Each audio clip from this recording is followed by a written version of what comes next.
husky on, yeah. I'm going hard until Martin Luther is proud of me. I'm going hard until Mother Harriet proud of me.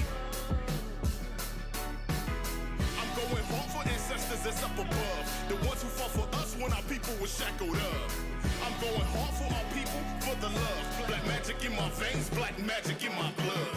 The world is watching, so ain't no stopping. Push the pendulum of progress, now they clocking. Used to be sold objects, now we got options. The elders dream Barack success as they got auctioned. Some things we'll never know, our history they rarely show. Eeny, meeny, mighty, mo, police need on a brother's throat. Triangle traded Jimmy Crow, Rosa Parks and Selma's Road. Frederick Douglass still to go, one thing that I know I go. I'm going hard until Marcus Garvey is proud of me. I'm going hard until Sister Sojourner proud of me. I'm going hard for ancestors that's up above, the ones who fought for us when our people were shackled up. I'm going hard for our people, for the love. Black magic in my veins, black magic in my blood. Gotta apply the pressure, keep the movement moving. Oh, this where they test us, impeding the improvement. So I throw my fist up, John Carlos, I salute Black women so precious, Kamala, she proved it. From a people born in chains, feel so good to see some change. Eeny, meeny, miny, main, reparations run that change. Black Wall Street, they burned our banks, bring us equal mortgage rates. Huey Newton paved the way, what else can I say? I go hard. I'm going hard until Martin Luther is proud of me. I'm going hard until Mother Harriet proud of me. I'm going hard for ancestors that's up above, the ones who fought for us when our people were shackled up. I'm going hard for our people, for the love. Black magic in my veins, black magic in my blood.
Going through the motions, internalizing the pain and strife. Getting over all the hate can cut the tensions with a knife. Love can win and change it all if only we could get it right. Changing our position, recognizing the vision that beyond all of division, our dreams will come to fruition. And if we can change it all, these walls gon' fall. We find the strength before we know it, we be standing tall. Like the tree next to the still waters running deep. Future's right in front of me, clear as day is gonna be. Better days a million ways, climbing up the mountaintop. Nothing we can't do, and know that we won't stop. One thing about it, yeah, it's two things for sure. We're no stranger to the struggle, from mistakes we can grow. Bringing truth to power, level up is part of the game. Open up your eyes and know that things will never be the same. Hold up, free, black king, black queen. We on the road to equality. Be who it is that you wanna be. Put your fists in the sky, we can let freedom ring. Lift your voice up high, let freedom ring. See the bright sunshine, let freedom ring. Better by and by. Let freedom ring. Free from the lowest valleys to the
And welcome back. Game 2 now on the horizon. It was an absolute shellacking in favor of our second seed team at the moment in our standings. Vikings very, very dominant in the early and the mid stages. We didn't really get to see a late stage of the last one. But Chiefs back on to the stage, looking to up their performance. They'll choose the red side going into game number 2. I mean, to be fair, that's the one side they've won on. So I don't really necessarily think it was a side issue. I think it was BioPanther playing out of his mind on the Scion. The problem being that, of course, Scion, due to the Fearless Draft, is now no longer an option. So, I mean, I suppose, to be fair, I don't necessarily know if it offers them a heck of a lot being on the red side. Maybe they've got a clear plan to just try and enable some of those tower dives on the bot side because it worked for Vikings. I don't know. I don't know what the game plan is. I don't know what the strategy is. Hopefully, Poltron is cooking up something good. Yeah, I mean, I cannot believe Skarner made it all the way through the draft. Skarner, Wukong, I mean, I feel like there's just better options. Yeah, I mean, for either team, honestly, I think the Skarner is still, you know, while it did get hit with an earth, it's 100% getting banned this round. There's no way in game 2 that it makes it through again. I would like to hope so.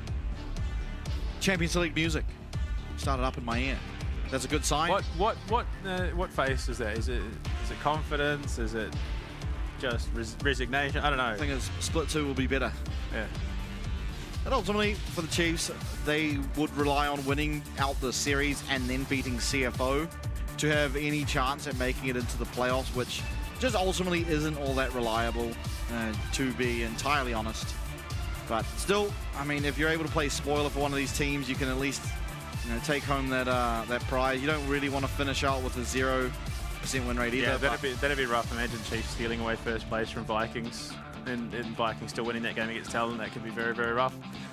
Jace banned out. Skarner, yeah, there is banned out. Kratos immediately locks in the Cassante, which, I mean, is very, very strong at the moment. Even with, Jace ban, I don't know necessarily is the counter at the moment, but we're still seeing where he lands post changes. Yeah, I mean, interested to see now what you want to take into this top lane for BioPanther up against the Cassante. Jace often has been the answer. Mare going to go back to this Viego, yet to find any success on it, but ultimately has played reasonably okay on the Viego. What is going to be the next lock-in? Lots of options, really, but I don't really know. I want to see something funky. I mean, the Corki is very strong. It can go mid and AD carry. I would like to see it mid. Ultimately, Guri hovering the fiddlesticks, that would be funny, but very unlikely. Fiddlesticks Hecarim. Look, do it. Do it for the memes, buddy. Like, realistically, you lose this, you then just go in and raffle stomp game 3. So, Vikings, I think, lose nothing by going for some out-of-pocket picks, but Misfortune Lee Sin, given over into this Vikings roster. I mean, to be fair, Lee Sin was never copping a ban. Misfortune, probably not justified at the moment, but Renekton, I rate this for Bio. I think this is a very, very solid pick. Unfortunately, on the whole, into Cassante. On top of that, you haven't got the beefiest of junglers in Viego. He does suffer in terms of that HP pool and Corki. So, look, if Cassante is allowed to have even a good game, that frontline is a problem. The Pyke ban, I think, is incredibly smart out of the Chiefs, given Shulong's proficiency on this champion. I mean, he's 4 games deep on it now, I think, in every game they've won. Yep, he's looked pretty infallible on the Pyke in general. Poppy now banned away, making sure Luon doesn't get that champion for himself. Still, lots left up. I wouldn't hate to see a Rel ban here from the Chiefs, unless they were wanting to take it themselves. They ban away the Elise. Very strong support currently by all accounts, I guess. I think if I'm being honest, there is no real great bot lane answer for Chiefs. Something like the Ezreal Brom, just a little bit of secure, like engage from range. You get the Winter's Bite off. You can proc that passive from a distance. It has to be an AP champ. Yeah. Unless it's Corki, it has to be an AP champ because they have only got physical damage currently. Yeah. So whatever comes in this 5th pick has to be ability power based. It could be the Mal. And either one of the mid or AD carry. Obviously, we saw Lemus once before, but Corgi had some words about Lemus's Mal pick. Oh, did he? Yes, yeah, Corgi, yeah, Talon's coach. Okay, I'm not surprised. Oh, yeah, look, that could have been fun. That could have been fun. Yasuo, look, it's not the worst, but Mel... Wait. Okay, it's going to be a Hui. It's Hui for Caddy in the mid lane, which... Hui's been pretty good at this level of competition in the LCP. Chiefs now have the option to flex it. I don't hate the Akali, but... We are trying to get resets for the Viego, so it does make sense. You've got a lot of burst. You know, Renekton isolating a target with that stun. Going to be able to hopefully get that engage coming through from Jimmy. Now that would be a trip. Akali bot lane with Rel. But no, look, I don't know. I don't hate it. I think these are all very, very solid champs individually on the players of Chief. I just think their team fight suffers. They don't really have a great 5 versus 5, especially into the Misfortune. I think as a pick comp, brilliant. Chiefs, if they can isolate targets, if they can split fights, they are going to absolutely dominate this game if they even have good lanes. I mean, even if they go a little bit behind, they still have a pretty good team, ability to just wipe out MVKE and just sort of walk over each individual member. But for the most part, I think as soon as Vikings decide they want to fight, and it will likely be them that decide they want to fight, they are going to be the ones that just front to back Chiefs. Yeah, it's, I mean, always going to be an uphill battle, right? When you're the 8th place team going up against the 2nd. Chiefs, at least in game number 1, showed that they cannot match the pace or like the rotations or the skirmishing power of Vikings. Now, they do have a very, very strong skirmish. If they can make it to that, the Renekton will be fine in his lane against the Cassante. It's really up to how much can we put into the mid lane, because Jimmian will never have lane priority up against the Hui. He's going to rely on Mir, he's going to rely on Luon to free him up from that mid lane, go to link up with this Viego, get the resets online for Mir, and truly take over a team fight like that. It's much easier to say those things than to actually achieve them, but they're going to have to at least try their damnedest, because currently they're staring down the barrel of a 0-6 scoreline on the standings, which does not bode well as the only Oceanic representative. Yeah, look, I've got some problems, Bastian, in that I am quickly becoming a Vietnamese League of Legends fan. The Chiefs and Oceania as a whole are losing me. I just love the Vietnamese style of play. It's very aggressive. It's very hectic. They just love to just full commit. They the whole say it with your chest. If they're gonna do it, they're gonna do it properly. Whereas, yeah, look, unfortunately, we haven't seen that sort of thing out of OS in a long time, and they haven't really been in a position where they can, just sort of man fight everything. So, yeah, look, I think, unfortunately, it is just the Vietnamese era coming into being.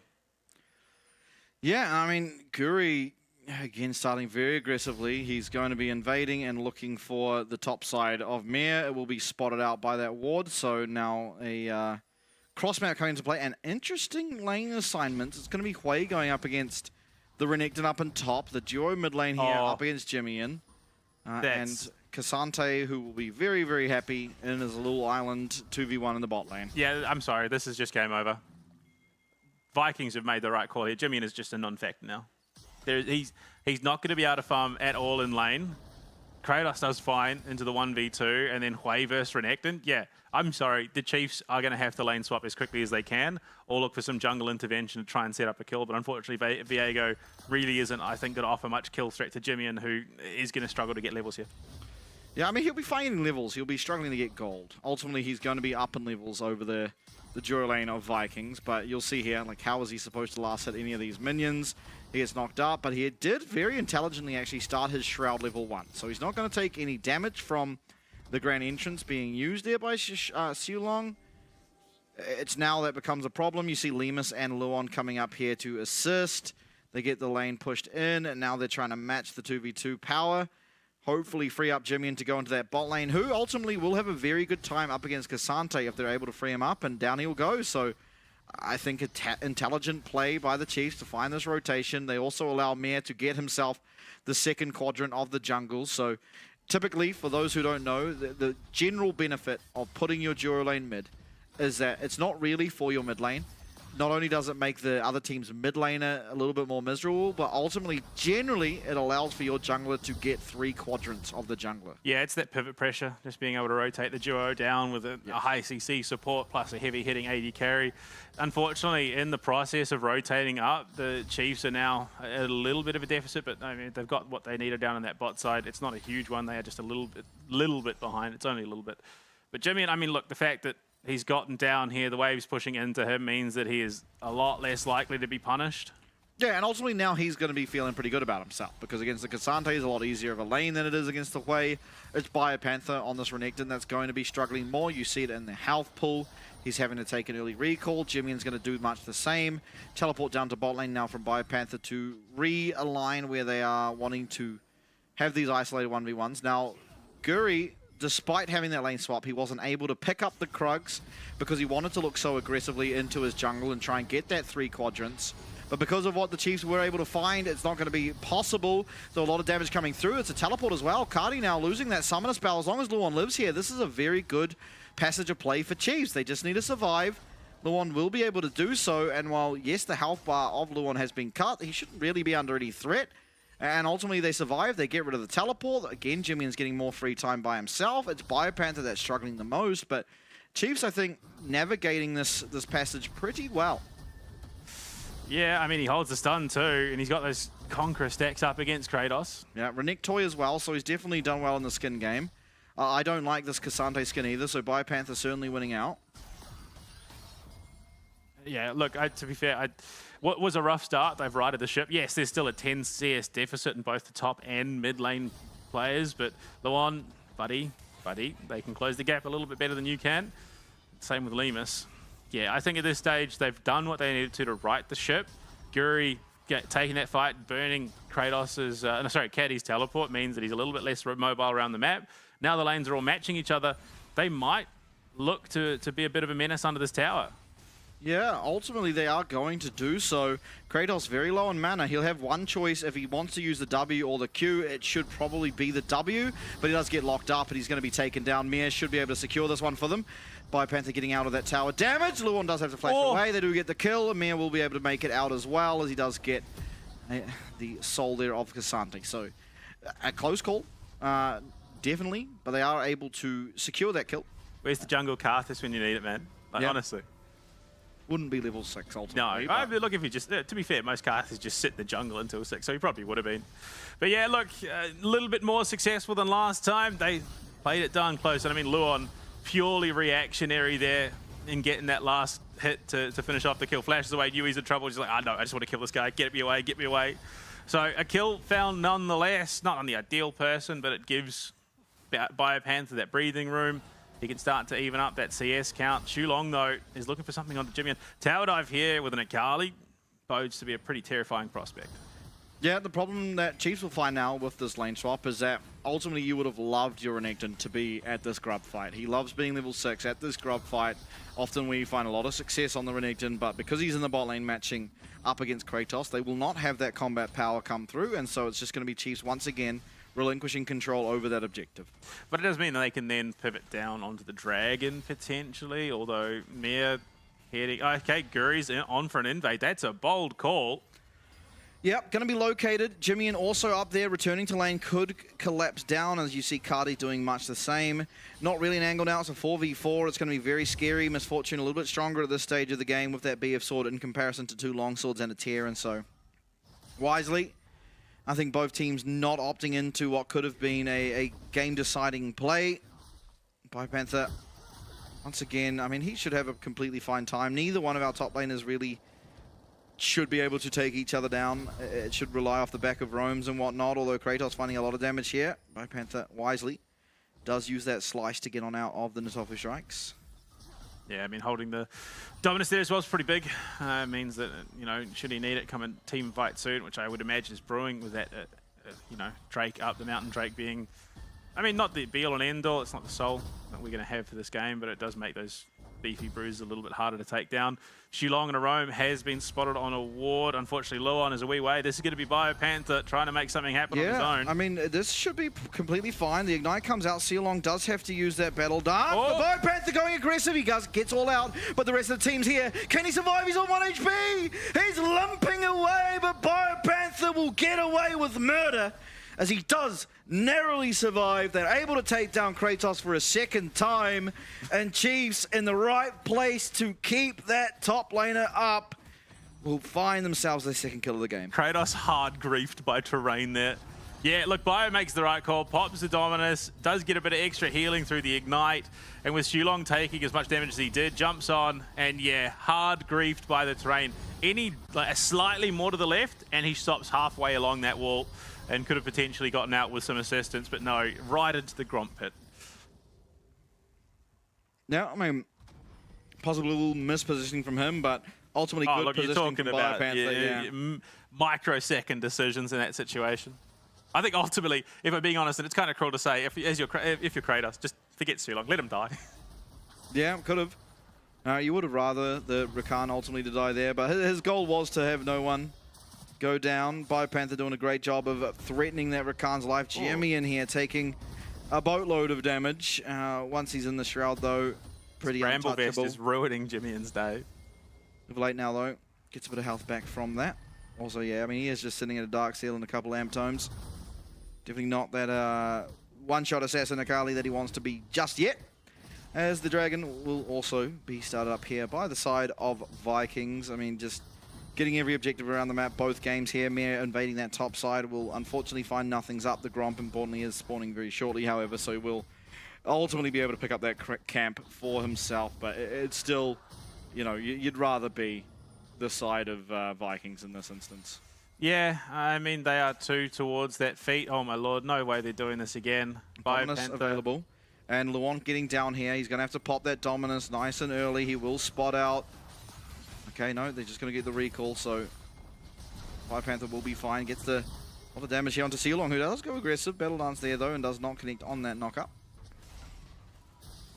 Yeah, I mean, we've seen this a few times now, Luon just sort of getting outpaced in the map rotations. He's not hit 6 yet, whereas Xulong does. So has the quickness, has the follow-up there, whereas Luon just a little bit further away. I think realistically he probably should have stuck around a little bit longer. Got that 6, then he could have looked to go and make something happen on the map. 10 seconds to Grubs number 2. That would secure the first feat of strength for Vikings. They would then need the tower or to find themselves 3 kills in succession to claim the Noxian Blessings. But Chiefs, I mean, 1 kill, they've locked that out, and then it comes down to a tower battle. Top laners matching each other once again. Mia, not quite with his Triforce online just yet. Won't have that combat power he would dream of as Guri, very aggressively Sin build, is opting into an Eclipse. Feeling awfully confident based on that. Luon takes a lot of damage, but a nice turnaround. The Flash, the Magnet Storm, the quickness is going to come out of Xulong. He is going to be able to get away. The Spiraling Despair, however, burning away at Luon's health bar. He's trying to get out, but he's so slow as that very, very slow roll. And oh my lord, he almost goes down, but will narrowly avoid Despair. Ultimately, 3v4 going on in the mid lane does roughly go even, all things considered. Look, Quay ult committed there and the quickness just for Luon, so I think they take that. Unfortunately, with Luon being low, they sort of have to concede priority, which has been the same for the entire series so far. The Chiefs conceding priority around the map and missing opportunities. They're looking for at least one of these, which I think is smart. Not going to be willing to give over all 3 again, like they, you know, down already 5. They ultimately in the series now have given over 11 out of 12 Void Grubs, but this time finding a way to get one of them means that the feats of, what is it, the feat of monster killing? Monster slaying, that's the one. The monster slaying will not go over just yet to the side of Vikings. It will rely on that Dragon that's in 2.5 minutes, or possibly the Rift Herald. BioPanther finding a lot of damage here and dodging out of the Natofu strikes. This could be a good look for the Renekton. We'll see. BioPanther actually opting to go back, and the Joro lane, once again, from Vikings coming to target him. Yeah, I mean, that Bramble Vest is doing so much against this Renekton. I mean, the Cull of the Meek isn't going to be given nearly as much healing. Bio just clears out the wave, heads back to his tower. How many times have we been here? Are you really conceivably going to try and dive him again? Well, Xulong thinks so. Or he's going to spot out Mia. We'll stop the recall there of the massive Croc, as you see this tower down the bot side. Surely, but slowly rather, but surely getting chipped away at. Only 2 plates now remaining. In fact, it might just be the 1. Right, it is, I guess, the 2, because the final plate is when the tower goes down. He misses as well as Luon here now, though, to answer. But Guru in the bot side means that it could potentially be a dive attempt. Mir has just backed off. They know Guru's here. Teleport's not going to be available, so there is no assistance coming for Lemus if he does get caught. Mir does have Triforce, so if a fight were to break out, he has a lot of combat strength, a lot of ability to get those resets. There's no flash on Luon though, so a fight's a little bit more difficult to find. Stun here onto Sealong would possibly spell the beginning of one, but Jimmy now getting locked up with that Spiraling Despair, but with the Shroud being available, is going to be able to dodge out of a lot of that follow-up damage. Now still remains at half HP. That's still not optimal to start the fight on said HP total. Blue buff now being contested by both sides. Guri with the Eclipse as well is also very strong in his own right, but Luon finds a sizable chunk onto him as their full support is going to get kicked on into the team, but that's not exactly who you'd want, and Luon is unfortunately going to be left out to dry. Does go down, that's the first kill on the board now for Vikings. Yeah, we've seen this. Oh, yeah, okay, Lemus is in a lot of trouble right now. Needs to Valkyrie away at the right time. No quickness available. Are able to get that tower though. Importantly, Sealong does not quite connect on that grand entrance, but that will be the feats of strength all but secured. It takes just one more objective. 30 seconds to that. Ocean Drake is likely going to be it. So, yeah, Luon unfortunately has done that a couple of times this tournament where he's thought that they had the capabilities to fight, and really there was just zero backup coming. It was too far away, and he's just conceded a free kill there. I mean, I suppose luckily it doesn't go the way of Shogun, who at this point really doesn't need it. But yeah, I think a little bit too much eagerness to fight out of that bot lane duo. Black Cleaver online now for Biopanther on this Renekton, and he is getting to his items. It is ultimately Kratos who is in the lead of this lane. Has 500 gold in favor of him, but Biopanther, when he comes into these team fights, will be strong in his own right, and arguably stronger than the Cassante, especially when it comes to just their raw damage. Gets the Dominus off, and is arguably the most menacing champion in the game at the current state. Oh, that Bramble Vest is just ruining Biopanther right now. McCulbermeek not being able to provide that sustain means that he can't really just take those outright fights with the Cassante. Luon, flash available for himself now. This Ocean Dragon should be contested. I don't think they're going to be willing to give it over. Biopanther, yes, he is struggling up on that top side, but if a 5v5 breaks out and he's able to get this recall off, which he's looking for, should feel okay. Do they concede top lane to get him into this objective fight? We'll have to find out. The teleport coming in, he's just going back up to top, so Kratos will have summoner advantage if they do choose to try and teleport down the bot side. Jimmy looking aggressively in the alcove, but Cardi just too wise to his antics.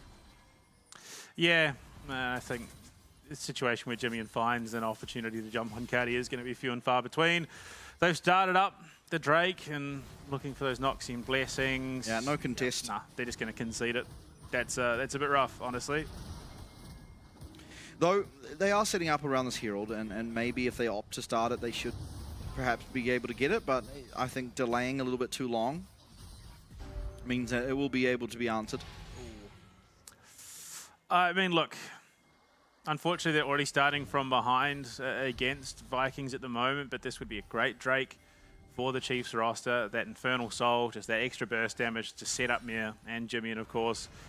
But yeah, it just feels like just Chiefs are being out-rotated so egregiously.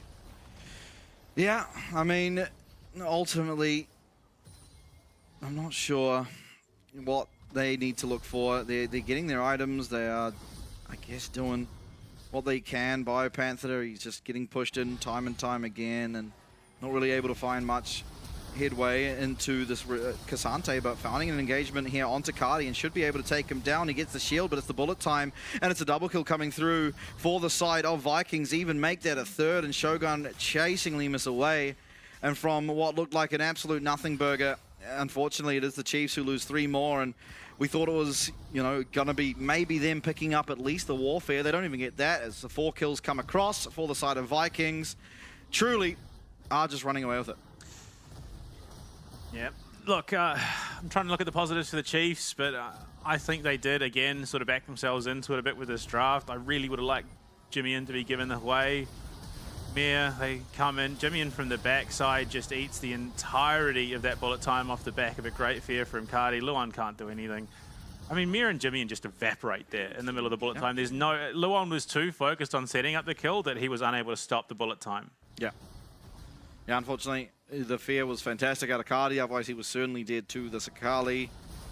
And teamfight sort of falls apart. As soon as he doesn't die, he's able to facilitate a very nice bullet time out of Shogun. And I mean, Vikings just have the more cerebral look at this game. They're actively searching for things on the map. They've got every objective they'd ever want. The only thing they've conceded so far in terms of those objectives was a single Void Grub. No towers of theirs going down. They're now taking their third outer. They're up kills. They're up gold. Everything here in game number 2 is headed very much the same direction as it was in game number 1, where they are just leaps and bounds ahead of the Chiefs roster. Yeah, I mean, unfortunately, split 1 here for the Chiefs, turning very quickly from, a massive opportunity for them to, well, unfortunately, a pretty brutal wake-up call as the Rift Herald was taken as well. Not a single objective has gone Chiefs' way. Yeah, and we will unfortunately be seeing Luon get taken out on the bottom side of the map there. The quickness from Seolong facilitating yet another kill going over to them. Jimmy trying to find a kill here by himself, but he is completely alone. The Spartan Spear lands, and he is just taken out. Yeah, I stand by it. I think Jimmy on Hawaii would have had a much better game. The Akali, look, yeah, cool. Want to take the high risk. He's looked pretty decent on it before, but Vikings just absolutely abused the draft of Chiefs with a single lane swap. Yep. Yeah, absolutely. I mean, technically, two, multiple, three, just all sorts going on. Really, all they did was just shuffle it up. Yeah. Mir now being looked at. The all-out did come through from Kratos. They are trying to turn around. The CC is absolutely there. Mir's going to have to use his ultimate to get out of harm's way, but Kratos now being searched for. Still, he's just too tanky, not going to go down. And, you know, an opportunity possibly for the Chiefs once again goes awry as, I mean, just Vikings running away with it. So you draft a comp that's primarily AD, and you're left with one champion to pick. It needs to be AP, and you go for the one champion that needs to be right on top of its target for it to be effective.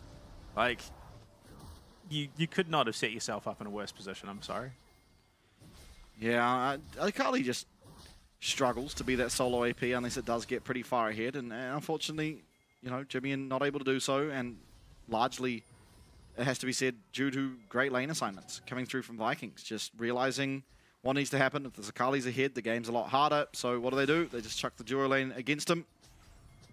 Some rotations come through from Chiefs, and ultimately I think the rotations from them were good.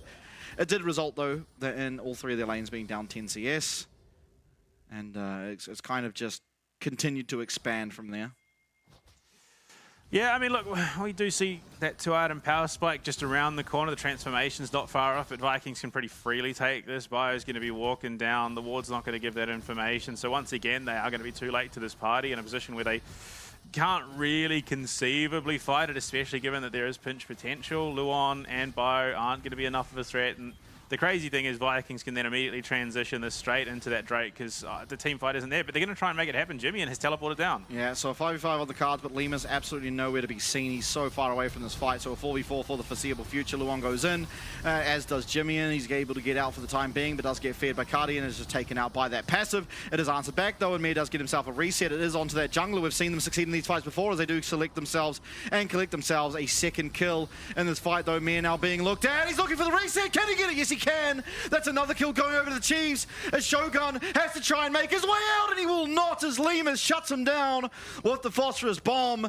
Limas getting to that team fight does allow them to take control of it, and it's a 4-for-2 in the favor, or 4-for-3 rather, in favor of Chiefs.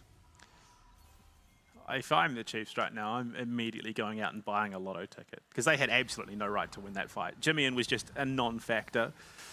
You look at it, okay, so TP is coming in. Cardi has just single-handedly ruined Jimmy's day. A great jump into the grand entrance. They jump on. Bullet time does go, skew with. He gets damaged primarily onto Shulong, but they take out Guri. The reset comes through. Limas is left untouched, which I think is the big saving grace in this situation. He was just unable to be connected on. They turn it around. Another great reset there onto Kratos. Shogun will ultimately, take Mir down. but it gives gold into the hands of Lemus, and that might just be a lifeline back into this series for the Chiefs. Yeah, I mean, look at total damage dealt. Cardi just completely dominating that stat. 3k only found for Jimmy here on that Assassin. It's not going to bode well for him, unfortunately, as it's going to be another Dragon taken out. And they're also just looking once again for the Atakan by Panther up in the top side, looking instead for the tower as Kratos just searching for the solo on this Atakan. There's no vision around it. Is Guri now going to join him? Cardi as well. There's teleport available for Bio Panther if he does want to come join the rest of his team, or if the team even want to contest it. Jimmy going to be found by Seal Long. A concerning position for him to be in, but down come the rest of the Chiefs roster. They won the last fight around here. Still no teleport committed for Bio Panther, seemingly willing to just give it over. They do pick up the tower. The fight might ensue here. He is teleporting in, but he's very far away. The quickness lands onto Mir, everything landing onto him. Jimmy finds a way in with that perfect execution though, but no reset. And just so much damage coming through for the Vikings. The Chiefs just a calendar month late to everything going on across the map. Kratos, you see, is low here, but ultimately not truly under any threat, as Bio Panther and Lemus are going to have to just try and run away from CeeLo and Kratos. I mean, at this point, it's either... Okay, so... There is a saying. Never attribute to malice what you can attribute to incompetence. So they are not doing this deliberately. They are just playing really poor League of Legends. I'm sorry. What in the heck are you thinking? You know they've just contested Atakan. You've just won. There's no vision. They might find a turnaround here off an overstay, though. Yeah, there's the dominance popped. Bio Panther's going to be very strong. That's one withdrawal, but Shogun does offer a lot of damage with that bullet time. Jimmy coming in is going to be able to find one way in, but there is no perfect execution for him. He gets fed. He's going to get absolutely one-tapped. He does manage to survive on such a minimal amount of health, but Guri connects with that Sonic Wave, goes in with the Resonating Strike, and does secure one kill. It's a 4v4 now as Teleport coming back in after withdrawal has successfully completed. It's a double kill now for Shogun. Yes, Sealong is going to withdraw and go back to his base. No teleport at least on this Rakan. But with one Nexus tower down, a full HP MF, and very little utility left available for this Chiefs rosters, Lemus is going to have to go back to his tower. Mir does try and get the one more reset, but unfortunately not to be, as it's going to be Lemus left wanting. Down will go the Nexus, down will go the Chiefs, and it's the Vikings now 2-0. Still fighting for that first seed. Yeah, the Chiefs really are just the perfect embodiment of Hanlon's razor, you know, that saying. Never attribute to malice what you can adequately be explained by stupidity or incompetence. Look, I'm not going to say it wasn't stupidity at all, but there is an edge of that. You know they've just contested Atakan. You've won that fight. The logical transition would be, for the Vikings in that situation, to go back again and try and take the Atakan. No vision. You got three members of Chiefs who just walk straight down into the bot lane, seeing players like, yeah, cool, let's just push deeper in, and the Atakan gets taken, they get collapsed on, and then the game's just over from there. Like, at what point do you just say, yeah, oh no, it's an inexperienced team? Because they're not an experienced team. These guys have all played at very, very high levels across multiple regions. But look, I don't know. It feels like there's an air of apathy around this team. Yeah, an unfortunate result, and for the Chiefs, that does now mean that if they are to try and find a win here in the LCP in Split 1, in our first strike split, they will have to come against CFO. You know, yes, they can do it. They almost beat Team Secret Wales in 2 games, and Team Secret Wales ultimately did manage to take down CFO, so all hope is not lost, but it's definitely not a good look up against the Vikings. For the Vikings, though, it has to be said, they're supposed to win like this. They're supposed to be the team coming in, they're supposed to be the heavy favorites, they're supposed to be dominant, and they were. So I think going ahead, obviously their last game of the split's going to be up against Talon, and kind of feels like you've jumped into the hot water, and next you're jumping straight into the cold water for them, where you've kind of gone against the team that you're supposed to dominate. Now you're against the team that's supposed to be dominant against you. It's going to be hard to adjust, I feel. And I imagine for the Vikings coming into this week, they probably looked at this week and said, all right, we're strong enough to take the Chiefs on. Let's just prepare for Talon, because ultimately that's going to be the big test. If we want to make first, we have to beat Talon. It doesn't matter what happens to the Chiefs. If we lose the Chiefs, we're probably going to lose to Talon. So we may as well prepare for Talon and try and get that first place position. And I think very dominant here. Gives you a lot of confidence in them to at least take a fight to Talon in our upcoming game on Sunday. Yeah, look, I'm mildly frustrated you're playing in a Kali mid lane, you did less damage than Tryndamere. Tryndamere ultimately did about 7k damage by the end of that game. Jimmy did 4.5, which is 100 more than Luon. Like, I can respect that Jimmy's a good at Kali, but that was not a good Akali game. Yeah, I mean, it wasn't. I'm not sure how he got into Red 5, saw this comp and picked Akali, but... I mean, on top of that, Kali held the fear for as soon as Jimmy got close. Every time Jimmy jumped in, he was feared immediately. Like, to their credit, which to be fair, Vikings are a phenomenal team. I'm a big Vietnamese League of Legends fan now. They made that about as hard as it possibly could have been for the Chiefs. Yeah, I think, honestly, not many Hueys in the world is going to be so consistently able to lock down this Akali, right? Especially as the Huey where you do only have one shot at doing it. If you miss at all, it's going to be disastrous for your team. But like even here, we didn't get to really see it. But as soon as Jimmy jumps in, the fear comes out, nothing's able to happen, and the team just evaporate to this bullet time. And keep in mind, this was the stage of the game where all things were not lost yet, and it was kind of off the back of this where things started going from bad to worse. I think more so than anything, though, what I really have to critique is the ability to secure any objectives in this series, because I think ultimately they didn't have the best drafts, but there is still ways to play around it, and I think Vikings realizing what the Chiefs were looking for did a phenomenal job at shutting it down. So I think that's more to the credit of the Vikings than just credit of the Chiefs. But I think in general, between both games of this series, not being able to get a single objective is really troubling, because you generally are able to trade objectives, right? You're able to, okay, they're up doing the Void Grubs, sure, we'll give that. Or if we're on the same side of the map, we'll go take one of them. And then you can look for a dragon or anything, but there just wasn't much fight coming out in these games, and I think that's the main concern for me. I think, yes, you can draft yourself in a hole, and we kind of saw that here, but even when that does happen, there's generally ways to play, okay, they're doing this on the other side of the map, this is what we can look for on you know, if they're doing something on the bot, we can look for something on the top side. Well, I mean, the problem is the trends that these bottom three, well, not the bottom three teams, but the problem for the Chiefs is the trend that they're following. You look at DFM, you look at SHG, their numbers are steadily improving. Even if they're not winning, they are actually improving. The Chiefs has been on a downward trend since day one. So, I don't know what it is that they need to do. They've got one game left in the split, and it's far from a forgiving game. I argue it's probably a worse game than this one for them. So, I don't know what they can do to salvage anything out of the split, but it definitely is going to mean a lot of introspection going into Split 2 and how they look to approach the game. Whereas for Vikings, yeah, look, they just came in, they did exactly what they wanted to do. They played their comp, they bullied Chiefs from start to finish, and I mean, anything but this would be out of character, I think, for Vikings. They are just a dominant team. They really know how to control that macro and really like to commit to fights. And when they can find those openings, I mean, Guri was just phenomenal. Yes. He just consistently looked to abuse around the map. Even on what was arguably a more assassin-oriented Lee Sin, he was still making plays.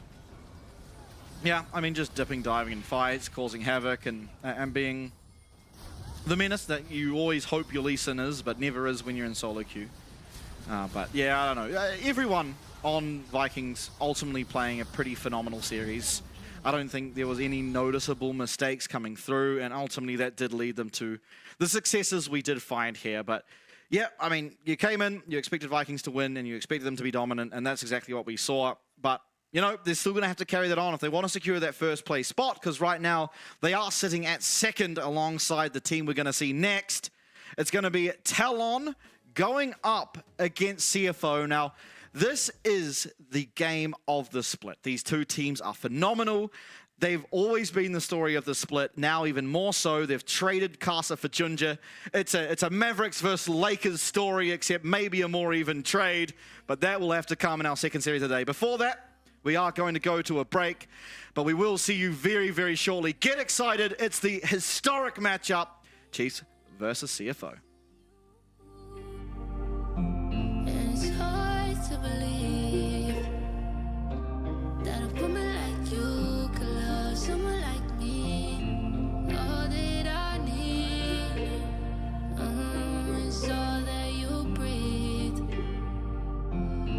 If you send your location, I will be right there, baby.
you don't want nothing, but you look better on me.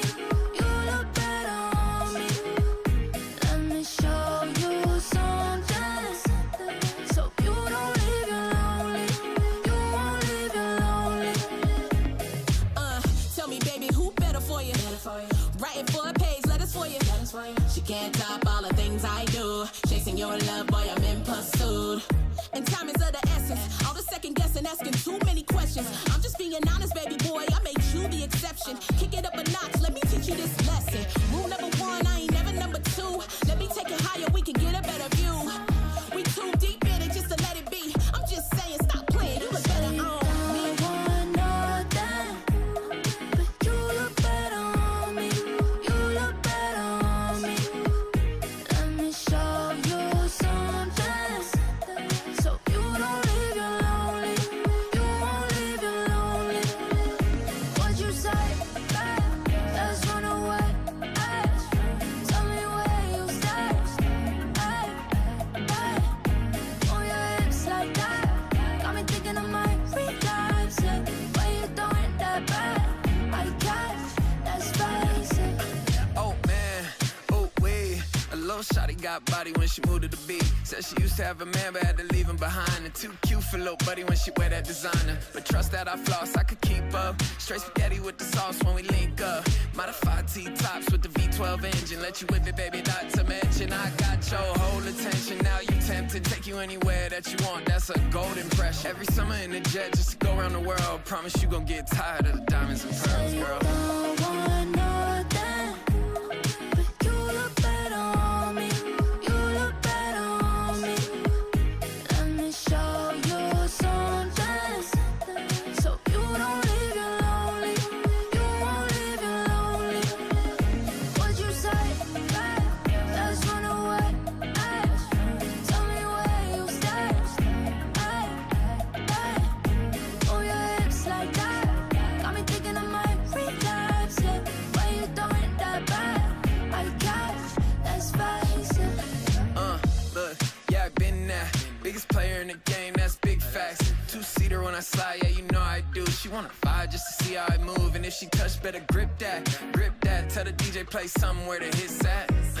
I ain't messing with nobody that ain't getting the cake. Throw stacks, I'll consider it maybe. Say you don't want nothing, but you look better on me. You look better on me.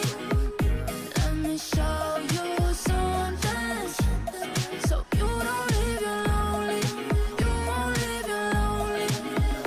What'd you say? Let's run away. Tell me where you stay. On your hips like that, got me thinking I might relapse it. Why you throwing that back? I guess that's basic.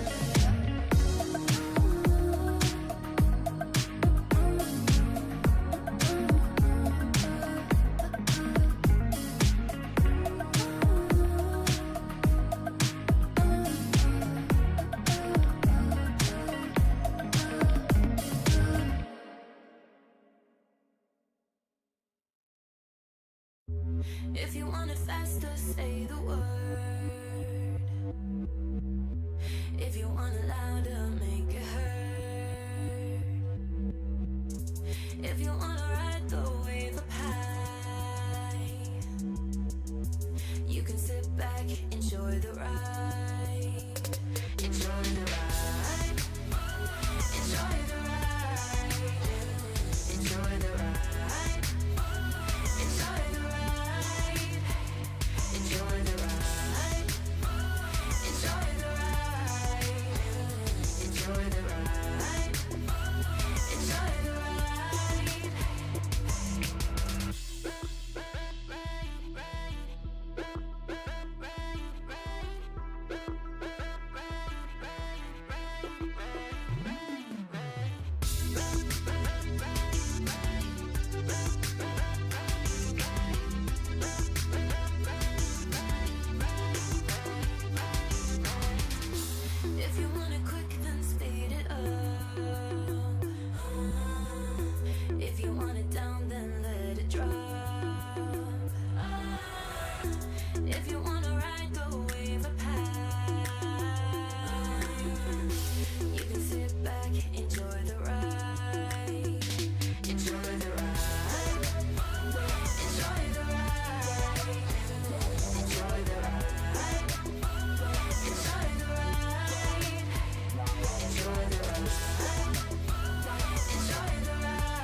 it's tragic how you can hate a stranger while loving their actions. You wanna be them, but you never wanna practice.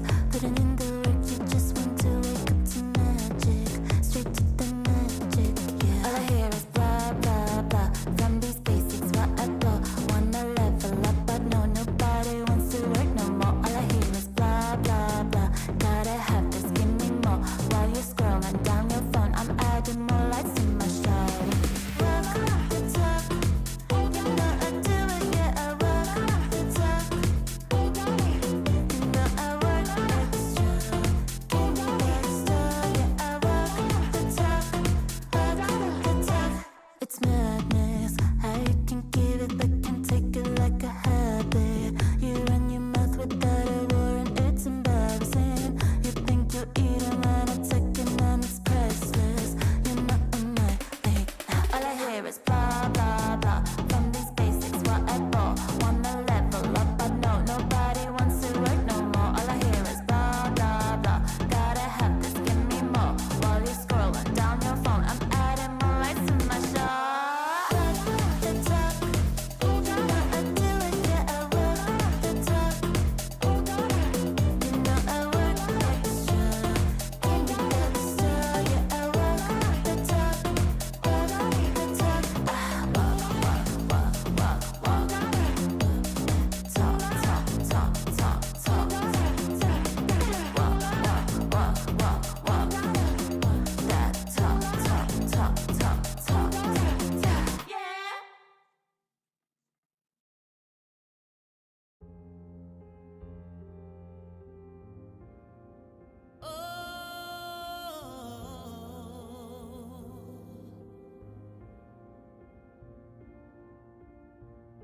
The road led me here,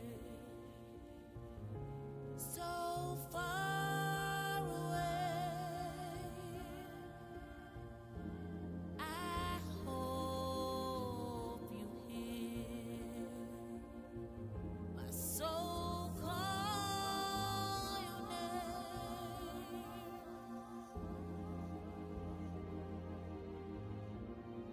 Wherever you are, I'm coming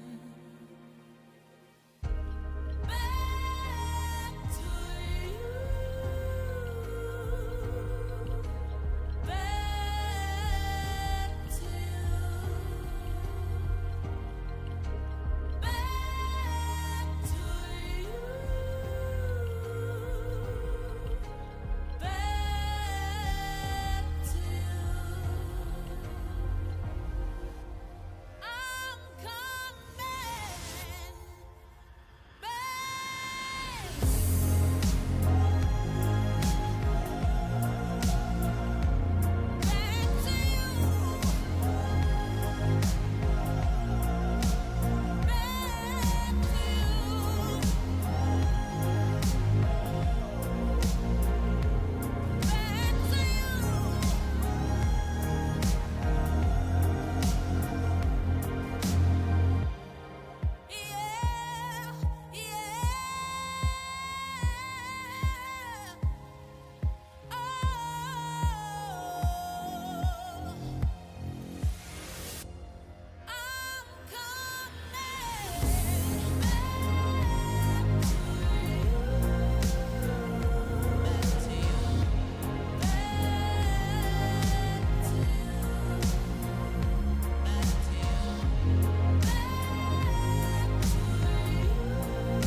to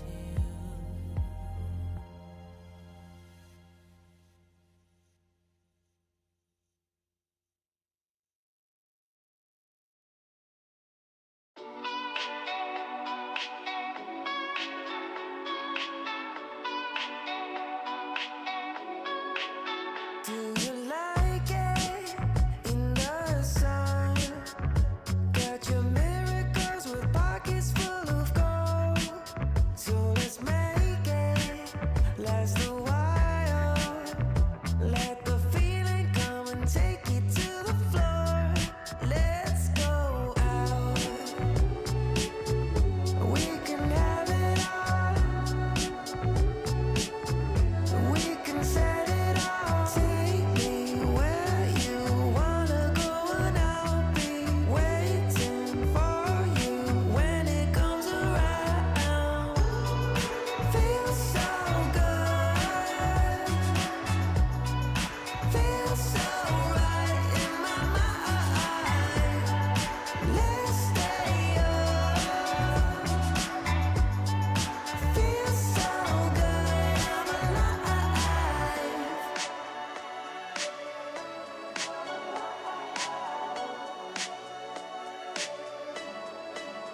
Did you find it with your luck? Got the remedy, we're right into it all. So let's make it last a while. Yeah, let's make it last a while. Let's go out. We can have it all. We can set it all. Take me where you wanna go, and I'll be waiting. Series number 2, we're back. I have never been so excited for a series, honestly, since coming to this cast and gig. CFO and what is possibly the best roster they've ever put together, up against TLN in much the same position, fighting ultimately for that first place slot heading into the playoffs. And what a fight we've got in store for us. I mean, I've already talked about it, Casa Junja swapping teams, and just, the storyline is phenomenal. I mean, the crazy thing is, ultimately, it may still not be enough if CFO win the 1v1. And AD carry versus AD carry, but one is going to be the Draven. I think Israel. I mean, I think Israel struggles in this matchup, but it's also Betty's Israel. So I think this is, you're back at an even playing field. Unless, I mean, Doggo has the minion waves to worry about, to work around, I suppose. Yeah, so. no, I have to give this to Doggo. Doggo also a phenomenal AD carry. Maybe not with the same level of proficiency this split so far, but certainly as a historic player, one of the best the PCS ever saw, one of the best the LCP has to offer. On the Draven, which at least for my money has been the most dominant, one of the 1v1 champion we've seen so far. I think only losing to Draven so far as the Draven. So, yeah, it's good. I think Betty's got a lot to do here, a lot to prove. If he is able to win out this 1v1, though, I imagine it's going to do significant damage to Doggo's mentality heading into the ultimate 5v5. Press the attack for both of them. Pretty stock standard. And an AD carry mirror. Well, not quite a mirror matchup, but yeah, bot lane mirror matchup. Top side for Betty. Doggo hugging that bottom side. Doggo does have more HP in this situation. Yeah, just has more HP as the Draven ultimately. Could even be runes. We don't know whether they've taken Resolve or not. He might have Overgrowth. Never really know. But yeah, it's going to be an uphill battle here for the Israel to ultimately come out trumps in this 1v1. Betty, definitely a very strong Israel player. We saw him go up against BLG, who was at the time considered the best team in the world and completely 1v9 a game. So you don't really worry about his proficiency on the champ, but what you do worry about is there is absolutely no one around him to try and lock down this Draven. He gets a sly auto off, though. Betty draws, health bar first blood, technically. So yeah, we'll take that as a win. So, at least he's got summon. Takes away the bone plating, but still, he can't realistically E. If he uses E aggressively, he's going to get met with a stand aside and just chase down. Yeah. Oh, look, I think the problem being is that Doggo on the Draven, the simplicity is there for Draven. You auto attack, you auto attack, stand aside, auto attack, whirling death. That's kind of over at stage. Very few fights survive longer than that unless the Draven's had a very, very rough game. And for Betty, yeah, look, you're a champion that does kind of need items to really have relevance in a game. Goes for the aggressive trade there. Doggo tanking up a tower shot. Oh, he clipped him too. Yeah, gets the poke off. Poke Draven. You ever heard about it? Yeah, it just goes, Oh, yeah, no, this is over. The movement speed is just so egregious. Yeah, who put Ghost in Draven's kit? Yeah. And then, yeah, also the whirling axes, which are designed for you to just run the other way. Yep. Well, Oh, my lord. okay. That was definitely not a good trade by Doggo. Something for Betty to work with there. That's, I think, a third tower shot, if I've counted correctly, that Doggo's now taken. And considering he is still up in HP, that does not bode well. Well, I mean, stand aside, 2 auto attacks, Willing Death, Betty's dead. I'm pretty sure at this stage. But look, he's gonna go get the health relic. Play it smart. Boring. Yeah. Yeah, Betty looking for a recall. Will he be able to get it? He's not going to have access to those back minions. Doggo going to be completely comfortable just running at him. And we're seeing the exact reason why CFO did not use Draven earlier on in this competition. Yeah. Oh, it's okay. Yeah, look. It was calculated. Too bad. Doggo's bad at maths. And the Whirling Death just goes straight into the bush, where he thought Betty was recalling, but I think Betty, just a little bit too on the ball for that. He's going to clear the wave. Doggo's going to back. So it is a Phage first item, and that's about a 500 gold difference in favor of Doggo, which likely will mean that BF sword coming through, I think. Yeah. And the Vampire Acceptor. Yeah, I'm kind of willing to write this one off, unfortunately. I don't truly foresee a way that Betty can realistically win this one. Well, I mean, Talon's lost a 1v1 before and still won. Yeah. I think it was a drastically different opponent at the time, but ultimately, yeah, they were still able to pull it back. Softbank. It was Eevee. Yeah, that's the one. But yeah, I don't know if this Phage. Look, to be fair, I don't know what Betty builds here that actually gives him a relative possibility to contest. He is building into that Sheen, so maybe there's a possibility. Oh, okay. He still came out second best in that trade because of the Vampire Acceptor healing. Yeah, and likely to continue. Any poke that Betty does land is just going to be healed back up, unfortunately. True Shot Barrage not going to hit Doggo, as you will come to expect, because he is just so fast. Look at the movement speed. Look at the cleanse. Look at the moves. Doggo, what was that? Sidestep, sidestep, sidestep, dead. It's a rough gig, yeah, for Betty. Unfortunately, they'd already committed the Draven a lot earlier. Yeah, they used it against Garm. And you know, the relative... Oh! Betty, unfortunately, misses out one singular Q, and I mean, I don't know if it truly mattered. But Doggo claiming himself the first blood. Now will have a sizable lead in terms of damage. He might even just be able to claim this tower, ultimately. Still a long shot away from Betty respawning.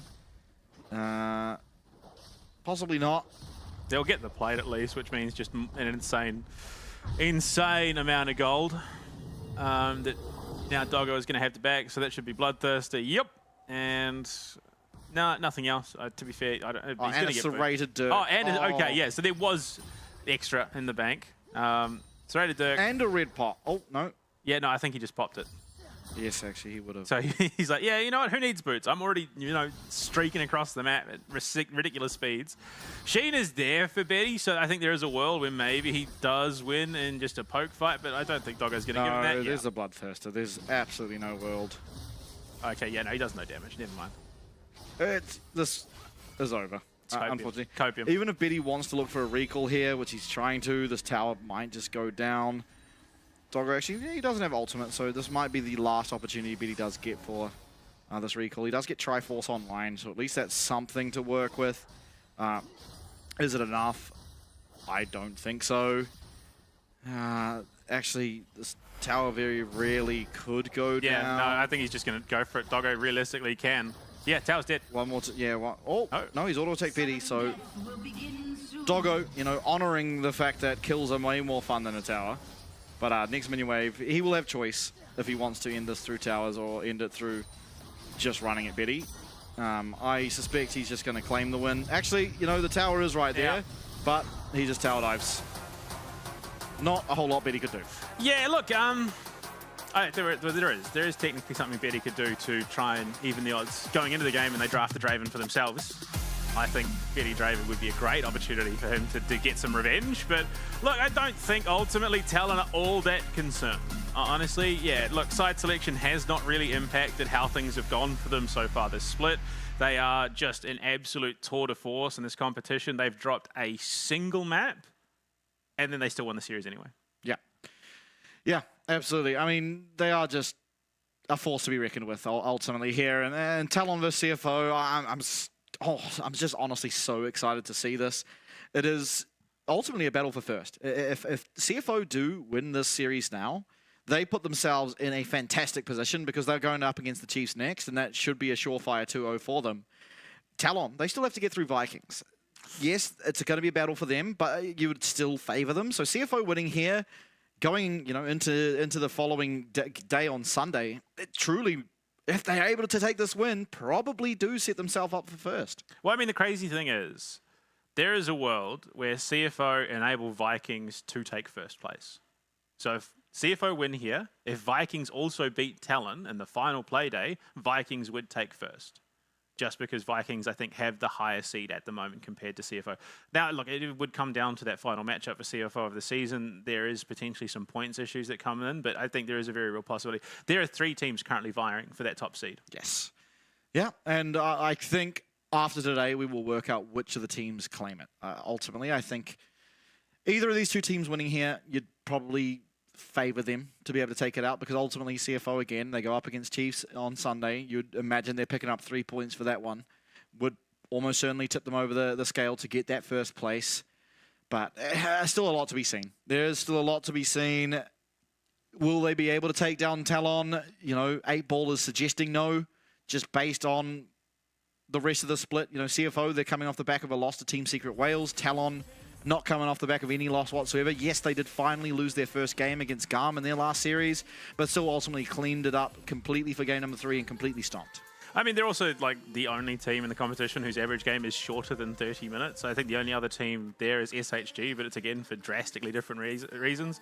But I mean, this is a fated match. Like this has been brewing all split along. We've seen clear signs that these are the 2 biggest teams in the competition. I even ran into a dude in TFT the other day called RNG Casa. It's like it has been just building to this point for the entire split long. And look, the one concern I have as a commentator is that this is just an absolute blowout. Talon just 2-0 sweep CFO, and it's really just a non-factor. I think this realistically could be one of the best matches of the split. Could potentially be one of the best matches of the year for the LCP. Yeah, absolutely. And I hope for that, because it should be mentioned that over the last few years, everyone hypes up the CFO versus Talon matchup, and unfortunately it has just generally been Talon completely sweeping it.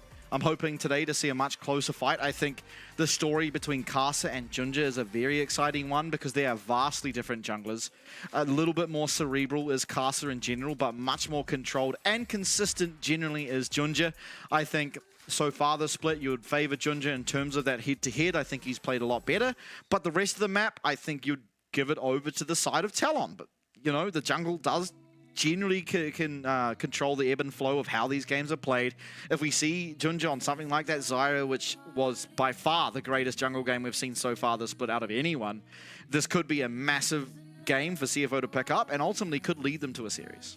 Yeah, and then of course, I mean, it just cannot be understated how impactful Fofo is in that mid lane. He's currently tied for the most kills in a single game at 12, and he's just putting up ridiculous numbers for the first 2 weeks of play. Betty was sporting a 20 KD. Like, this entire Talon roster is potentially one of the best rosters, I think, to come out of Asia Pacific that could really contest internationally. CFO now have the chance to prove that actually it's not just talent that could be a real representation for our region.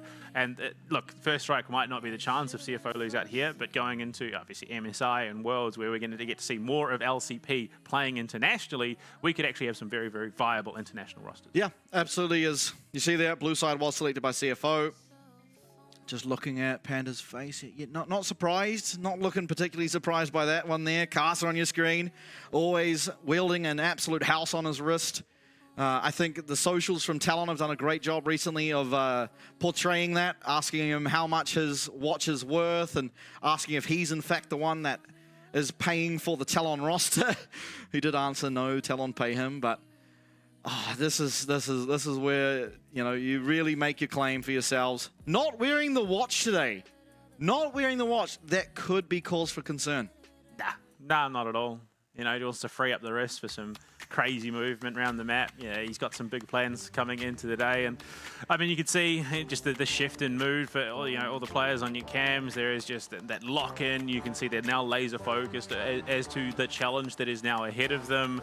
Smiles, which is good. I mean, you want to see smiles, especially going into the match like this. They're even laughing across the stage. Yeah, like, I think it's the just a coach good is bit of having a joke. banter, Yeah. good bit of fun. This is, look, this is potentially just going to be the most exciting time if you're an LCP fan. Absolutely. Rest starting up here for the side of CFO. In this series against Team Secret Wales, had an absolute pop-off game as the Casante.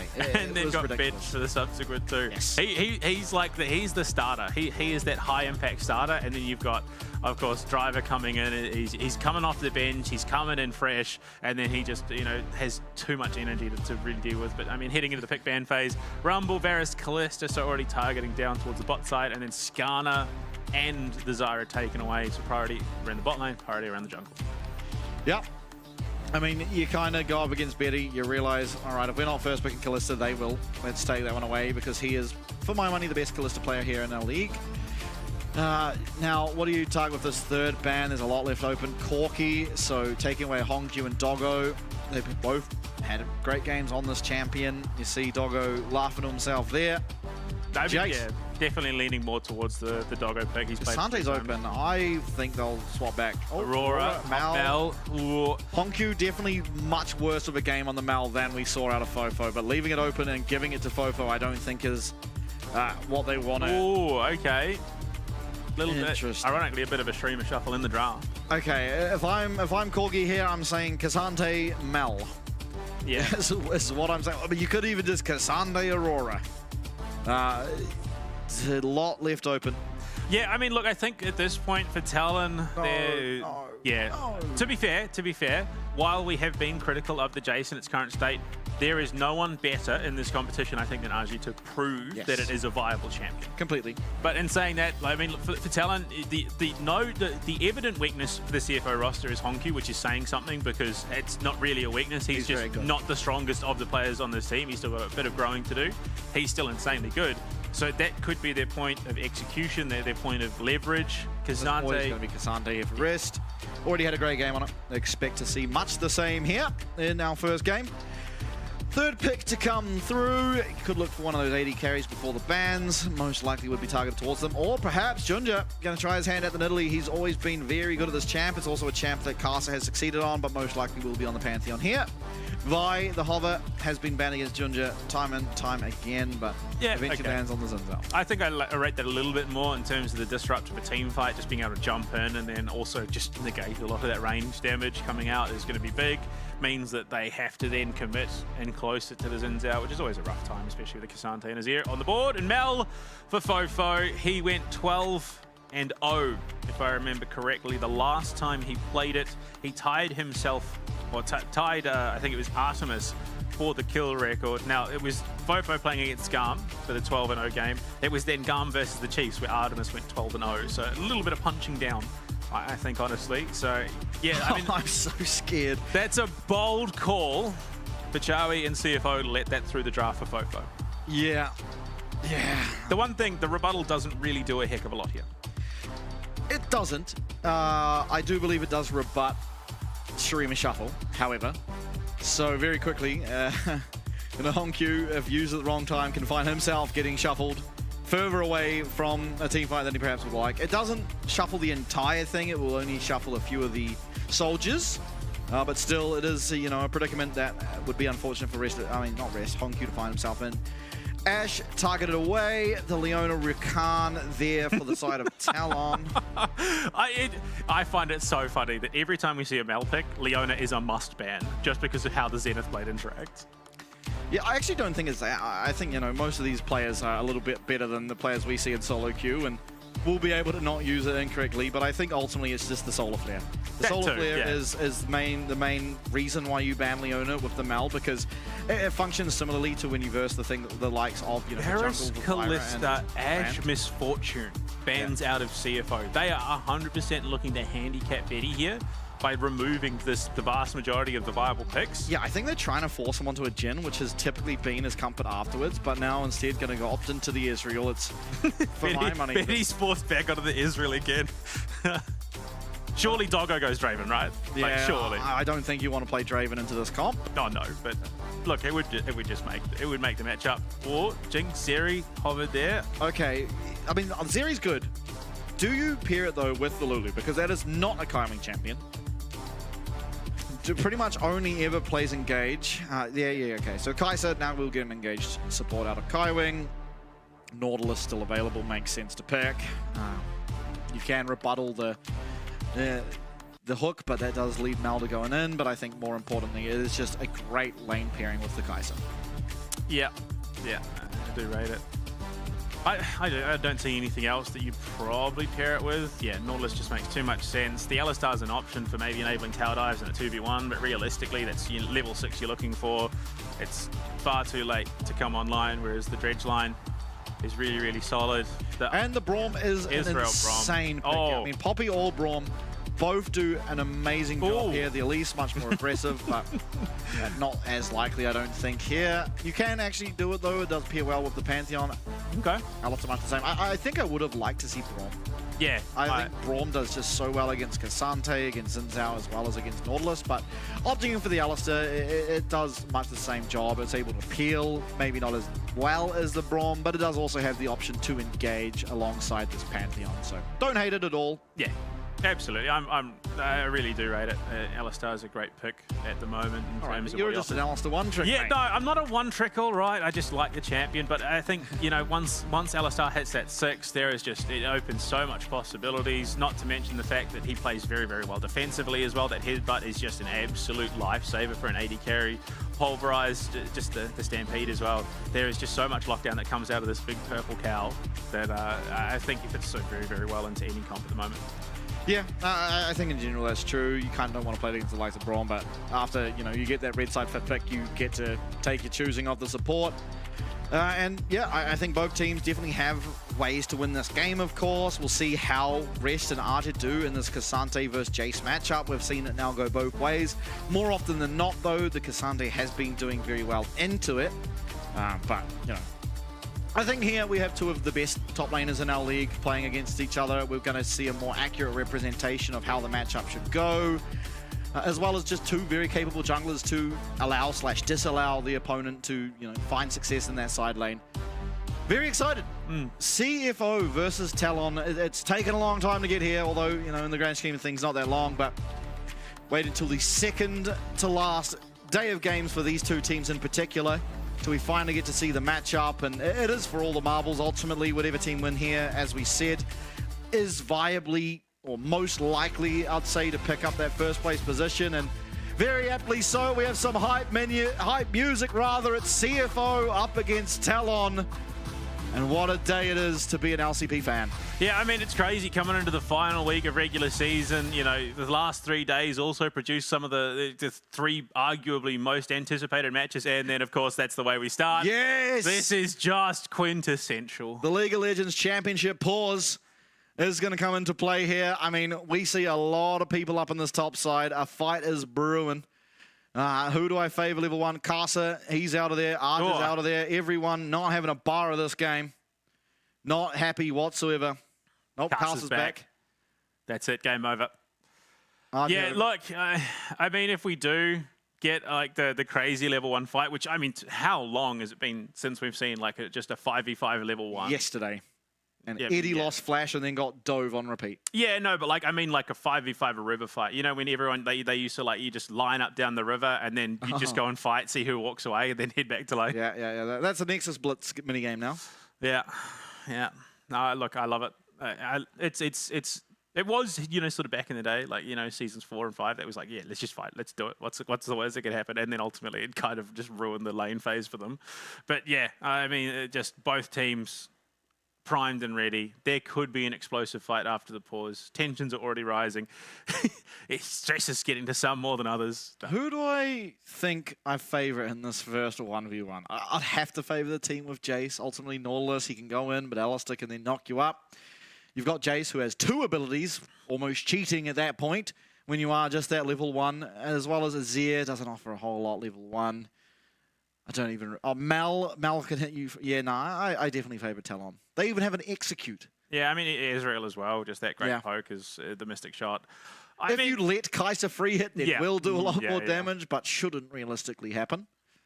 I mean, Pantheon does have, sort of that pseudo execute as well, which is just lol crit on low HP. So look, there is a possibility that both teams, if they take the positioning correctly, could walk away with a pretty devastating team fight. And this pause happening at the time that it did means that tensions are very much brewing, and if things kick off, that definitely could throw off that momentum. And yeah, Kai'Sa, he just wants to breathe clean. He's got that menthol. Yeah, he's gonna have some very open sinuses right now. That's right. Need to keep those sinuses open. Keep hydrated. Hopefully they've got their little sippy cup of water. Hydrated, oxygenated, 2 big things. So far, actually, the only water spiller has been Ginger. So doing pretty well, and that was in the early stages as well. So yeah, improving. Mechanics improving when it comes to those sippy cups. Whoa, what are you coughing? Maybe some flu's going around. Sorry, into the mic as soon as he did it. Yeah, look, the standoff is definitely... I think realistically this pause... They're just going to walk opposite ways. Yeah, no, I think it's a nothing burger. It's just going to completely, drain any sort of tension out of it, and they're just going to both walk off. I don't see any shenanigans happening. I mean, neither one of the teams are going to want to risk the game level 1. Talon already a fairly risk-averse team, and CFO much the same ultimately. Not likely to see too much action. Rest going to be shown on this ward. The rest of CFO will eventually too as they come in. And oh, there's actually going to be a fight. There's going to be a fight. There's actually going to be a fight. Oh my god. No, never mind. No, disaster. Disaster. We've used our sweeper and discovered that maybe walking into this jungle is not the best idea. Yeah, all fun and games until you start sweeping wards and playing the game properly. It's a shame. It's a shame. I was getting pretty hyped. Could have been our first ruinous Artican as well. Just 9 people dying level 1. Surely this is enough. I mean, that last game of the season where there's the last Chiefs game, CFO, maybe there is going to be a little bit of limit testing just to see if we can get a ruinous in comp play. Would be nice. Ooh. So, Talon opting into the lane swap, sent Arja into mid lane, but now just going to go meet the bot side. Actually, decides against it. Back to mid lane now. Does give his mid laner all the XP though. I think might collect some here. Possibly.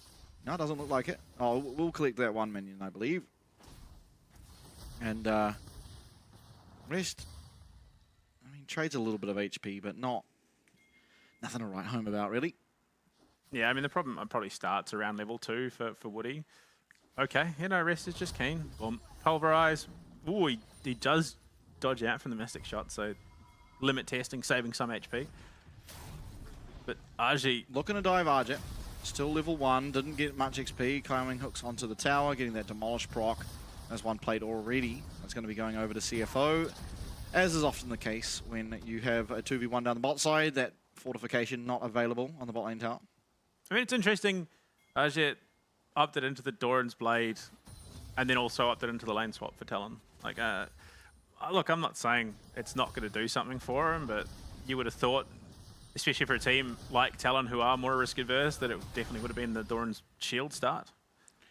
Yeah, I think ultimately the plan was to bring Woody down here, so now he'll feel pretty comfortable. Ultimately it is now a range champ. 80 carry Jace, let's go. Although, to be fair, what are the odds that we do potentially see 80 carry Jace become a thing now that it's, what, 1,000% ramp speed on his W that's coming through? I'll give you things that won't happen for 1,000 points there, Blue Panda. $1,000 bucks on the board. Yeah, probably not. Ranked, yes, that 100% is going to happen. Yes, my solo queue games might be played with it for a little bit. Much the same as when Blitzcrank got his buff to monster damage, and my solo queue games were played with AP jungle Blitzcrank that sat around a 30% win rate, which is awesome. It's better than 0. Yeah, look, a win's a win, I suppose. At this stage, though, yeah, I think the possibility for those out there picks, shenanigans, are likely gone until I think we see the best of fives come through. That's when you've got to dig deep into the champion pool. But for now, I mean, this is going, I think, about as well as it could be for CFO. They're actually doing reasonably well across the board. I think it's pretty solid on the whole. I mean, the fact that even with Woody down here in support, Rest is still matching Ajit in a situation. Yeah, I mean, that's just a 1v1 up top. Yeah. Still, no grass procs for Arja. There's not really any realistic way for him to do that unless Kaiwing goes in. Caster down here though, and Kaiwing will go in at possibly the worst time. The flash forward, the pulverize is great, and Kaiwing quickly realizing the errors of his ways. It's much the same as their series against Team Secret Wales. Kaiwing chooses a very inopportune time to go in and is punished. Old Leroy Wing, ready and waiting for... Yeah, I'm not quite sure what the game plan was there. I suppose Arji low on mana. Yeah. Yeah, so the crab wouldn't have seen the Pantheon pathing down, unfortunately. So yeah, jungle pathing, a bit of a rough spot there for CFO, but far from the end of the world. Yeah, I'll be interested to see Caster's jungle path there. I guess he pathed bot to top, and instead of immediately starting his camps again, just goes for the gank. So we'll be a little delayed when compared to Junja on the second clear, which means himself will be slightly behind in terms of that XP and tempo. It does now lead to Arja being ahead of his lane, as well as, you know, Kaiwing losing that ignite for nothing. I mean, even still, Rest is, I don't think, going to suffer that greatly in this situation, for the most part, since the the nerf that Jace did suffer. Kazante has done reasonably well into him now. So I think teams are still trying to figure out whether it's better to commit to that just fully commit to the Bruiser build, or what we are seeing, which is the semi-Bruiser and then full tank. Sure. Maybe there's a lot of posturing. 3 members of both sides down here, and Honkyu doing a great job. But Fofo hooks himself in. The one mistake you could make, he is able to flash away, but Woody's going to pay the price. Caster unfortunately goes forward, but does get knocked up mid-leap, and is going to take a reasonable amount of chunk on the backside. Seeing the limitations of the rebuttal here is Fofo. As a support player, that makes me very, very happy. Oh, Fofo thought he had done it, and I mean, look, you only lose Woody in that situation, so it could have been a lot worse. But yeah, unfortunately, the Alistar having already burnt Flash is just going to be a bit of a punching bag, and yeah, Fofo was like, this is my time, 100%, boom, rebuttal. Oh no, unfortunately, yeah, Fofo held the Flash. It was a great Flash too, got himself away from the Emperor's Divide. What a knock-up from Junja. Yeah. Changes aggro to land that, by the way. Sees a flash, changes auto attack, hits Caster mid-air, and then turns around again to finish off Woody. That's target prioritization right there. Yeah, that's immaculate target prioritization. It's also just team play, which you've kind of come to expect from Junja. He's not an overtly greedy player. He's going to play for the team every chance he can get. And that was exactly what that was. Made sure that, you know, he was safe, his mid laner was safe in that situation, and then finished the job. Oh, it's such a pleasure to watch Junja. It truly has been. I think over the past 2 years, been the most dominant PCS player, and is continuing to keep that streak alive here in the LCP. Now, admittedly, you know, competition's stiff. It's a lot more stiff than it was, and he's doing a good job to keep his pedestal for the time being. But certainly, I mean, making a win happen here against Talon would almost certainly cement himself in that top position. Yeah, and I mean, off the back of that, secures his mid laner at kills, so Junja continuing to just enable these solo lanes as well. I mean, a little bit late on the uptick compared to Caster, but I think that was just a timing issue. Caster just happened to be in the vicinity and identified that a fight was about to go down, whereas Junja was definitely looking for it. Also, it was more on Kaiwing. Yeah, absolutely. Just no vision going aggressively, and so, I mean, Caster very aptly able to punish. But so, game now evened out. Just a slight advantage in terms of gold to CFO, but nothing really to impact the rest of this game thus far. Yeah, pretty. I mean, you see both teams slow it down a little bit. They're not just going to look to throwaway opportunities here. These, again, in terms of strategic intelligence, I'd argue probably the smartest teams in the competition. Not to say that others aren't, but they are definitely more focused about just fighting rather than controlling the macro as much. CFO and TLN have been very, very good at that. Yeah, very reserved and taking opportune moments to look for their battles. CFO here with just basically off the back of what happened mid, able to secure themselves the grubs and now have moved up to, or moved down to the bot side of the river, secure themselves a dragon. So now take a lead, 2 objectives to 0. The Grand Skyfall up and available as well, which means that there is a lot more threat now around the map. Caster can be there at a moment's notice to assist in a fight. So definitely something I think CFO will have to be a little bit wary of, but you also don't want to play too cautious that you just give over the rest of the map. Betty now getting locked down with that depth charge, is able to create enough ground that he isn't actually under too much threat. And oh, who did the gardening there? I think Doggo might have secured it. So Flower gained for CFO. My favorite minigame in the game. It used to be the Infernal Cinders, but no, I'd rather have damage than ability haste. You're just using the wrong abilities. Rest is going to continue to take some punishment in that range versus melee matchup, but again, I still think Cassante scales into the later game just a little bit better than Jace does currently. Jace does require a pretty comfortable game to continue that dominance that we see out of this sort of semi-bruiser build. Yeah, and look, he has got a very comfortable game, and Arja doing a great job of playing this matchup. Even here, you know, Rest going aggressively, but ultimately doesn't have the threat despite no mana being available for this Jace. And so now we see Betty coming up, using his timer to come join this top side. Is also matched by CFO. Both top laners now recalling, and they're going to start their fist fight down the bottom side of the map. You love it.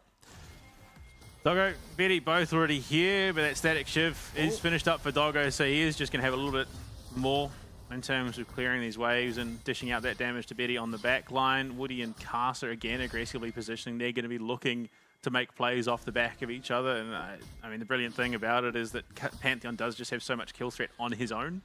When paired with something CC heavy like the Alistar, it can be pretty oppressive. A 5v5 brewing. Betty, though, is late. He's, you know, dealing with that top lane wave and is now coming down to join the rest of his team. He's having to take the long way around. Fofo trying to find the damage off the back. They go in. Woody finds a nice headbutt, pulverizes. Rest now joins the middle of the team fight, but he's not the top prime target. Fofo getting taken down extremely low. Woody even lower, and down he will go. It's a killer instinct from Doggo. It's a rebuttal from Fofo, who's just going to eventually flash away. And Caster doing his best to save that mid laner. Look at the damage from Fofo, though, but still not an execute range. So much damage coming through, and Ozzy with one shutdown. Betty now going aggressive, but it is just shut down in response. As CFO wipe the team fight, they take 3 down for just the one loss, and a greatly played fight. Fofo found the damage, but CFO found the win. It also gets them the feat of warfare, so one more objective around the map. Unfortunately, they're not going to get it off the grubs, and Betty aggressively hunting with the support, teleport support from Fofo means that they will get themselves at least a second here, 2 of the 6. With that dragon spawning up in just under 2 minutes, CFO could claim the Noxian blessings and put themselves in a position where they're even more accelerated, but that was a brilliant team fight from CFO. Woody playing so far forward, he wanted to sort of be that gap stop to enable the team. Flashes in, gets the pulverize off, but it's on to Rest, which is not the ideal target. He's taken so much damage at this point, and Fofo's been zoned by Honkyu, that this fight has just gone so poorly. Doggo finds a massive opportunity. Fofo's not going to rebuttal anything there, and with Honkyu following just in the back pocket, there was nothing doing, and another big kill goes over. Honkyu, I mean, really has accelerated into this season, but despite he's going down there, the kill still found. Rest finds himself and equalized that top lane. So, yeah, look, Honkyu not going to be suffering too much off the back of that death.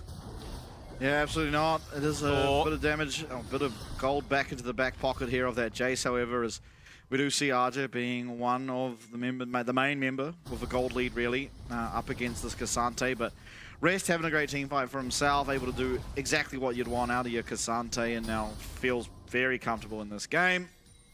Still, a lot to do for CFO to get this one across the line. Their Dragon coming up, they could be able to secure that for that Noxian blessing, but we know all too well that that does not truly do all that much in terms of securing yourselves a win.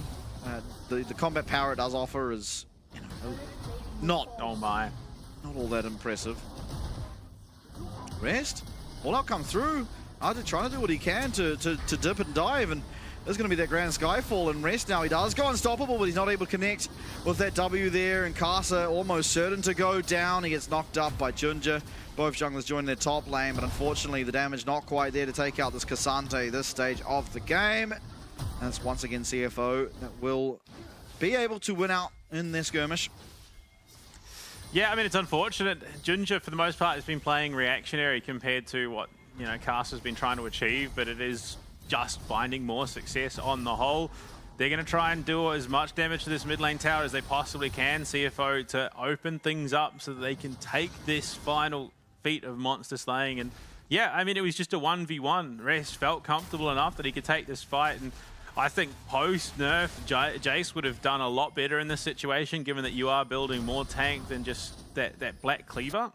But, I mean, ultimately, yeah, Cassante hasn't needed to shift whatsoever, and there's a fight happening in mid lane. Yeah, mid lane, a little low health bars. Yeah, all right. All right, yeah, getting there. Enough talking, let's get to the fighting. There we go. Here it comes. Nice by Rest, that Iceborne Gauntlet slowing down Arja, and does make it very difficult to find the fight. He's able to land all of the Qs, and with the all-out coming through, Arja ultimately does buy enough time with the movement speed he gets for his jungler to join, but unfortunately, Rest much the same gets Junja into the fray, and with that, the combat power of the side of CFO was just too insurmountable. This Dragon, all but certain to go over in favor of CFO as Hongsu as well. Very slow Dragon for Junja. Yeah. But luckily the team is that far ahead that they can just give him the space that he needs to finish it off. Like, there was no real threat there. And there you go, Noxian Blessing secured by CFO. They're also halfway to Soul as well, which, oh lord, it's Cloud 2, which just makes that CFO roster even scarier. Yeah, it absolutely does. Hopefully, if you are a Talon fan, you're able to see them, you know, get some more control over the map and look for play around those objectives. We've seen them before. You know, they can go down early, but they are extremely... oh, Woody, what are you doing, buddy? Extremely strong mentally. Not really... You know, going down early has never really led to them being truly out, as this mid lane tower is getting dangerously low. In fact, I mean, any more pushing happening. Oh my. Take it down. Arja does manage to knock Rest out of that queue, but will just be taken out. And once again, we're seeing this Jace a lot weaker than the Cassante, and it does beg the question, why are we picking Jace in our first rotation when the answer is Cassante? Cassante a lot more, what's it, sturdy. A lot more steady, at least. But it also, it hasn't deviated from the way Cassante's been built since his you know, introduction to the game. Whereas now you're trying to figure out where to go with Jace. It definitely shakes off that momentum that he definitely had, which was you just build straight tank, you tank damage, you still do a lot of damage. Yeah, definitely. Oh, that was cool. Nice rebuttal there. I mean, ultimately, for Talon, really just looking to see them get their items online. You know, Betty, he has his Triforce, yes. Would really love for him to get to the point where he has that Mirror Mana. We see the same can be said for Doggo as he's making his way towards an Essence Reaver. But still, 2-level lead for Rest up on this top side is not going to bode well. Arja's definitely not going to be anywhere near as strong as the Cassante for the foreseeable future. Yeah, I mean, it's going to be the Fimper Winter next for him, which, I mean, the tier at least is stacked up pretty much all the way, but realistically, I don't still quite know what it's going to offer Fofo as well. Hasn't accelerated into the game. Oh, wow. On cue. Oh, unfortunately, not going to connect there with the Emperor's Divide, so that is a key combat ultimate now that will be missing for the side of CFO ahead of any action that does occur, but there is no objectives up, so they should feel completely fine. Yeah, I mean, not for 2 minutes, so they're not going to find anything unless, oh, Honkyu is well forward. Yeah, still opting to contest this next wave. Castle's absolutely going to be able to get there. The tower's still up, so. Junju in position as well. I mean, likely would have meant that at least one, if not multiple members of Talon died off of that dive. I mean, the problem being for Talon, especially this game, is that Fofo hasn't had that hard acceleration, and as we saw the last time we played, the Melon, Arja just got absolutely bullied here by Rest, just beaten, bruised, battered. Yeah. The tank Jace is not really finding its mark in the game yet. And I did say that if anyone was going to show us what it's capable of, it would be Argia, but unfortunately he just has not been allowed to. Yeah, definitely fallen a bit flat. Now Siege from CFO onto this bot lane tower. Looking very, very aggressively as Fofo tries to fend off. Is going to lose his flash, does manage to get away from the dredge line. Yeah, I'm just, at the moment it is very much CFO dictating a lot of the pace around the map. They really are finding those opportunities. Fofo still has a lot to do in terms of scaling into this game as the Mal. Oh no, Argia. Yeah, Rest coming in behind him. We'll be able to pick up this tower as RJ will scamper away and should be okay to get out. Yeah, that could have been rough. Luckily he had the damage that he needed to get that clear. Black Cleaver now picked up for Junja as well, which means RJ is going to have an even worse time if he's jumped on. Just the sheer output that is currently available to CFO.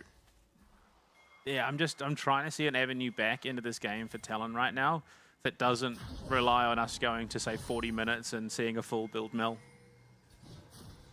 Yeah, I mean, it is a slower pace game. Only the 2 dragons taken so far, so not going to be any record-setting dragon souls. As the next one will be spawning now in 35 seconds. Arakan as well, up and available.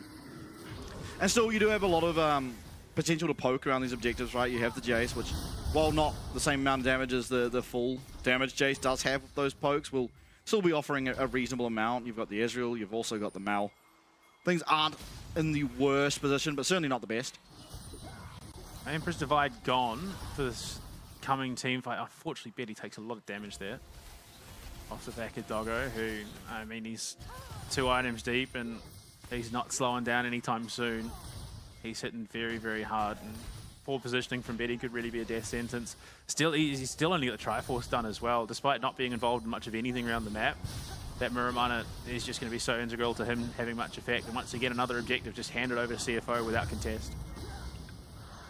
Yeah, not a whole lot that Talon feel like they're capable to do at this current stage of the game, as they are at a reasonably sizable disadvantage. The Rift Shield also now being placed down in the mid lane.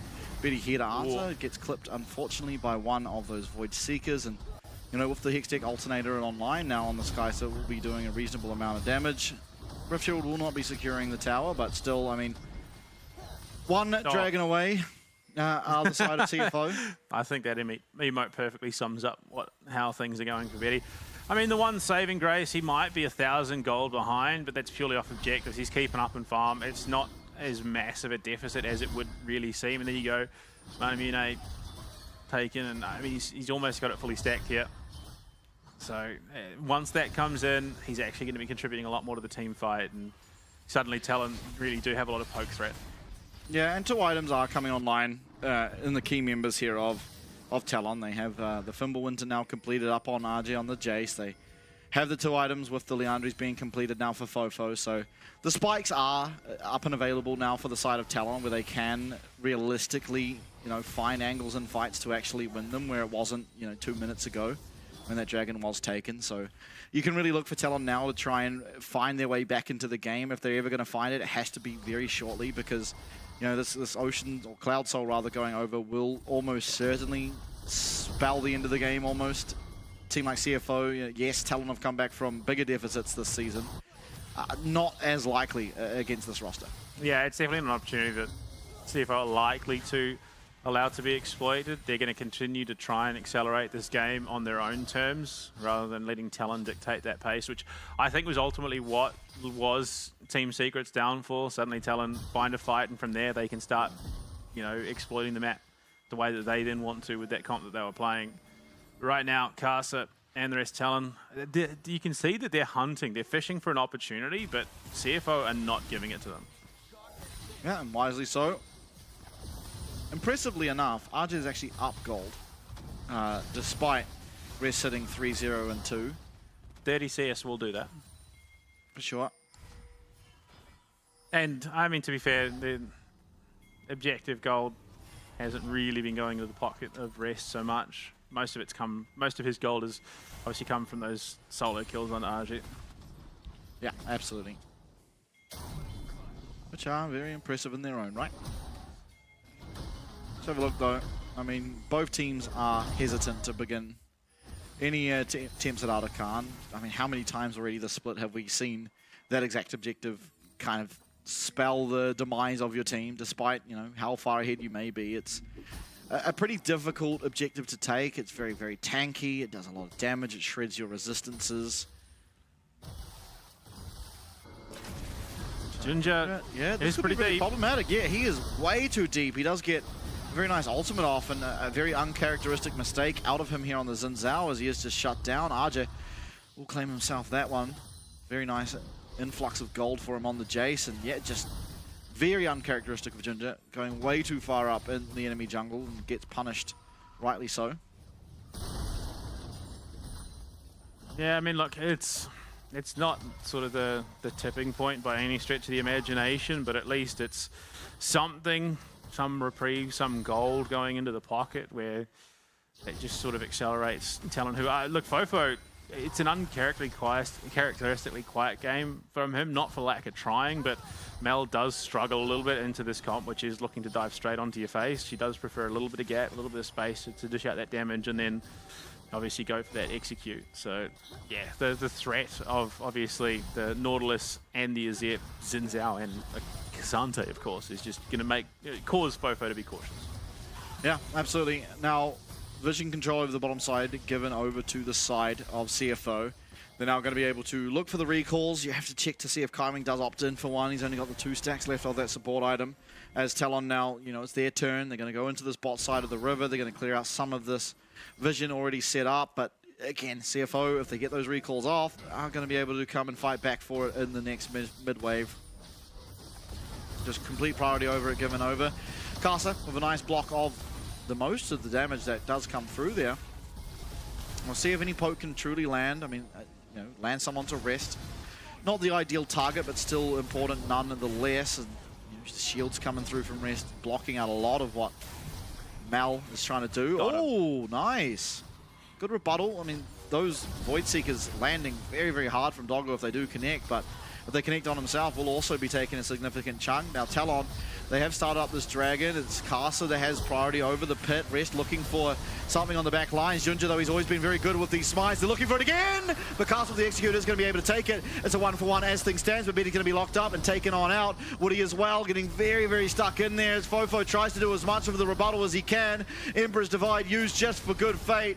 Unfortunately, though, it is Talon losing out this team fight. They do secure themselves the dragon, and luckily, Woody as well as RJ will be able to make their way out of the fight. Now, Artikan up and available. The Baron much the same. CFO head their attention towards that objective as they are looking to put their stamp here on game number 1. Yeah, I mean, realistically, it was a damned if you do, damned if you don't type situation there for Talon. They needed to stop that soul going over because, you know, even after the fact that we see the Shadow Flame picked up by Doggo, it was always going to hurt coming from this Kaiser. But yeah, unfortunately, from there they lose too many members. This Baron is going to be started up and not going to be able to contest it at all. So Baron picked up every objective, really, bar one tower picked up in favor of CFO. And yeah, you got to feel for Talon in the situation. They do play the slow game. They are backed into a corner. They need to stop this soul going over because that likely is just the end of the game. But Fofo's been zoned out here by Rest. Just it's such a disjointed fight from Talon. Again, I think, yes, Fofo had a great game on the Mel previously, but it is a champion that requires just too much and too much snowballing to really be viable. Yeah.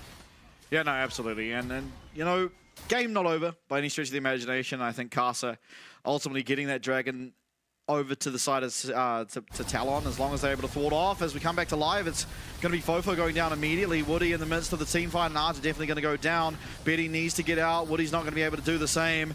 And now all that stands left is Casa as well as Betty, and they're against the Baron buffed up. Massive Giga Tank Rest, and I mean, look at Betty. He's free hitting and doing absolutely nothing. The shield is going to be more than a couple of Mystic shots. Betty, I mean, he's still trying to dish out that damage. Rest down half HP, but this is going to be the base cracked open. Maybe just the Artikan actually, as Doggo does head his attention towards it. I mean, they can take it as a duo while these other 3 members of CFO can just crack this base. They're not going to opt to I think this is the right call. Don't overstay your welcome. With Fofo not far off coming up, that execute has to be a real threat. Even if you do have the more dominant team fight, you aren't fighting at full strength because 2 members are off taking Artican. There's a minute 20 though that's still left up on this Baron buff, so they can just teleport right back out. They've still got the Artican, even for just a little bit longer, so they can just look to pressure. And Fofo caught by the rebuttal. Ginger had already connected, so just jumped on in. He effectively solos out Fofo here. Yeah.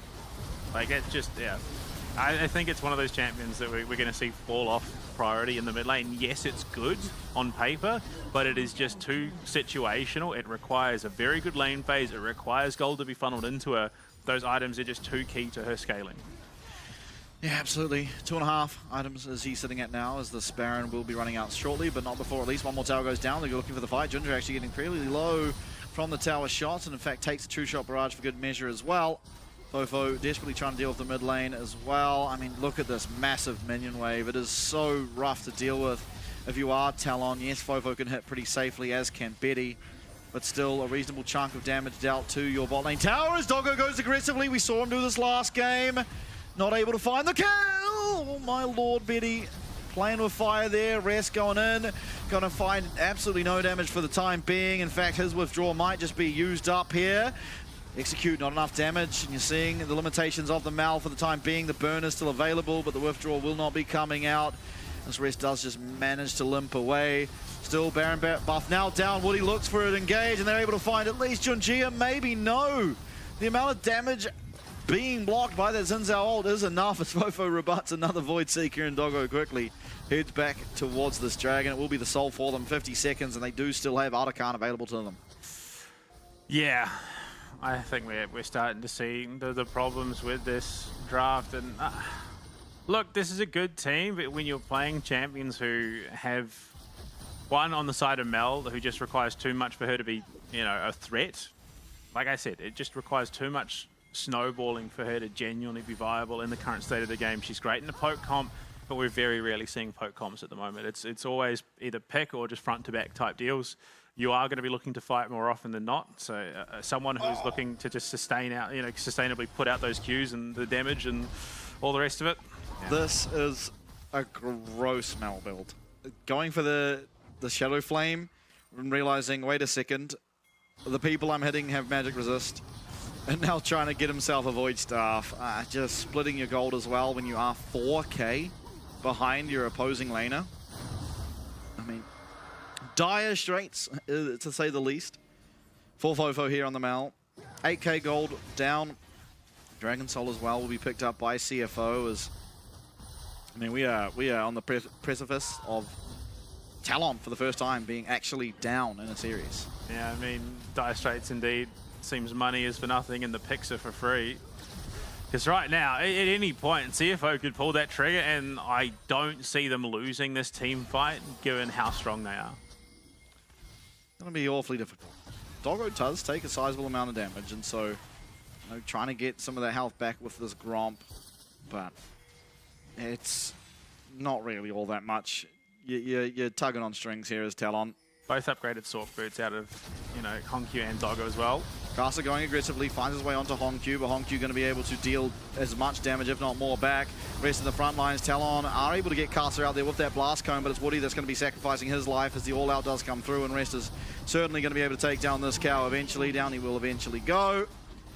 Still 4 members left on the side of Talon. Fofo from very far away is trying to dish out that damage, but you're seeing it here, Rest still relatively high in health. Kaiwing does get a little bit too aggressive, a little bit too early, and will be getting chunked out just that much, as well as losing his flash. And the poke champ's still available for the side of Talon, but the turn, you get that through the Alistair, is not going to be there. They lose inhib number 1 in that mid lane, and the CFO going to pretty happily return to base and have a bunch of gold to spend. Yeah, I mean, even after all of that extended fight, Fofo doesn't even do remotely enough damage to even consider the execute being a possibility. Baron is now up, number 2 of the game. And that Elder is 4 minutes away. I don't realistically see an Elder. I mean, you look at this team fight here. Fofo, he's a little bit detached down towards that mid lane. So yeah, okay. So he wouldn't even have been in position to get the execute off as we go for a fight in the mid lane. Yeah, and Castle getting very low, does dodge a little bit of that damage. Hongkyu looking for the Emperor's Divide, but unfortunately will go wide with it. Fofo just a little bit more damage, will be able to land that execute. Out of the Zhonyas, should be going down. Fofo not actually having stacks, so he will not be, and it's all that's left is Fofo. All 5 members here for CFO. And game number 1 will go to CFO as they truly keep their hopes for first position. Wow, up and available. Someone find Doggo flashing for the stat pad there for the kill onto Woody. But yeah, no, CFO just undoubtedly the better team in this matchup. They played to the macro, they played to the draft. Unfortunately, I think just too much situational coming out of the draft from Talon. The Jace still is just not feeling viable to me. Mel needs to snowball. It needs a jungler who is going to consistently gank, accelerate, get the kills, get the money onto her so that she can be, you know, as full build as quickly as possible. And it needs a comp that is looking more to just poke, trade, not like, you know, heavy commit, because that's, you're never going to get enough damage to conceivably go for an execute on this smell. Yeah, I think big problems happened when RJ was just dying in the side lane. And again, I'm sure, you know, Talon have a lot more information to work with than us. But from what we've seen, this Jace is tending to do pretty poorly, all things considered. It's had, you know... I mean, it went from dominating the Jace Cassante matchup to just not being able to stay in lane against it. Yeah, exactly. And it begs the question, what caused Talon to... You know, they could have just taken the Cassante. There was no reason why they didn't have to. Ultimately... I don't believe Cassante was first picked. I actually don't remember. I think Zinzao may have been the first pick, in fact. No, it was Cassante's in. So Cassante was locked in first. Jace was then the response. Was it? Yeah, I'm pretty sure it was. That's why they picked Jace, because Cassante was first picked by CFO. No, the Cassante was third pick, I believe. Yeah. Oh, no, Azir was first pick. So, yeah, you're right. So, yeah. I don't know why... the first pick, Jace, it leaves question marks. I mean, we saw it, yes, it did more damage than the Cassante. Whoop-de-doo, it was solo dying up in the side lane. It solo died once, I guess, and the other time it was Castle who ended up going down. But still, it does beg the question. I mean, the Cassante just seems like the much more solid pick. It offers your team a little bit more. And, I mean, the Mel definitely did not succeed in this game, even barely doing more damage than the Azir, who, you know, usually will struggle quite a lot up against champs like Mel in lane. Yeah, I mean, it definitely feels like Jace is suffering an identity crisis at the moment. He isn't the bully that he used to be in the top lane, is just the full tank Jace, but now he's also not fulfilling that role as a bruiser, building him then into the tank in the late game. And yeah, look, it wasn't the start of the fall for Talon, I think, at this point, but it was very much integral. Hongkyu getting some big gold out of that play onto Woody. Fofo, you can see just not getting the damage out to be able to threaten the execute. Hongkyu, as soon as he steps in, has zoned Fofo out entirely. The Mel, surprising that the nerfs, the hotfix that it did receive, reducing that damage, is enough to mean that it's not as powerful as it was on release. Yeah, absolutely. I mean, it was a good turnaround here. RJ finds a lot of damage. Unfortunately, he wasn't able to find anything onto Doggo because of the CC chain that was available. But yeah, I mean, this is... If this isn't a sign that Cassante is just the objectively stronger pick than the Jace at the moment, I'm not exactly sure what is, because, I mean, it just doesn't even seem that playable for the Jace in this instance. Well, that's the thing before. Like I said, he dominated the Cassante matchup. Just for the amount of damage that he was doing, to now literally just being solo killed almost every single game. And yeah, like I'm just not seeing the value out of the Mel pick. I think it was a case of Fofo was definitely punching down in the matchup, but where he went 12-0. But yeah, I think likely off the back of this, if Talon cannot make Jace Mel work, I don't see anyone doing it. Yeah. I mean, what was this? I don't even know. Was this the last fight? Does look like it was. Yeah, it was. Castle just not able to do anything. Just gets absolutely blown up, and once again. Rest is there, and there's not a whole lot you can do. Doggo just running rampant. Yeah, and then they have the cloud Doggo comes in, he's there in range to attack, and then flashes. just to style on poor Talon. Yeah, well, I mean, Game number 1, all done and dusted. It was ultimately Talon falling, which you wouldn't usually expect. They have been pretty infallible in the game number 1s, but CFO leading the series 1-0. Can Talon strike back? We'll find it out right after our break.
Writing for a page, letters for you. She can't top all the things I do. Chasing your love, boy, I'm in pursuit. And time is of the essence. All the second guessing, asking too many questions. I'm just being honest, baby boy. I made you the exception. Kick it up a notch. Let me teach you this lesson. Rule number 1, I ain't never number 2. Let me take it higher. We can get a better view. We too deep in it just to let it be. I'm just saying, stop playing. You look better on me.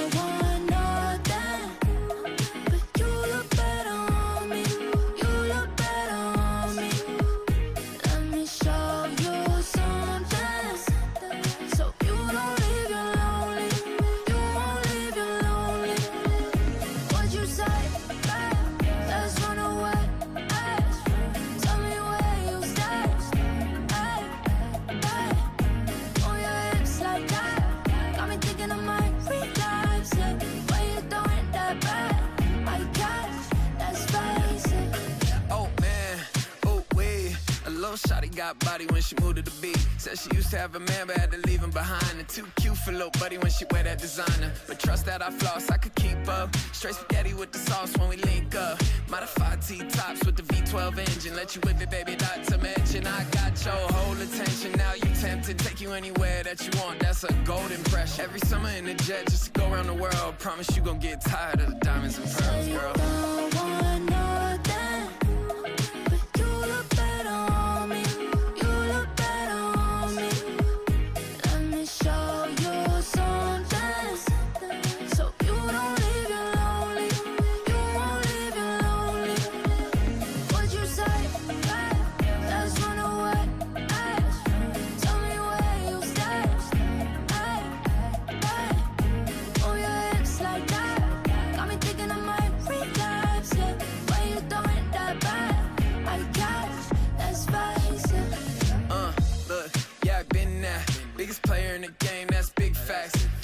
I slide, yeah, you know I do. She wanna vibe just to see how I move. And if she touch, better grip that, grip that. Tell the DJ play somewhere to hit at. I ain't messing with nobody that ain't getting the cake. Throw stacks, I'll consider it maybe.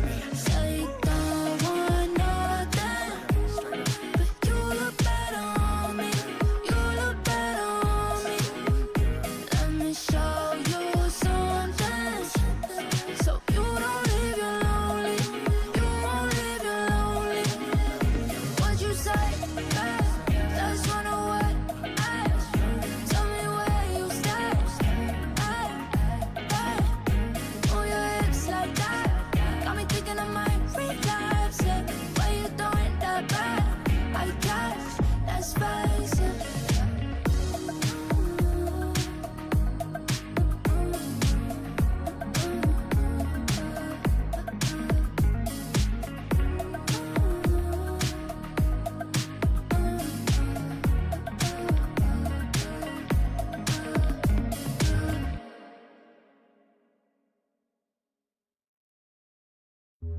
If you want it faster, say the word. If you want it louder, make it hurt. If you wanna ride the wave of high, you can sit back, enjoy the ride. Enjoy the ride. Enjoy the ride. Enjoy the ride. Enjoy the ride. Enjoy the ride. Enjoy the ride. Enjoy the ride. Enjoy the ride.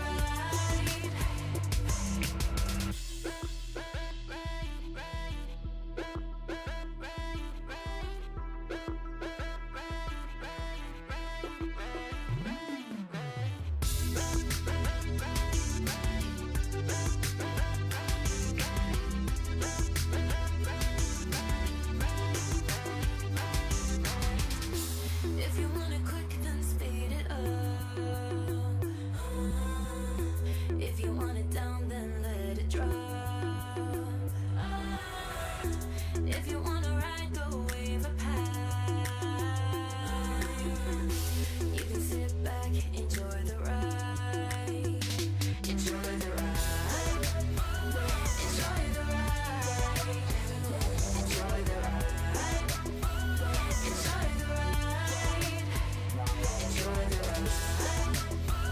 Enjoy the ride. Enjoy the ride. Enjoy the ride. Enjoy the ride.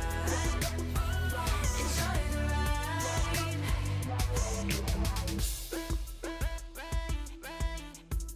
the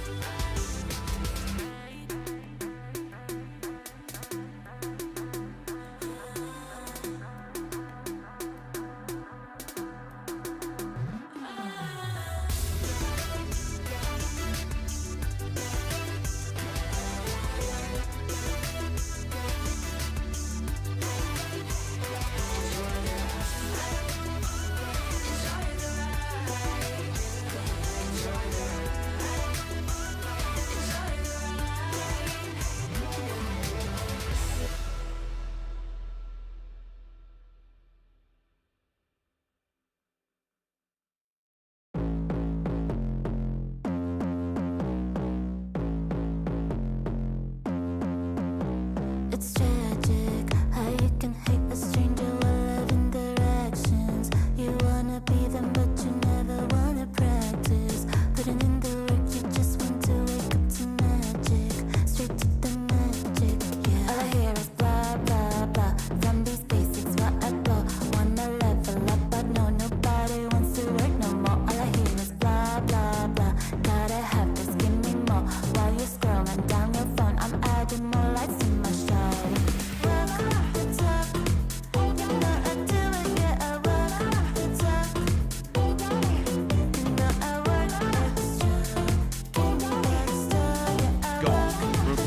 Fearless draft based. TLN now will be on the blue side, so they do have their preference of side after their loss, but it does mean now that if they do win this, CFO will get it for game number 3. Still got to get there, of course. I removed from contention, and the immediate answer in terms of those junglers at least will be the Skarner taken away by CFO. Wow, okay. So, I can tell you, just quickly before we head into this actual draft, the Jace now only has a 52% win rate in the top lane on the current patch, which, I mean, before going into 15.2, it was 45%, so technically it's winning globally, but it's actually more successful in the mid lane currently. There you go. We'll see. See if that does anything. Akali taken away from Hong Q. Interesting that they decided to target that. I think this suggests they want to pick Victor, so I imagine the immediate response will be a Victor ban. Otherwise, probably just be snapped up. Yeah, Kalista actually. I forgot that champ exists. And Betty is on the opposing side of it, so you do want to take that off his hands. Now, Victor strikes me as the first pick. I mean, not sure why else you do ban the Akali. Vi. Okay. Cast are going to be on the Vi. This does open up for the possibility of an Oriana. You know, the ball delivery system does do very well, and Akali, a champion that is often picked into the Oriana as well. Veigar, possibly, for Honkyu. I don't believe it. Rest is going to stick around for game 2, though, for CFO, so that is our question answered. The Veigar, I think if it is picked, it's likely going to be, it's not going to be, it was just also a V champion. If it was probably going to be flexed down to Kaiwing because that cage is just too busted. But realistically, I don't see a Veigar coming through. There you go. So 15.3 for the wildcard regions, which LCP, all the, outside of LTA North and LEC, 22% win rate for Jace top lane in 9 games. Damn. Not boding well. Varus, getting Betty a champ before, 4 of them are banned this time. Very good he is at this Varus. It'll be interesting to see what he opts for in terms of the on-hit lethal tempo or the lethality Varus. Obviously, both have its perks. You want to get through the Sejuani, then on-hit. You want to stay safe from this Victor, then lethality. Be interesting to see what he does go for. But Varus having a pretty good time recently. You know, it has been targeted and killed on repeat quite a lot, but has still generally managed to win. And yeah, it's going to be the Xerath picked up here in the mid lane, almost certainly for Fofo. It could go down to the support for Woody. He is a very good mage player, and if it does for some reason go down there, it does suggest a lethality Varus. Wow. Another new champion to the LCP. We are really starting to rack those numbers up. For Rest, it is going to be Ambessa, which of course has been played once by him. He's done reasonably well on it. Yeah, he's 100% on it, but to be fair, he's had fewer games, I think, compared to Driver. Interesting. The Xerath, notoriously immobile. Yes. I think. Very hard to get on, though. Yeah, very admittedly. Much so. I think into the Victor it does reasonably well. He has the range to be able to avoid a lot of that damage. Ganks really shouldn't be that big an issue. Just because of how deep into the lane you can play. The problem then becomes team fighting, unfortunately. For sure. I mean, generally, similar to the Mal, you just want to poke more so than commit. You do need engage, and luckily we do have that in the Vi. So as soon as those health bars have taken a bit of a hit, you can look for that full commit. You need some mop-up potential, which on-hit Varus certainly does provide, but perhaps you're just looking for more poke. Be interesting to see. I mean, we still need to find out where this Xerath's going ultimately. Most likely mid, but it's still the angle to put it bot. A couple of AD carries taken away. Corki and Misfortune. Definitely, I like the Misfortune ban in particular because she does build that first item, Bloodthirster, which does so well against the poke that we're seeing. Now, Jhin is a good champion against the likes of Xerath, who wants to be immobile, and Draven locked in for Doggo. That is spicy. That is very spicy indeed. Unfortunately, I mean, not the first Xerath game in terms of comp play. It has been played in the LEC. To great effect, actually. It's 2-0 in the mid lane. There you go. Yeah, I mean, I think Xerath is just an underutilized champ in general. It's actually a champ that is balanced around you missing abilities. So, in terms of its actual combat power, it's one of the best in the game if you land everything. Now, unfortunately, people in League of Legends tend to be humans and are not capable of landing literally every single Xerath ability. So you don't get the full effect, but still, if you are very consistently landing these skill shots, it will provide quite a lot for your team.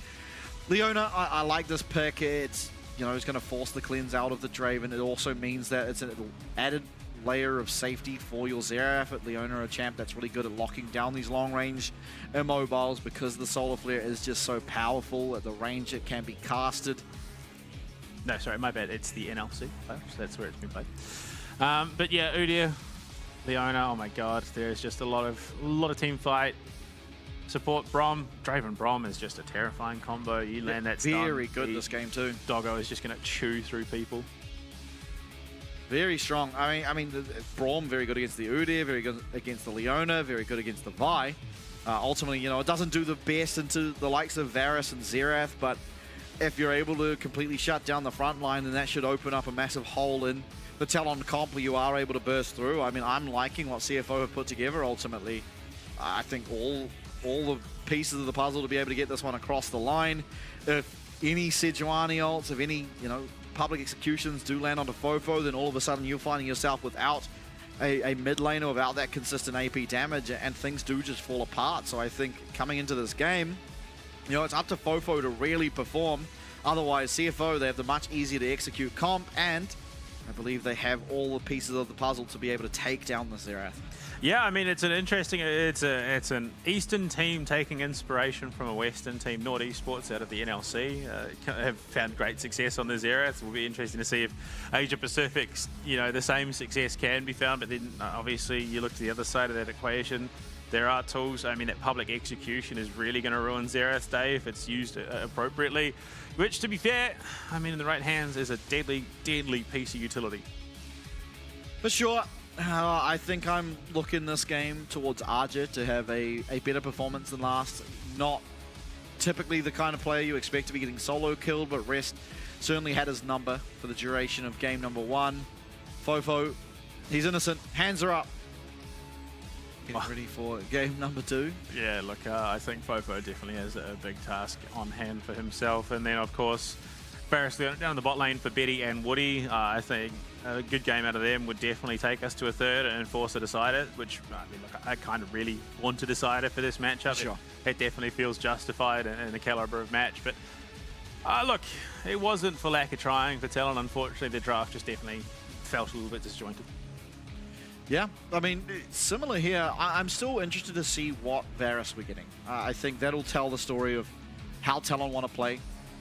I think in general, if you do have the on-hit, you're playing more, Fofo poke them out and then look to the mop-up with that on-hit Varus if he is, and it is the on-hit. So that is more than likely how they're going to go. They just wait for Fofo to find some poke and then pull the trigger with perhaps a flank coming out of RJ, or, Caster just hitting that cease and desist and trying to get Betty the room to be able to find those auto attacks and find those last hits on the enemy champions. Whereas if it was lethality, you're just pretty much sitting back and trying to get priority over the lanes and trying to get priority over the objectives to disallow any fights to ever really occur. Yeah, I mean, I think then you lean too far into the poke comp. I mean, with Fofo on the Xerath as well, you just, that becomes the entire identity of the team. You are then looking to just connect abilities, deal damage, and then you can go for the collapse with RG. I think realistically you'd be playing a 4-1. RG would be off on his own splitting, and then you'd have the Xerath Varus poking. But no, with it on hit Varus, you now have a little bit more to contribute in the team fight. You're going to be able to burn through what is going to be a very tanky Junja and Kai Wing. So I do think this is the better of the two options. Yep, definitely agree. Now, I'm interested to see how this mid lane pans out. I think for the most part, a very easy lane for Fofo. There's no real gank setup either that Victor offers. There's a bit of a slow on the gravity field, but if you're walking up to land that, you've probably taken a reasonable chunk of damage already. I think a wise lane swap coming out here of the side of Talon, pretty implayable, is their bot lane matchup. But ours is going to have to do a fantastic job if he is Dove, giving over the accelerated gold to a champion like Draven can quickly spell disaster, and he's going to come harass Junja. I mean, Junja should be aware of this. Stole it. He did. Oh, no, he didn't. He didn't. False alarm. I think I swear he got some gold out of that. He might have got 8 gold, but Junja getting level 2 means he definitely got the big one. Okay. Now, Junja will be able to pick this one up, especially with Kai Wing coming in our system. Actually, no, he did get the big one. Yeah, I was going to say, I swear the 35 gold went to Arju there. Yeah, because he already had red. Okay. Arjun. I mean, big come up. We love that. Absolutely. And I mean, this does also mean, by the way, that Junja doesn't get level 3. So because he doesn't get level 3, there's no realistic threat of a dive. Woody as well, I mean, realizing that the main objective, what is going on? Objective. The real goal. Yeah. Their main goal. The main thing they want to do. is to try and accelerate the Draven. So he's going to come and support Arja down on the bot side, make sure the dive cannot happen. Although I think Arja did a pretty good job of himself to disallow it ultimately. Yeah, I mean, realistically, Draven is always going to have, the accelerate, just the inbuilt steroid that he has of being able to cash out money, get all those stacks up and then just receive a big payout. This is pretty impactful. I think he's going to be doing all right. Betty left to his own devices against Rest. I mean, we've seen this a couple of times in the 1v1. It's scary. Yeah, I think there is a very real possibility if Rest does pop the heal pot and that cookie, that there is a situation where he could look to actually engage and commit on to Betty and punish him. I do think he should be fine because Varus is just the biggest stat stick of a AD carry. But yeah, flash from Woody's going to force out Honkyu's flash. Definitely an angle of a regank now. So Honkyu does have to be very careful. He's taking sizable amounts of damage. As Fofo really wishing his passive was back up. Yeah, it would have been great if for the mana, but they're looking for it now. Arjo with a nice flash. Is surviving a very long time, but unfortunately will almost certainly go down! No, he will not! He gets the kill. Doggo now low. The Zenith Blade connects, and oh my god, Arjis showing the prowess on the Udyr. Woody, right place, right time, and it's the first blood going over to Arja in that 3v1. A complete disconnect there from Kaiwing. So he was holding aggro, and we're going to see it again here. So they jump in. Great. I have to say, this flash from Arju was great. Oh, beautiful. Not getting caught by Junja. They does still get stunned, but by that stage, Kaiwing, the door was facing the wrong way. he just, I mean, to be fair, I don't think there was really much he could do in terms of leaving, but I think if it just kept moving, he might have just survived that. He just sits there and eats it. Arju gets first blood, and then Doggo's forced to burn a flash as well. Showing his human there with his Q, unfortunately. That's what a computer would say. You know, maybe it's machine learning. You've got to make the mistakes to seem human. Yeah, fair enough, fair enough. Now, okay, another game, another supports randomly battling over wards in the mid lane. Oh, okay, that's the stun now gone. Woody actually in a lot of trouble. Remember, he did lose his flash earlier, stunned up and Ginger in the wings, but Leona puts up a resistant shield and walks on out of there despite being the focus of two people. Yeah, look, Leona is pretty hard to kill at the best of times. And I think at this stage in the game, Honkyu... Oh, hold up, back into live, and Woody's found a way onto Honkyu as we talk about him, and one more auto attack will do it. And Blue Panda, I don't like to call things too early, but I think we're going to game number 3. I would be upset if anything but happened at this stage. Archie, I mean, he's not super steroided in at this stage. Oh my lord, Junja. At least they do have the overmatch. There is no support coming the way of Betty in this top side, but if they have not learnt their lesson after that last gank... Oh, Kaiwing is so low. He does have flash available to himself, and I mean, it is a little scary to engage on Braum Sejuani, just the lockdown that truly is available. No way. But yeah, Kaiwing's going to get jumped on, and just uncharacteristic mistakes happening from CFO at the moment. It was... Look, I would argue no, not necessarily. They had no idea that Woody was in that brush because the water had been cleared out. He was sitting completely in the dark. They had no idea that there was actually that extra member there. And off the back of that, they have the setup they need to go in. And we still brawl. We still brawl. Low health bars and whatnot across the side of Talon means that Void Grubs will be picked up by CFO, so that's at least an objective in their favor. It was obviously answered by Talon, who already did get the dragon earlier. I think that you just walk away with your kill in that situation. You're perfectly fine to keep going. Kaiwing is just going to be the punching bag for the most part, but Arjit hit 6. I mean, levels are coming up across the board. We already see Fofo has that ultimate online, so these team fights in the rivers become a little bit scarier for CFO because all of a sudden there's just this lightning artillery landing on your head. Yeah, the Rite of Arcane. I mean, it's a difficult ability to land, admittedly, but if there is not when there's a solar flare and chains of corruption. I was going to say, if there's any lockdown, then it becomes pretty easy. Yeah, I mean, it's a point and click at that stage. Rest. Oh, okay. Fun. Betty is just out damaging Doggo, and this is going to be the stacks going down. Kill given to Betty. And bad to worse. That's a lot of stacks lost. Dying, you lose half your already accumulated stats. Betty's having to giggle to himself.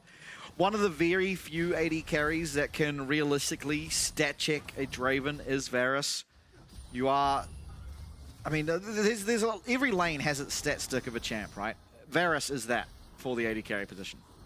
Yeah, I mean, I think realistically for CFO, what they should have done this game is just, again, babysit Doggo. You've got a support that is going to well and truly enable him to find those kills in the Braum. They really could have just bullied out their lane and gone from there. But yeah, Varus, Chains of Corruption, onto Doggo, cleanse popped. You got Woody coming in. I mean... Yeah, look, it got a little bit close for comfort, but I think realistically, Betty was always going to win that. In the mid lane, though, they're looking... Casa swag walking out of there on a very minute amount of HP, but importantly, does manage to get out there 5-0 is the kill score, and an almost a 2k gold advantage as yeah. Junja. No mana available for Fofo, so he will be able to walk on out of there. Ignite was dropped, it was very close, but no cigar. Yeah, look, it's just getting. Yeah, unfortunately too far forward. Hongkyu stun caught right at the arcane on top of your head. Junja, all he can really do is just sit there and watch. Kasa in the Chaos Storm still gets away, and then Woody coming in and support, and they even look for the tower dive off the back of it. So TLN well and truly accelerated into this game. I mean, your mid lane is up 2 kills, your bot lane's up 2 kills. Even Arji got a solo, well, not really a solo kill. Woody was there just threatening. It was more his It wasn't a solo kill, there was no assist. That's right, yeah, no, he just danced around, and then for some reason, Kai Wing just went AFK while tanking a tower. There's been... Oh, I guess no, Castle would have helped that first one. I was going to say there's 2 solo kills, but no. There's only been the one. And that man on your screen there, Arja, he is, for my money, the best UD we have in the league. I mean, I've said it a lot, but he just generally is. He's very, very strong on this champion. Not a champion you know, tend to pair up with good mechanics, but he does just know the limitations of UDS so well that things like that tower dive, you know, as long as he's able to flash that Sejuani stun, he's very aware that he will live. You also had the option, he could have used the Unbreakable to make sure he doesn't go down, you know, to CC, but... Oh boy. Junja being looked at. Flash for... Oh, lordy lord. Unfortunately, almost that. Betty now being chased down by Rest. There is flash available to himself, and he does get the Chain of Corruption. The execute is not just enough. Oh. And what? Oh, okay, Xerath came in to help. There you go. Oh. Out of the arcane. One more. Oh, my lord. I mean, Rest is absolutely dead. Oh! Hits him with a smolder remote as well from downtown. You so... Oh, whirling death, whirling death, whirling death, whirling death. It's not going to be spotted. Oh, Betty. Too wise. He's also a Draven player. Wait, has come back. The 6 thumbs up emote even. Oh, dude, that was great. No, I mean, look, realistically, yeah, are you so busy worried about the Xerath that you're not thinking about the fact that Varus is also a bit of a poke champ there? Woody, yeah, has Fofo there, just the damage. Kasa, I mean, realistically, Kasa didn't even need to come over and help. There's just so much CC coming out of Woody. Yeah, Fofo hits Woody like a well. truck. I mean, Woody realizing that the kill's better on him. Yeah, absolutely, absolutely. Again, it just accelerates him. It just enables him to support Betty even harder. Yeah, I mean, what a coming to form. How often, and this is what we saw in the GARM series as well, right? Talon, I mean, they won game number 1 in that series, but they lose game number 2 and come out in game number 3 and just completely wipe the floor. The same thing happened in Team Secret Wales series, where game number 1, very shaky. They look like they're going to lose. Eventually, they bring it back and come out in game number 2 and completely wipe the floor. It is just almost concerning that is how they're playing, as Rest once again is going to be the target of a dive. Every bit of CC lands, and that's another kill for Betty. Yeah. Stacking up the cash right now. I think he took losing that 1v1 a bit personally. They will get a drag, but it really is feeling like a bit of a drag for CFO at the moment, unfortunately. Yeah, Talon just moonwalking in this one. Yeah, oh, yeah, I don't even think you've got the... Oh, no. Fofo! Oh, he lives. My God. Oh my God. He accidentally taps his Q, and it causes him to dodge the Sejuani ult. There's no way. The calculated Xerath moves. There's absolutely no way. He, for some reason, taps Q, and it causes the Sejuani ult to miss. I mean, I cannot blame Junja for missing that. That's an outrageous thing for Fofo to do. 100% intentional. What do you mean? Yep. But That's ridiculous. I mean, everything that can go wrong is going wrong. Yeah, I mean, you're 8-0. I think the one saving grace is that you've got 1 set of grubs and a dragon. It's a 3k gold difference. Every single roll is just winning right now. Rest is still dealing out some pretty decent damage, but Anjed I don't think he's recalled has the mobility to just run away, honestly. Yeah, he also hasn't recalled in a hot minute, and won't be able to here as Rest will interrupt his recall.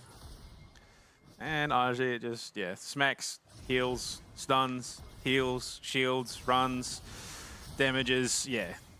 Does have to be careful. I think if an all-out comes through, then Rest will be favoured. Just because the combat power isn't there. So much of it locked up in his and his little cash stack. Looking to go back and perhaps purchase a twisted bow. Yeah, he's got the money, honestly. It's pretty nutty. And Wait a second.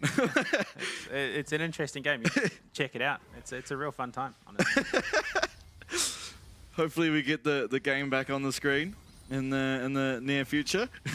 Some league radio. Not that I hate looking at you. Yeah, but I'm not the focal point here. I'm just the voice behind everything, and this is the focus. This is where everything happens. The fact that Betty feels comfortable enough to just aggro up. Yes, look, he's got Woody waiting down, but there was conceivably a time where they could have just immediately jumped on him. Oh, sorry. I mean, Arja still hasn't got his recall off, but now actually is burning away at Rest South Bar bit by bit, and this will be the tower secured, and with that, the Noxian Blessing will be picked up.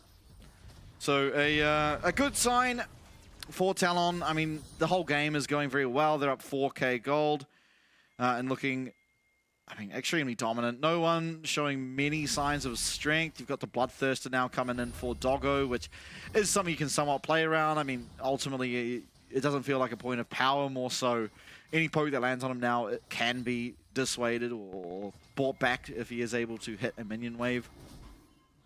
Yeah, and Menage Back's first item, Unending Despair, and I think that is about to become the reality for Rest. I mean, Uru is at the best of times is hard enough to kill, but now he's tanky and even does just damage in proximity to you. So, yeah, the Eclipse is great and all, but I don't conceivably think it's going to give you a better chance at dealing with Arju. Yeah.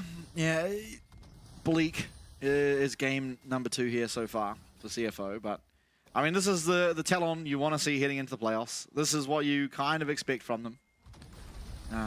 Not necessarily against CFO, but still, the fact they're able to pull off a performance like this against a team as good as CFO is a very good sign. Honkyu doing a substantial amount of damage to Betty's health bar, but fortunately enough for Betty, he has the Blade of the Ruined King and will be able to heal it all back up off this minion wave.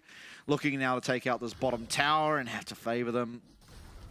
In doing so, Honkyu, in fact, just going to give up the tower, and I think no foreseeable way to truly defend it. Yeah, I think that's pretty much standard at this stage for CFO. There's no real way that they contest. I mean, the fact that they are technically still in contention for these Noxian Blessings is rather impressive. That third Drake is about to come online, and that should claim the Noxian Blessing. Oh, no, sorry, never mind. They got the tower. Yeah, so no, Noxian Blessings have been claimed by Talon. The blues are a little bit hard to see against the grey, but maybe I'm just getting old. Yeah, it could be. I mean, there's been countless amounts of times that we've truly shown our age on the broadcast here. But, I mean, it's just going to be another objective picked up here by Talon. Already got the Noxian Blessing, but, you know, for good measure, may as well secured all 3 of them. As this Rift Herald cannot be contested. I mean, in truth, it doesn't feel like anything can really be contested without a massive misplay out of, in particular, Betty, but the whole team in general. Woody doing a pretty good job of just 1v1ing a jungler currently. I mean, he's already killed him once. Might as well go for another. Yeah.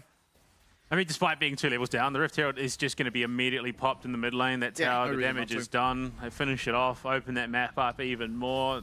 Mountain Drake is up and alive, so you can take the second Drake for yourself. And boom, timing is key. Caster just drives it straight into the inner off the back of the top going down. Oh, Betty sidestepping out of the Glacial Fissure and is offloading so much damage. The Arctic Assault to get Junja back to safety, but in will come the Ride of the Arcane. But it's a shutdown for Doggo. It's a cash out, and CFO, they may have found their only avenue back. Look at the health bars melting on Talon. Udyr will be able to narrowly survive the Ignite, taking away his health, but it's not going to be enough. 1 kill, but that kill is so impactful. It's the shutdown, the cash in, and all of that onto Doggo on the Draven. Yeah, I mean, there's still a 500 gold lead in favour of Betty, but it's hard not to at that point when you're 4-1 up. So, look, it gives Doggo something at least, a big cash out. He can start to get those items online. The Bloodthirst already finished means that he's going to be surviving a little bit. He's going to stick around, finish off this wave as well. And it was a bit ambitious, I think. Yeah, look, you've cracked the tower there. Kaiwing thought he had the opportunity onto Betty, goes wide with the Glacial Fissure. Betty just cleanses out of the Glacial Prison. Ginger's too deep, but all the while, rest. Doggo, yeah, rest coming in too little too late, but Doggo hits what he needs to, get some massive damage out. And yeah, look, it definitely could have been a little bit cleaner, and there could have been more picked up, but you take what you get at this stage. Absolutely, but still, I mean, Talon back on the map. They are still very, very far ahead, all things said and done. It did bring back the gold a considerable amount. From what was, you know, a 5, nearly 6k gold advantage, it's now come down to about 4. A lot of the combat power should be picked up on this Draven. Looking for a recall now. Let's see if he has the Infinity Edge. Probably not, I would suspect. He does. Oh, he does? Okay. Yeah, it would have been a pretty sizable cash out. Given that he had avoided dying for a reasonably long time now. So Yeah, he was at about 65 CS when he died, so... yeah. And he's going to start stacking those back up. Mountain taken from Talon. They're halfway to Soul, and a Mountain Soul, oh my lord, on Aja is a bleak situation to be in, because he's hard enough to kill at the best of times. With a Mountain Soul, it becomes even harder still. Yeah, yeah. Still, I mean, if there's anyone to play around, it's this Draven, you know, and if Draven is able to stay strong as he has found himself now because of that last team fight, can bridge the gap for then Hongq coming online, and all of a sudden you do feel a little bit better about your chances here as the side of CFO. Definitely down but not out, I think, is an apt way to put the current situation for CFO. Certainly, you know, one mistake out of Betty has caused this gap to close quite a considerable margin. Yeah, I have to say it's impressive. I mean, you're 8-1 down. They've dominated the map. They've got 3 of your towers taken. All those outers are gone. But it still definitely feels like CFO can contest. Like, not outright, but given a little bit more time, a couple more items, they definitely could start to really put Talon under the pump if Talon misplay a little bit. But this Artican's going to be started. There is the contest coming. You can see everyone just sort of rotating up. The teleport's now Ginger forced off.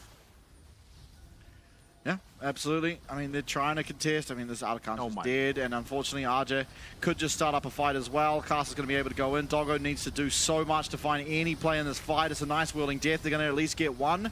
No, they don't even get one. Withdrawal. Resto does find his way onto Fofo, and that's at least the first, as the Xerath will be returning back to his base. No teleport as well, so he cannot conceivably join his team once more. But RJ and Cast are still going aggressively onto Junja, who is just running away. Doggo now comes to join the fray as well, though, and RJ, despite the strength that this Draven has, is still finding a lot of time to wail on these health bars. He's continuously using this Phoenix stance. He's finding the damage. The stuns, and down will go Junja.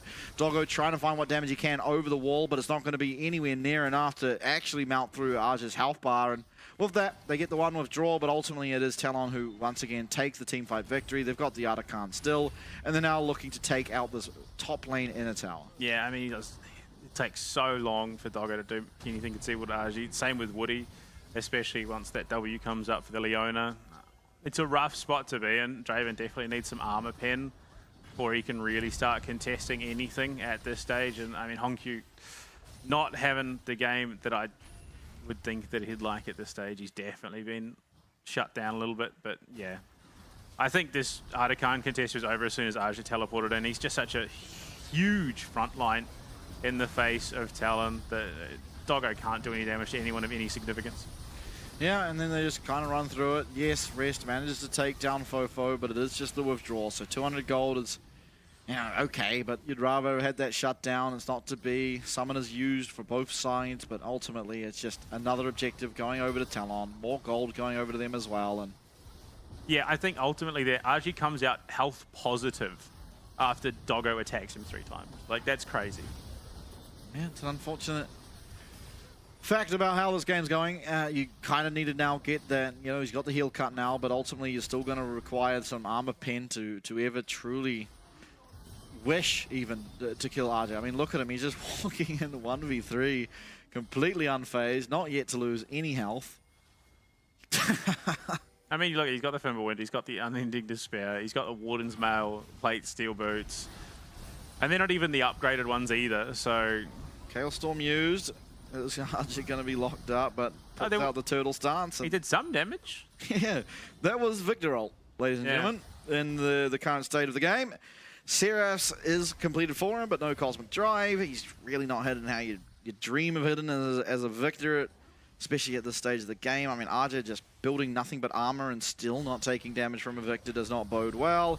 Woody going in, they still have that Otacant buff. Actually, no, they don't. It just goes down. It's a good stop on Fofo's ultimate, and he's been CC'd for a long time. Is going to get taken out. The shutdown going over, but it's still Talon who are running forward. They have Betty who's trying to do damage to Rest. Rest looking for perhaps a turnaround. The smite coming through for Casa means they are going to secure that kill now. A possible turnaround on their top side as Doggo and Honkyu are all that stands. Those two damage dealers for CFO are looking to try and take over this team fight, but not going to be able to. Still, a great team fight coming out of CFO, able to get some gold back into their pockets, and importantly, Honkyu picking up one of the shutdowns. Yeah, I mean, much needed gold injected into him, and I feel like Doggo is doing a little bit more to Arji. I think not necessarily in terms of damage, just because Arji's not getting as much healing now, where that execution is calling. So I suppose something, if nothing else. But yeah, this is going to be the third Drake taken by Talon. They're going to get that soul point more pretty soon. I mean, Woody, yeah, there was no Otacant. None whatsoever. Woody just said, you know what, yeah, cool, stun lands, let's go. Yeah, no one conceivably able to follow up. You do have the Rite of the Arcane, but Junja being there, as you already knew he was, because that's who you engaged onto, just throws over that ult. It's followed up by the public execution, and unfortunately that just means your artillery mage is gone. Yes, you end up winning the team fight, quote unquote, but there is a real chance, and I don't know the numbers, but there's a real possibility that at the back end of that, CFO actually got more gold from the fight than Talon. It does mean they secure the soul point though, which is of course a win condition they can aim towards, as getting that Mountain Soul online is going to create even more pressure on Doggo to be able to mount through Arji's health bar. I think Serpent's Fang could end up actually having to be on the menu. Yeah, I mean, Baron's now up. I think Talon, for the most part, have the control of the map where they could conceivably take this, especially with and on hit Varus. I mean, that is going to, you're going to chew through that reasonably quickly, especially with Blade of the Ruin King, Gwynsu's and Terminus up and available. But Fofo, he's got the, I mean, there is just so much zone already out of Talon. Arji is an absolute beast. He still hasn't spent that gold. He's still got it sitting here down on this top side, bottom side. He's going to push that wave out. He's going to try and keep Rest here so that the team can potentially set up and maybe bait CFO in. Recall from Rest, picking himself up the Merc Treads, but I mean, Baron a real concern for the side of CFO is with the lethality Varus. It's pretty trivial to be able to take. You're able to tank it up with the Vi and the Leona. Teleport now coming through, as it does look like this is what's on the mind for Talon. There's no real way that you can see a contest come through and feel positive about it. It is getting taken down, and Arj is doing his best to try and stop any forward momentum from the side of CFO to getting towards this Baron, Kaiwing with the Glacial Fissure, but Arj is still just sitting in there 1v4 and not taking any damage whatsoever. Rest finds his way onto Casa, who will be able to get out of that harm's way, I suppose, with the Vault Breaker. Honkyu getting locked up by Chain of Corruption, but the follow-up's not quite there, as Woody as well, with Casa getting very low. It's a nice whirling death, but still not able to find a kill. Right of the Arcane coming out now. Doggo's going to have to dip and dive in dark, is able to do so, and will be able to heal back up off this red buff. So Baron definitely stopped for the side of CFO. It costs Honkyu his flash, but also they get Casas. Yeah, I mean, Arji's just so hard to chew through. He's got the Frozen Heart as well. It's so hard for Doggo, I think, to deal with him at this stage. Even with Armor Pen, just the slows and everything that he's going to have to put up with. It is going to be the cue that Talon needs to then pull that trigger to start this Baron up once again, and Gatekeeper Arji on the front lines. Ward is going to go down, so they're going to have that info briefly. Casa's still reasonably low, hasn't had the time to go look for a recall, and because of that, they are going to opt to start. Doggo getting flashed on, but he is able to get himself out with that cleanse and flash. Woody now getting low, but unfortunately it's going to be Honkyu walking a little bit too far up. Does get collapsed on by Casa, and that's one kill going over. Arj still 1v4 on the top side of the fight and still remains at half HP. And in fact, it's CFO who are going to be running for their lives in the opposite direction, back to the base. Now still pathing out. There is still a Baron at play. No one yet connecting with it, as Kaiwing will just be able to get out. Yeah, I mean, these fights are getting pretty close, and I think the big difference is that Arji is just so hard to kill. It takes too much for Doggo to get through him, and by the time it does, I mean, we saw Honkyu was just completely isolated, fighting into 4 members. Okay. Well, Doggo managing to find a kill with that Whirling Death over on to the Leona, but it's Kaiwing that's going to go down next. He actually manages to flash away with a minute amount of HP still, as Arji getting taken out pretty low by Doggo here. The Baron is picked up as Rest does flash into the pit and will be able to take out Betty. No, he won't! Oh my god, Betty! Betty has lived. Betty's on the most minute amount of HP, but he does survive, and for his troubles, actually picks up 2 in the right of the arcane. Out of vision, connects onto Kaiwing. Yeah, I mean, Doggo just backs right off there. I think there is a possibility if he'd gotten a little bit closer, that would have been a couple of kills going his way, but no. Betty is now 7-1-4. And Aji is just too much to deal with for CFO. He zoned out too many. Zoggo gets jumped on here. He has to back right off because he's lost so much HP. He's trying to dish out punishment. They can't even get the stun onto Woody. You see Hongyu comes in here, gets caught by everything. The fact that Aji is so beefy, there is no way that anyone from CFO can go on and assist. Hongyu Doggo had to back and is only now just coming back to things after the fact.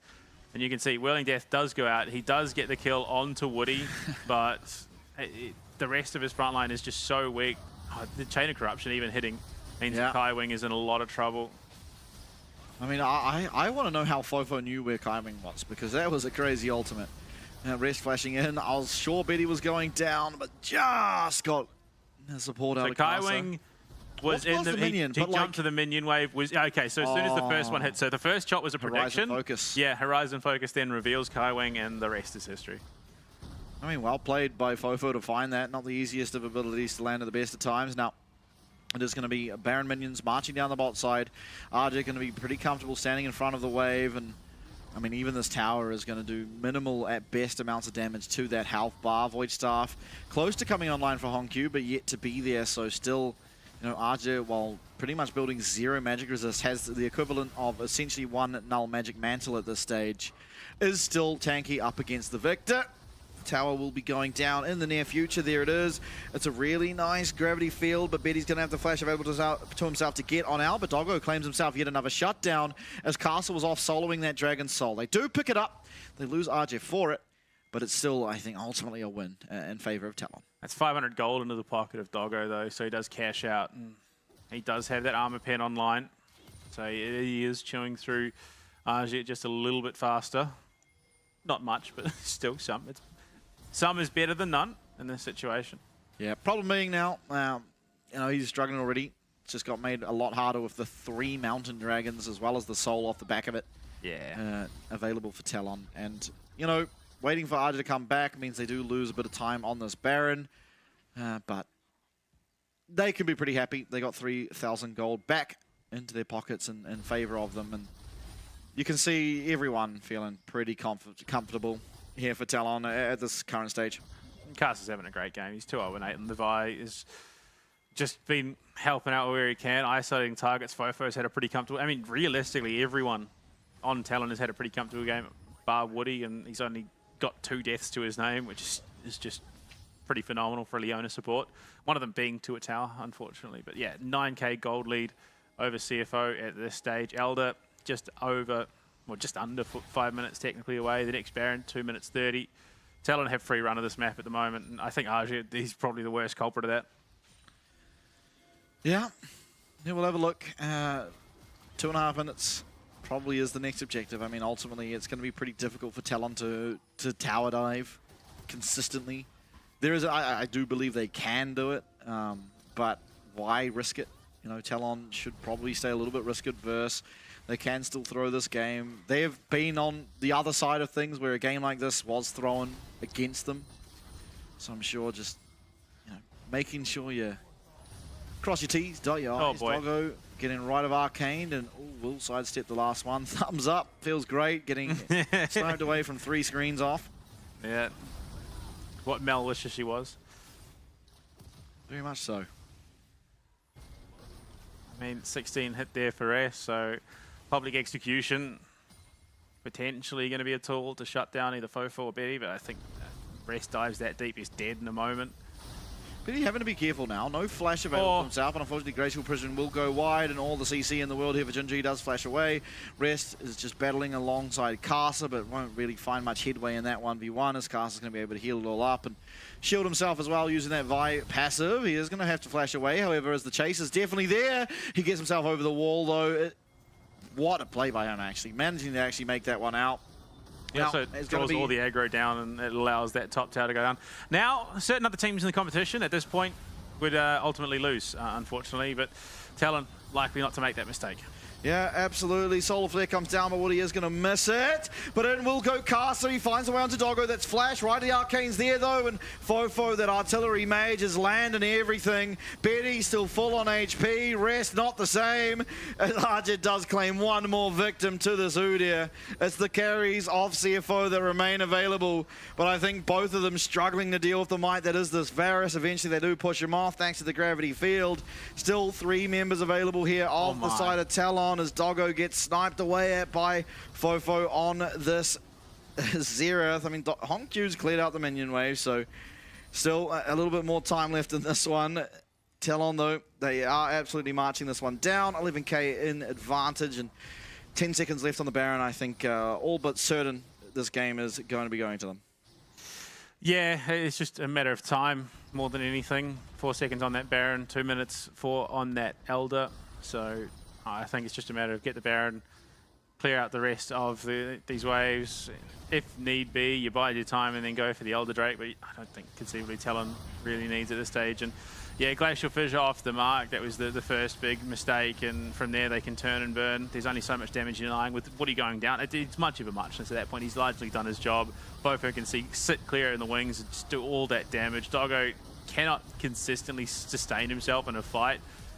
A bit of shotgun gold, but I mean, Aja is just such a problem. Yep. The only conceivable damage coming out from him is Fofo. Sorry, not Fofo. Is it's getting late. Honkyu in the mid lane on the Victor, and even then, your Cosmic Drive, Seraph's Void Staff. So there's only so much damage coming out. Baron out, picked up for Talon. Should be able to get this one across the line, I dare imagine, with this objective. It also does tie them over to the Elder at worst things come to worst. So things looking pretty positive for the side of Talon. Does seem like they are going to opt into the Elder first. I mean, it does just pretty much ensure they win off this Baron buff. They'll be able to pick up the Elder and have 2 minutes to work with to ultimately take down what is the last 3 towers, maybe not even needing the mid one if they do play aggressively enough. Doggo as well, he doesn't have flash for this next fight. Rest's playing aggressively, but I mean, will opt to back out pretty wisely. I think realistically, you just keep the wave shoved in. You got 30 seconds to Elder, you pick that up, and those champions that are narrowly avoiding death in a team fight and bouncing back and forth to the fountain just ultimately die. Yeah, or you can just look to end here. Doggo, remember, he has no flash, and Caster finds his way onto him. The right of the Arcane's there, and down goes all of your team's gold, goes down all of your team's support, and goes down all of your team structures as Talon will fight back. They will take us to a game number 3, and CFO versus Talon provides. Yeah, look, there was no doubt that this was going to be a great series, and Talon answer back in true kind. 24/7 KD ratio. Look, it's all day, every day for Talon right now. I mean, RG cannot be understated. It's not even that he can be understated. There is no doubt that he was instrumental in that. He was just too hard to deal with. Yeah, look, Betty goes down, but technically does not die. Talon just pivot from what was arguably a pretty weak draft in game 1 off the back of what is Jace is just hugely underwhelming at the moment for me, into RG picks Udyr and just completely zones out CFO from having any real impact. Yeah, completely dominating that game, did Arja. I mean, honestly, the whole side did. There was mistakes across the board from CFO, and Talon, in Talon fashion, capitalized very, very well. I think everyone really, that game, stepping it up, making sure they looked a lot better, and will take us to a 3rd game now. CFO on the back foot coming in. They'll get the side selection, however. I think we've got a pretty good game in store for us. Look at Fofo's damage. Fofo, 100% win rate on Xerath in the LCP. Who would have thought? Especially when you look at champions like Skarner and Mel, who are like 1-4, 1-3. Oh, well, look, it's now in competitive play, 100% win rate across NLC and now LCP. There's three appearances. Maybe we see more of it in the future. Yeah, I think ultimately Xerath's always been a relatively good champ. It's just a little risky, right? You make a mistake and you're all of a sudden going down. But when you're players like Fofo, if you are a professional player, you should feel pretty okay to pick these riskier champs because you should feel confident in your ability to play it. And Fofo here demonstrating that he certainly is. I think Aja helped a lot. He created so much space for Fofo and Betty, realistically. Caster as well. I have to say, despite the fact that he just went and died so many times, those deaths were so impactful. Like, he's just consistently creating space for a long-range threat of Fofo and the rest of the team to follow up. Yeah, I mean, ultimately he was sacrificing himself to get his team in the fights, right? You see the poke coming out, or you see the setup there available onto Doggo, and he just goes in, he sends his ult, he sends himself in. Yes, he's going to go down. Who really cares as long as Casa gets in, as long as Fofo's able to provide that artillery from the back, and Betty much the same. So, I mean, they got ahead, they never relinquished the lead, pretty much winning in all stats around the Rift here, and I think they can be confident now going into what is going to be our game number 3, and ultimately could end up being our decider for first place. It's a shame that the Draven just had such little effect in that game because Arji was just too hard to deal with and he was the front line. I mean, we're going to see it throughout these highlights. Even this, I mean, this is really where it sort of started to slip away from CFO Kaiwing. Yeah, no, so he would have 100% been able to survive if he'd kept running. But for some reason, he decides to stay tank the tower. They still don't even get the kill, and then Betty just, stat checking Doggo right now. Woody doesn't even need to be there. He just makes it definitely more certain that Betty's going to win. So, yeah.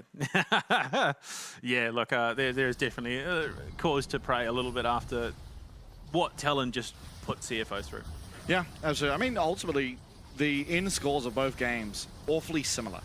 You know, CFO, while it did look a little less certain for a lot of the time, they managed to survive about the same amount of time as Talon. They also put up about the same score as Talon, and I think Doggo, considering what he's dealing with in this game, you know, going up against an Udyr that's unkillable, a Vi, a Leona, did a very, very good job on the Draven to provide that damage and provide options in these fights to maybe be able to take over them, but they just fell too far flat early on in the game. I mean, Ginger having what I want to say is possibly his worst performance yet, missing a bunch of key ultimates, not really being where you'd expect him to be a lot of the time. Missing a key ultimate because Fofo fat-fingered, I would hardly say it counts, but definitely made for a very interesting highlight, and I'm sure someone's clipped that. But, I mean, even in that last fight around the same position here, Betty cleansed a glacial prison, flashed out of a public execution, and then you look at it, Aja after the fact is just too beefy.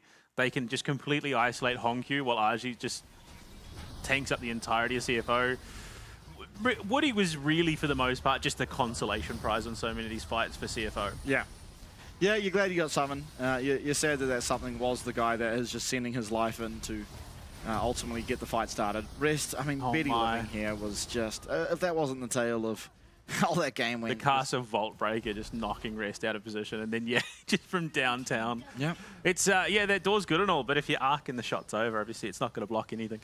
Yeah, absolutely. I mean, I don't even really... This fight, if Betty had flashed, the game ends here, but unfortunately for him, he did not. So he was just trying to get, the damage on the back end, slowly walking towards Kaiwing, and then even here, if he has flash, he can get all the damage out that he needs to. Hongkyu would almost certainly go down, but unfortunately not having the flash there did mean the game was extended a little bit longer, but it was all but certain, so it's completely fine. Yeah, I think the Udyr is just too much to deal with, and then Doggo just being completely zoned out. Casa just splits the difference with that cease and desist and just whomps him out. And Aja's still finding kills, he's still walking on through. He's quite happy to tank up both Nexus towers because of those ridiculous shields that an Udyr does bring in. Yeah, look, to be fair, in CFO's situation, you can't really do much but laugh and just look to game 3. Absolutely, and look to game 3 we will. It was a fantastic comeback by Talon. Now we are sitting 1-1. Driver on your screen getting ready. CFO in the back getting ready. We'll see you very shortly.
with my chest now. I got you figured out. It's something that you got, babe. It has me going wild. It's the way you say my name, the way you touch my face. It's like our bodies move so easily. Like a movie, like a dream, a dose of dopamine, more than ecstasy. Between you and me, like a movie, like a dream, a dose of dopamine, more than ecstasy. Between you and me, take me there like nobody else. It's so unfair, I get you all to myself. But I like it like that, yeah, yeah, yeah. I like it like that, yeah, yeah, yeah.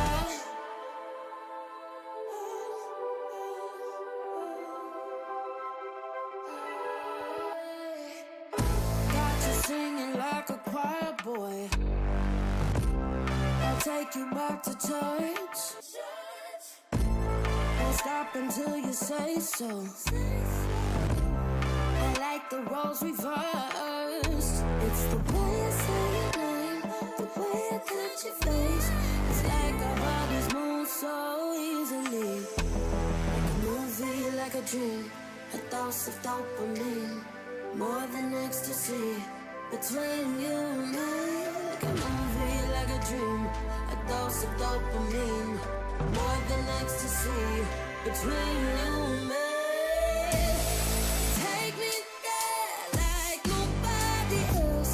It's so unfair, I get you all to myself. But I like it like that, yeah, yeah, yeah. I like it like that, yeah, yeah, yeah. You take me there like nobody else. It's so unfair, I get you all to myself. But I like it like that, yeah, yeah, yeah. I like it like that, yeah, yeah, yeah. You waited all night for me to come back. Why'd you think that it's not alright? Told you that I'm not that type.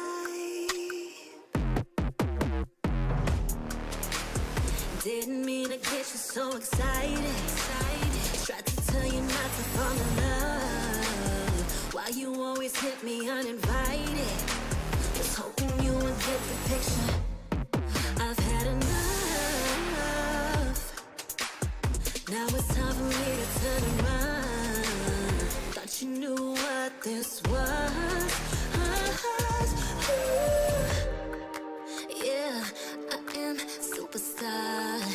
You were never the one for me.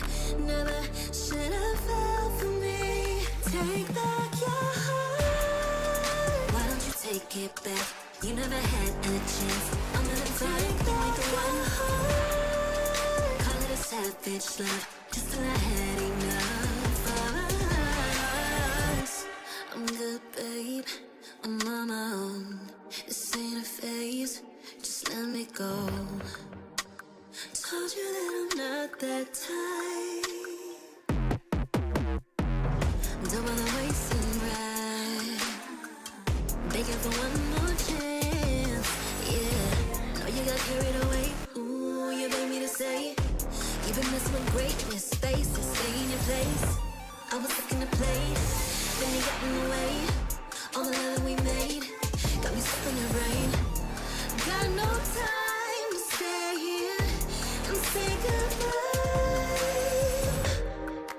Yeah, I am superstar. You were never the one for me. Never should have fell for me. Take back your heart. Why don't you take it back? You never had a chance. I'm gonna take back the one heart. Call it a savage love, just till I had enough of us. And we are back with something different in store for us in game number 3. It is do or die time for that first position now for CFO. They will be subbing in driver. They will be playing the blue side. They are 1-1 up against Talon. Yeah, it always feels a bit rough for Rest. I mean, the guy genuinely, for the most part, plays pretty well. That last game was just a rough one, and Bessa into Udyr, pretty much anyone into Udyr, and that top lane was just going to really suck, especially when he got that first blood. So, yeah, look, we'll see. Driver is a bit of fresh blood. Obviously, it's been a long couple of games, so just having that freshness in the top lane might do them no end of good. But, I mean, coming into a matchup, Talon have really bounced back. They're looking for the reverse sweep here, which is a bizarre thing to be saying about Talon in the first place. And then, I mean, we saw you and I just, Fofo popped on the cams, the mid lane Don, the dirty mob boss in the mid lane that he is. He just has that energy about him. It's really hard to gauge where that guy is. He always looks so serious, so stern, but when it comes to game time, he's just locked in. Yeah, absolutely. He's going to have to be. Ultimately, this is Talon. Pretty much, if they win here, will all but secure themselves that first spot. They will still have to get it across for Vikings, but at least for my money, I think this is the more difficult of the two to navigate. I mean, Vikings obviously playing very well, but Champion Select music started up in my ears. That means Champion Select nearing starting. Have a look at what is being banned out. Obviously, a lot of champs removed. The Udyr, the Cassante, the Jace, the Ambessa from the top side without bans even coming through. Can open up for some interesting picks. I mean, Rumble strikes me as something that you might want to just ban out because what do you really have to answer? Well, I mean, it is interesting looking at, so Talon going into the series with 10-1, Vikings were 11-3. So if Talon win here, they go into their final game 12-2. If Vikings win, it would then literally come down to the head-to-head, which is just mind-boggling that they could take it in a head-to-head matchup. What are the points, though, is the important thing? That's it. It literally comes down to that head-to-head, I'm pretty sure. Okay. Well, I mean, it'll be interesting to see. Rumble was taken away, so for my money, the biggest power picks from top pretty much removed.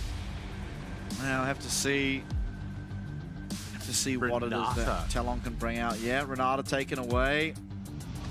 Doesn't strike me as all that much to pair with it, with the Callista banned out and Varus removed from Fearless Draft. I mean, Nautilus from Alistar, Leona gone. I think that sort of leaves Rel as probably your best pick in the bot lane as a support at the moment. Then Renata probably follows not far behind, but Wukong being banned out. So Lee Sin, Wukong, Skarner being targeted in the jungle. Rakan obviously there is an answer as well. And it's odd, going into this game that the priority definitely feels like it's support picks for what's left in the pool. Yeah, absolutely. I mean, Rakan, very strong. Still, I mean, what is left open? Rel is a power pick that hasn't been picked yet, so I imagine just an early Rel pick here in game number 3 would make sense. It does fine into Rakan. Ultimately, what else is even open? Misfortune? Blitzcrank. Misfortune is open. You could just pick Rel Misfortune here and you wouldn't feel too bad. There's not really a whole lot to answer. Yeah, I think, yeah. Corki, yeah, okay, well. Fofo into the mid lane. I mean, it has that potential to be a flex as well. I think you do almost want to lock in the Rel here. I think there. I mean, you could just. Yeah, we didn't even talk about that. Yes. Nocturne let through as well.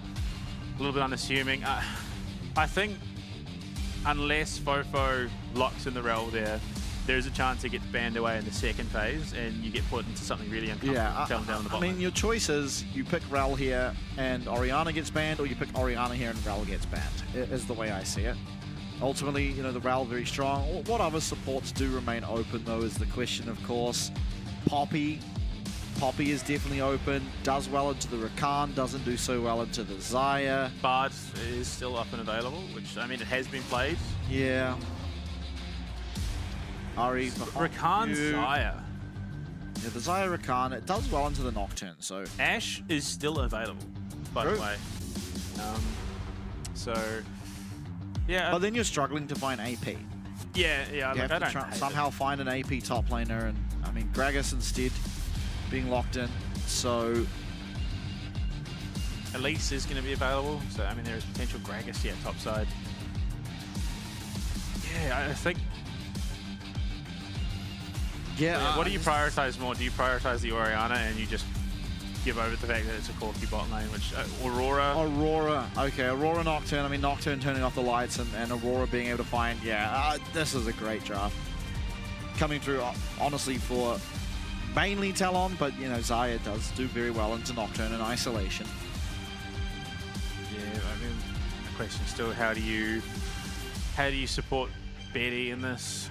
I mean, if we want to go deep into the pocket, there's something like the Thresh, but I just don't think it offers much to whatever AD carry you're going to be picking. Orianna is going to be banned away from Hongqiu. So, yeah, look, a lot of punish coming out of that command shockwave.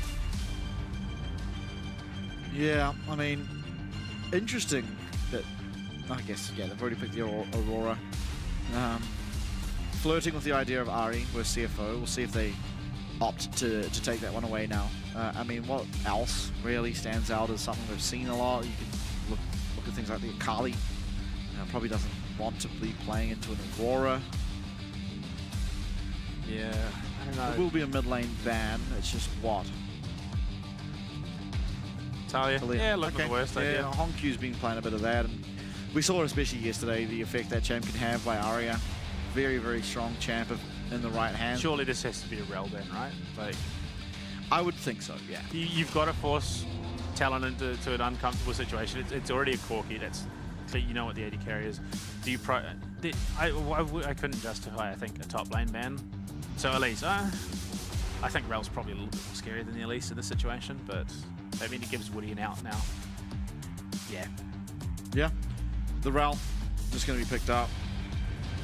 I mean, makes a lot of sense. It seems like the priority support that is left available, it's the one that CFO are clearly most willing to go against, and I mean, I don't think anyone in Talon's going to feel particularly bad about it. Yeah, I mean, it's good, it's safe, it allows for a lot of play from this bot lane. I mean, Xayah Khan should be reasonably safe. Okay. Yeah, look, okay. They're just doggo messing with us a little bit here. That's a... Look, don't tease me like this. Yeah, the Galio. Okay. I mean, interesting. Okay, so Galio does a good job of splitting up the fight, so it's going to be hard for Caster to find any true targets for his ultimate. It's probably just going to be a tool utilized to turn off the lights, and Kane hovered. No. I think Kane sucks, and I don't think Dungeon's going to play it. Yeah. Why don't you just commit into the magic damage? Just go, you know, blue Kane. No, it's going to have to be some pretty significant... Oh, yeah, okay. Kindred does that pretty well. I mean, it's a significant bailout of the Lamb's respite, so... Top side, I mean, I wouldn't hate the Camille. RJ has played the Narba previously. Again, it's not had the most pack full of showings in tournaments so far, but he did win on it. Yeah, there's going to be the Gnar. I mean, Gnar does well into the Gragas. It's a curious Gragas blind. I mean, probably just wanting to stop a Jax from coming through, which is, you know, probably the strongest top laner that does remain available. You don't really want to play the Jax into the Gragas, as we now have our team comps all locked in. It's going to be a hard game for Caster to play. Ultimately, he doesn't really have anyone he wants to ult in, and if he does ult in at an inopportune time, you know, Lamb's Respite's there, there's just so much punish. Yeah, the hero's entrance and all. I mean, not even that. You've got the explosive cask as well to just completely nullify that engagement. So, look, I think CFO's draft is very much geared towards counter engage. They're looking for Talon to be the one to pull the trigger, but then they can just collapse and absolutely dominate that team fight. So Talon, I think, are going to have to be very selective with how they approach things. And, to be fair, if Talon do get an early lead, I think CFO definitely struggle to be relevant. Yeah, absolutely inclined to agree, but it all comes down to this. Game number 3 between Talon and CFO. I wouldn't have had it any other way. CFO, you know, they love going to 3 games anyway. It doesn't matter who they're against. This time, it just so happens that it is their biggest rivals in Talon. The team that sits atop the leaderboard, only losing a second game in this series. It's going to have to be CFO tripling their losses in order to be able to take this one. I mean, it's wild. So Team Secret come in, deliver CFO's first loss. CFO in position to now deliver Talon's first loss in the competition. So definitely means that there is a shake-up in terms of just how strong these teams are. Looking into the split 2 especially, it does mean that there's more viability in contesting towards the top of the leaderboard. Yeah, absolutely. Now, CFO clearing out some of that early vision that was placed into the opposing team's jungle this time. As Ginger now going to be located up on his top side, it should be completely fine. Do you think that Talon as a team are contractually obligated to play Doggo Corgi with Corgi as the coach? Minions have spawned. Not sure. I mean, you'd have to imagine. You must respect coach. But yeah, look, to be fair, I think it's going to be a pretty standard handshake. I would have thought that CFO would likely have wanted to lane swap, but they are going for something else entirely, it seems. Yeah, looking for this blue buff. No information on it yet from the side of Hold Talon. on. Mid lane? Yeah, just 2 people in mid. I think. No, they burnt Fofo's flash. Oh. Yeah, no flash in response, so okay. Summoner now missing for Fofo. I mean, it is definitely punishable. Kindred not the greatest of gankers, but this Galio possibly the best mid laner at setting up for ganks that we're currently seeing.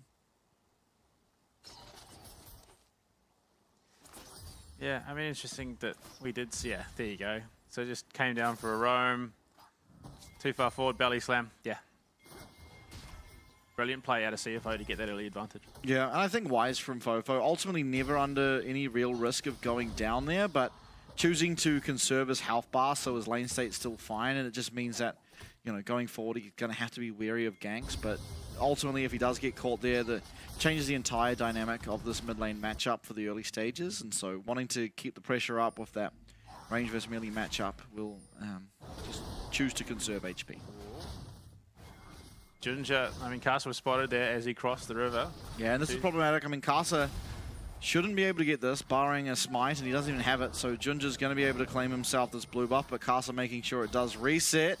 Casa, you do have to be careful here. Arja trying to come down to help, but quickly realizing that this is not his to take, is going to find himself a little bit homeless. Honkyu going to be trying to charge up that fear and finds a massive amount of damage. Casa, in fact, going to be forced to flash away as Kyming was coming to join.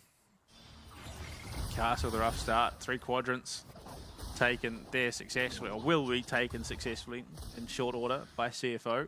So Ginger getting a much needed acceleration against this pretty terrifying Casa. I think in terms of level 6 impact, Casa just edges out Ginger a little bit more because he can be more present at a moment's notice. But yeah, once it comes to the team fights, Ginger is going to be invaluable for CFO. Yeah, absolutely. Honkyu now losing another chunk of his HP bar, as we're seeing the effect that Electrocute can have. Yeah, very dominant rune now, especially against a lane that it's so easy to proc against.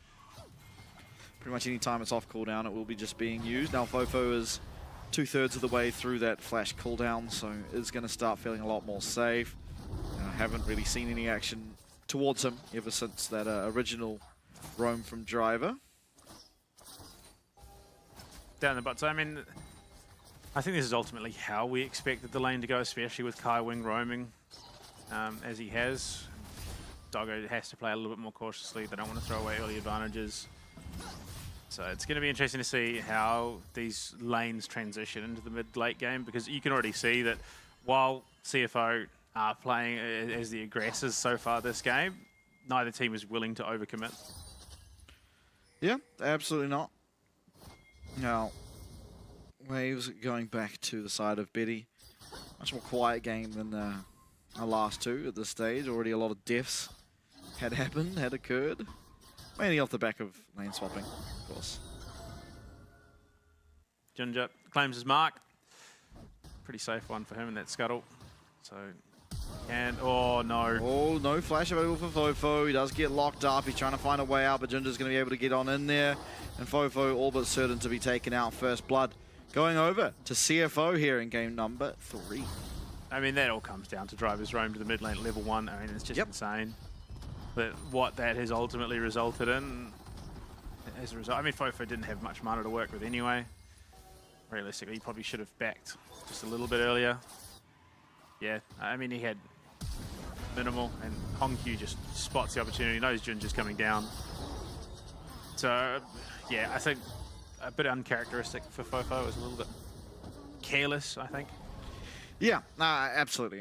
Definitely overstaying. Generally, you know, trying to get back earlier and find your item. I mean, if you are able to greed and get to the lost chapter on your first base, it feels really good, but it does tend to lead to situations like that we just saw. Castle, though, much the same as in game number 2, will be starting up an early dragon. It will be traded for the 3 grubs up on the top side for CFO. So, an even trade in terms of the Noxian Blessing, as neither team get to claim any of them. But, you know, 1 kill in favor of CFO. Lane swap coming out for CFO. They're going to rotate the bot lane up to the top side. It's ultimately, I think, what gave them that confidence to be going for these Void Grubs. But it means down the bot side, Infernal Drake will be taken. Betty, I mean, he's not having the worst time. He's staying even in CS. They haven't died. So I think Talon are still in a pretty solid spot overall. But yeah, just a bit of an uncharacteristic misplay from Fofo in that mid lane. Yeah, we'll have Flashback available to himself now, whereas Hongkyu doesn't, so it does feel very safe on the Aurora now. As Aja going to be forced to 2v1 up here, but Woody in support makes it a 2v2 really quick, smart, and should feel completely fine. Nice. Blade Caller from Doggo, though, gets a nice 2-man route. Hongkyu was roaming towards the topside river there. He was looking for something. Ooh, Betty trying to use the Valkyrie to get away. Won't be able to do so.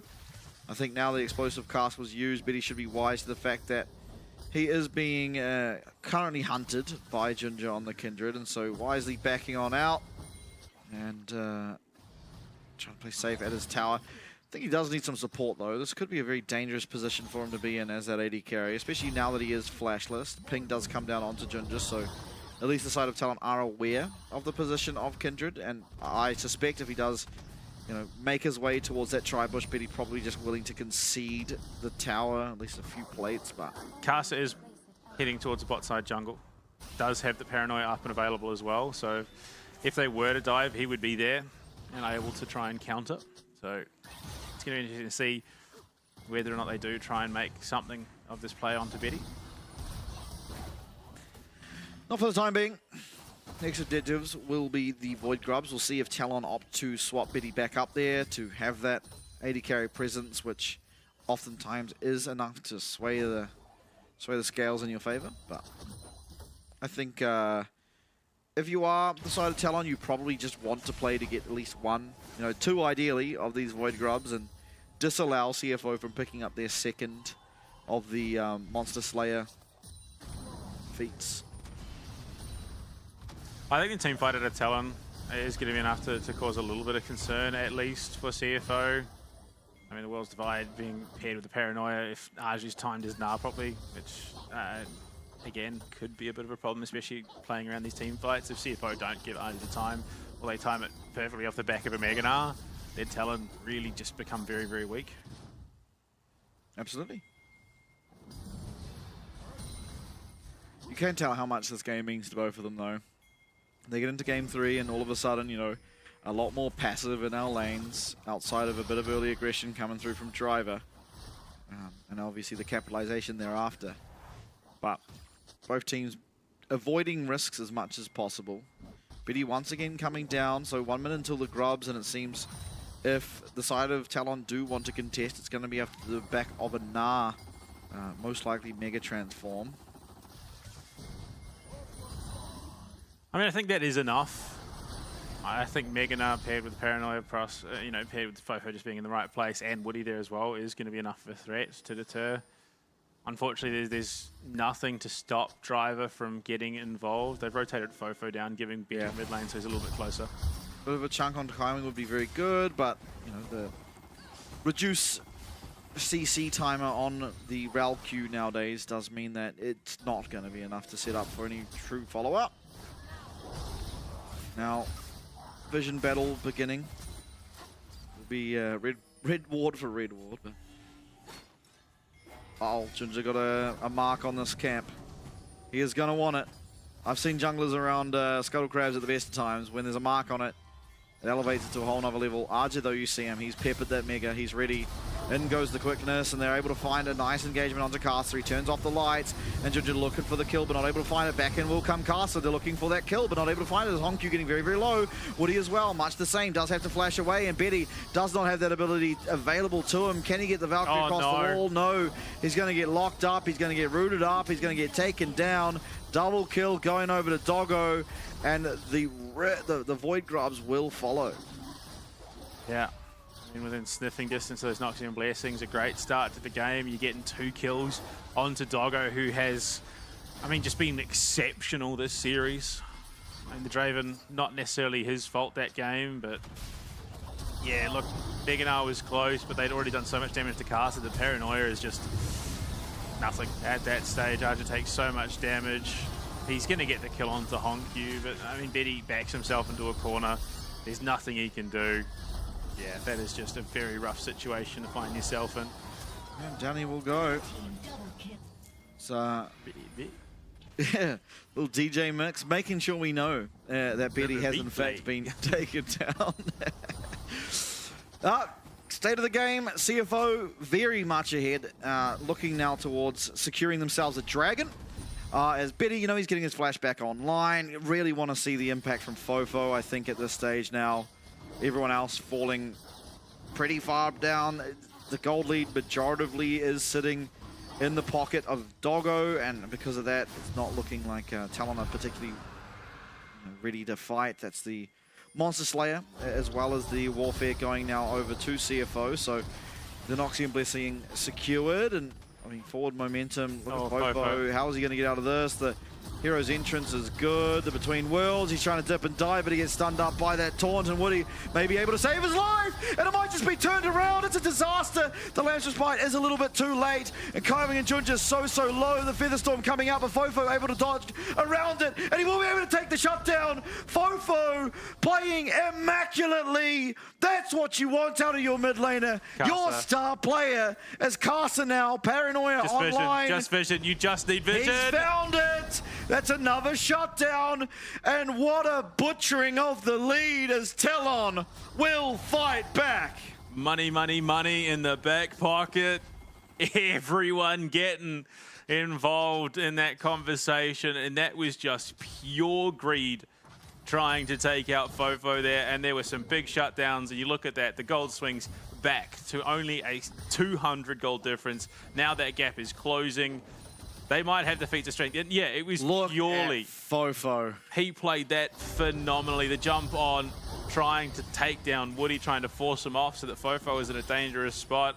But unfortunately, Aurora's kit is just too good in this situation. The Hero's entrance off the mark. Will's Divide jumps out, does get taunted, but he's able to flash clear, and Betty rotating down at the right time with Woody slamming what was a perfect ult onto 3.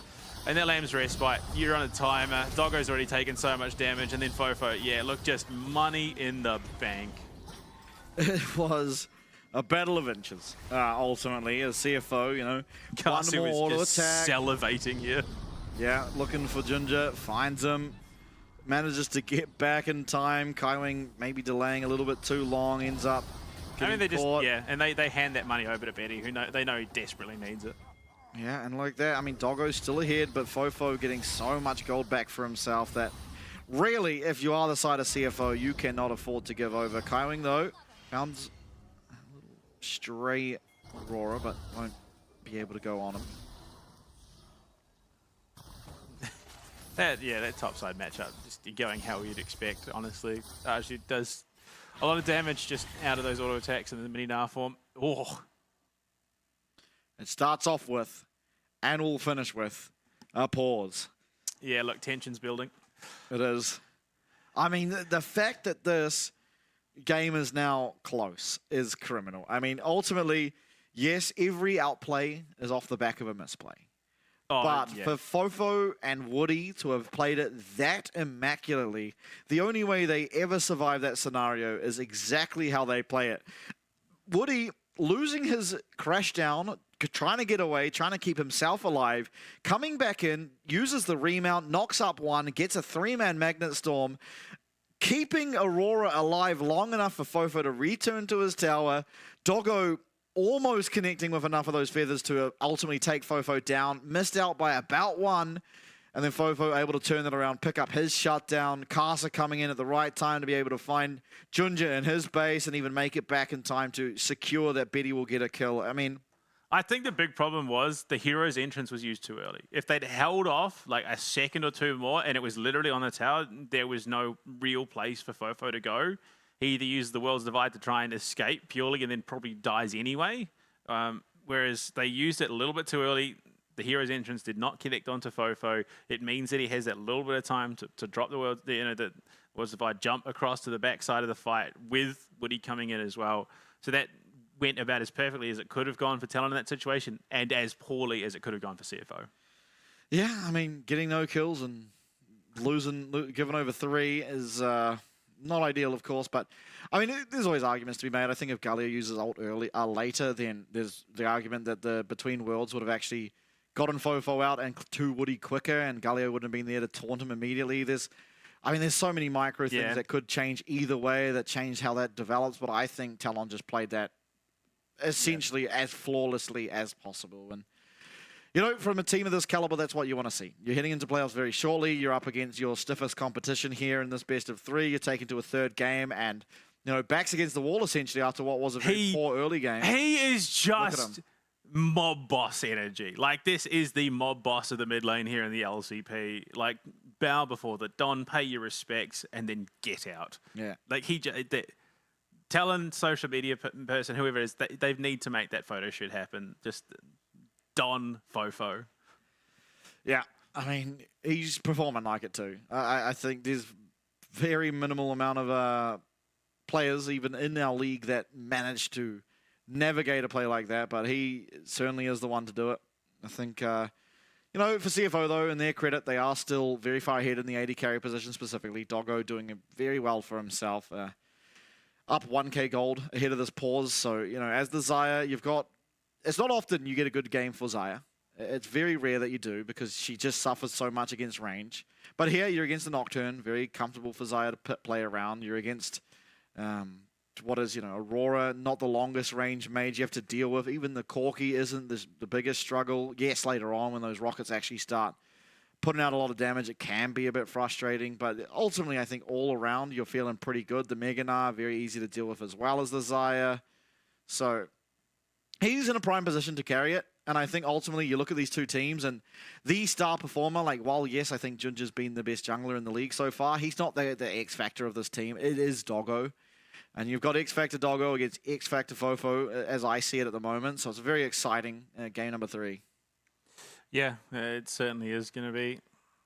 And I mean, look, the thing that I am most intrigued to learn is how does CFO sort of handle the rest of the game after that botched dive down in the bot lane. Yeah. Because I mean, there are some that would crumble completely and just be wiped out for the rest of the game. But CFO have proved to be such a capable and tenacious team.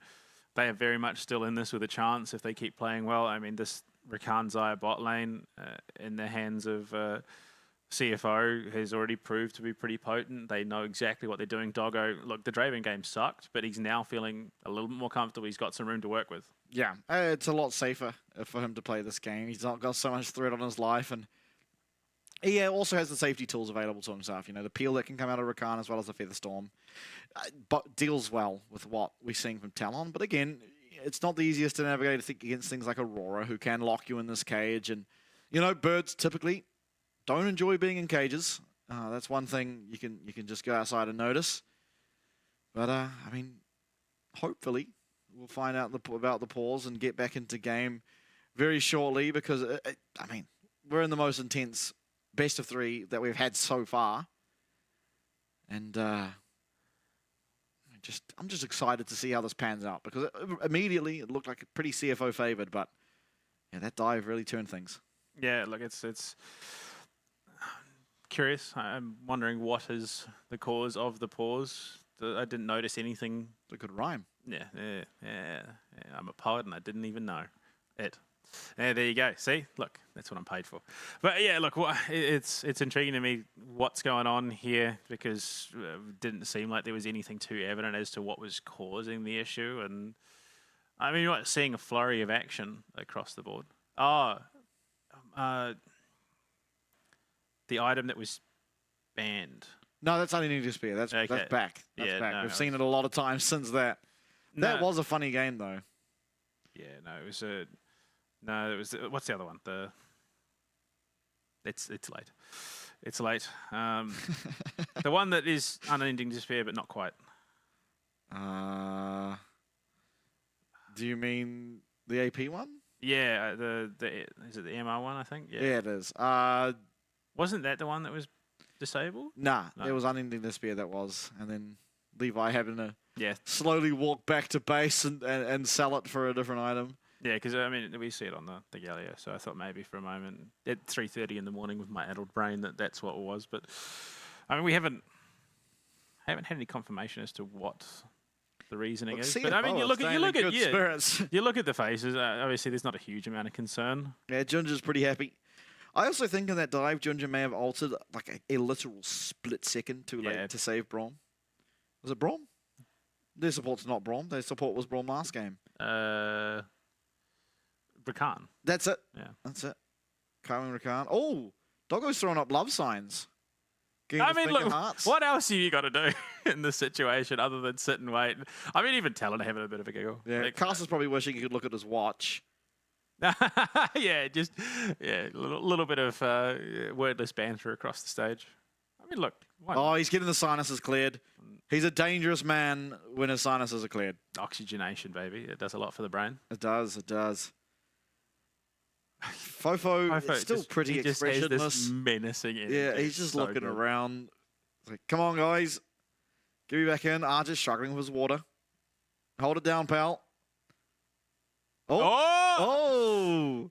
Game over. The psychological warfare. That was getting dangerous. I mean, Doggo, you know, everyone's saying pretty happy. Boom. I think that's it. Game's over. Talon's just chalked now after that. There's no recovering. Yeah. Got the fishing pole out even. That's crazy work. Absolutely. Oh, look, Honkyu, it's just a mid laner thing. Honkyu also just staying expressionless. Well, Junja's really up in his camp. Oh, Driver's threatening. Driver's getting the punching bags out. Yeah, let's just settle this. In the middle of the stage, he's got the best hands. I mean, honestly, none of these guys really look like they don't have that fighter energy. Yeah, they all look pretty chill, laid back. They're all having a bit of a giggle. Fofo gets other people to fight his battles. Yeah, that's what a good mob boss does. You have your henchmen. Well, he is locked in. He's ready to get back in this game. Gus he's away with it. Honestly, that's what I want to see. So if Talon do take that spot at first strike, Media Day just has to be him in a trench coat. Like, just, full like mob boss energy. You reckon? Yeah. Yeah, he is the mob boss at mid lane. That's one thing you can be sure of. Yeah. Look, I will admit, it's a pretty significant delay, all said and done. Yeah. Which is it's an interesting thing that I've talked about. I mean, not just in League of Legends, pauses like this, and who it favors and how it impacts things. So Talon have the momentum off that dive in the bot lane, but they've been sitting here stagnant for a little bit. So all that energy, all that hype, like we've just taken some big bounties, we're looking really good, and then you get hit by a pause, and you just sit there and wait. And it's a statistic that I'd love to look into, but unfortunately it's fairly few and far between, especially in League of Legends in this state.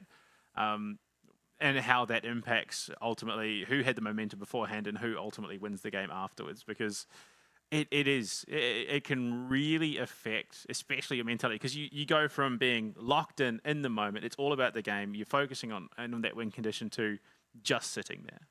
And it can be very, very hard for some players to go from idle right back into it. Yeah, I mean, even for us casting the games, right? It's kind of jarring to get a pause like this and then have to jump straight back in, where ultimately there's an objective coming up. There could be a fight. You can only imagine how much more difficult it is when you're the one having to pilot these champions and actually make these split-second decisions when the momentum has kind of been taken out of your sails for both teams. Woody. He's a little bit lost. Something's going on. Yeah, I'd like to see Fofo's expression again. I want to see if he's still just locked in. He's going to be locked in regardless. I think of all the players, he's the one least likely to be affected by this because He's still like he's never actively not clicking. in game state. So what happens when you're in these pauses? I don't know if you've played in the custom games in the pauses. You cannot do anything. Your screen, you can't bring up scoreboard, nothing. If you've had your scoreboard up, it's stuck up. If he's clicking somewhere, I wouldn't even mind betting. He's still just sitting there clicking there. It's like, why am I not going anywhere? You know, he's got places to be, things to do. Honkyu looking like he's getting a bit more locked in now, some more attention towards the screen. Could possibly be a good sign. That is not. Just looking around. Yeah. I wonder what the issue is. Mic's up. Mic's even. up. Yeah. Okay, a bit too much talking out of Fofo. Fofo is talking. Is he talking to his team, or do you reckon he's talking to an official, trying to figure out what's going on? I think he's talking to Betty. That's a smile. No. He's a mob. Okay, look. Don Fofo is mildly amused. Yeah. Well, it must be interesting because, like, you know how they're bantering across the stage. Ultimately, Junja was on this team with everyone. I guess not Fofo and not Kasa, but aside from that, they've all been playing together.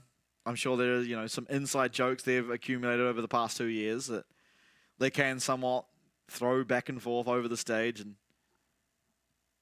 hopefully get more locked in once the game does get back up and started. This is like the casting equivalent of like cheering for Ward because we have nothing to talk about until we know what's going on and what happens back in the game state. Hydration is key. I think the call is going to be for a refill more than anything else. But it's very interesting that I couldn't even begin to guess what the pause is for. Yeah. Oh, headsets off. Oh, Is this toilet break? ejection. Oh, Talon have just left the stage. Talon just got ejected. They're bringing in the Chiefs. They're subbing in the Chiefs to finish this one off. I think the Chiefs are probably tucked up in bed if I had to guess, but I've not seen that before. Yeah, Talon have just left the stage. I don't know what is going on. Are we going to finish this in the car park? Like, what's the game plan? They're going to go get Talon situated. This is your corner. When CFO come down here, the count will be 5, and then just meet in the middle. CFO still on stage. Costume change, new Talon's merch has dropped, and they've got to go put on their new jersey. I don't know what. This is bizarre. Driver is. These guys, he's losing. He's giggling. He is humid. He has actually crawled up on his desk laughing. You reckon he's baited them into saying something that's just like, all right, boys, that's it.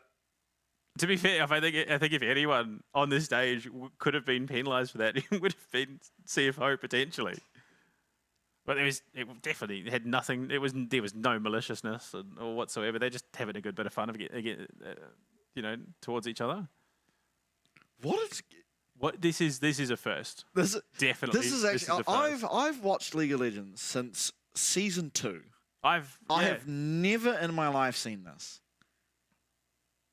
I've seen something similar, but it was after a game, and by that stage it was over. And to be fair, it was a pretty dumb move, and then got banned for the next 2 series, which was at semi-finals or grand finals for the player at the time, and it was also Oceania. Fun fact. There you go. But I mean, officials are now going through PCs. Yeah, he's going.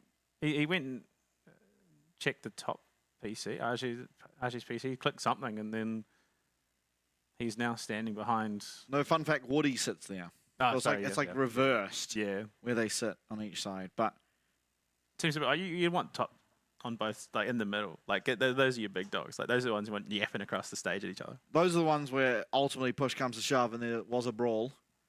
You'd want in the mix of it. Yeah, I don't know. Maybe this is like a new feature of the final weekend of like regular season. It's you've got to come out dressed as your champion. So they're pausing in the middle. Talon's going to come out. Then it's CFO's turn. But what on earth is occurring? Driver's just lost for words. He's not quite sure what's going on. I mean, Driver's been in hysterics this entire time. I don't blame him, honestly. It is a bit absurd. What's he? I think he's moved his screen. Yeah, he's moving his screen so his team can see what's there. We can't. All right, update. Potential vision bug. Betty claims he's exposed by the Scryer's bloom and the effect icon keeps showing on his status bar. Okay. Doesn't explain to me why all of them are off the screen. The only thing that I could conceivably think is that there is a protest on Talon's side. But it happened too cleanly, and from there, I don't know. Well, while they work out what's going on with the vision, This hopefully could there is not no happen in any Yeah. other match but this one. Yeah, hopefully they work it out soon. Hopefully there is no issue or it is resolvable. But we are going to go to a break while we work it out. Although, actually, let me hold on. Talon are coming back to the stage the way they did not. Yeah, so they've done Go the off full it. loop. Let's just hold off on the break for now. Yeah, yeah. I mean, they're coming back to stage. They're sitting down. All right, well, hopefully the vision bug is fixed. I wonder what it is. Now CFO are leaving. Oh, one team at a time? All right, scratch that. We are going to go to a break, I think, if CFO do actually leave the stage. They are just milling around. Yeah, no, they are slowly working their way off stage. Yes. Okay, we're going to go to a break. Once we're back, hopefully vision bug is resolved and we are able to get back into this game. It's game number 3, keep in mind. Talon versus CFO. We'll be back very shortly.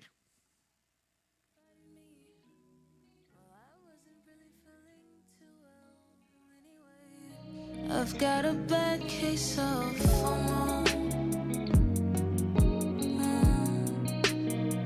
Fear of missing what I don't know. Got a bad case of FOMO.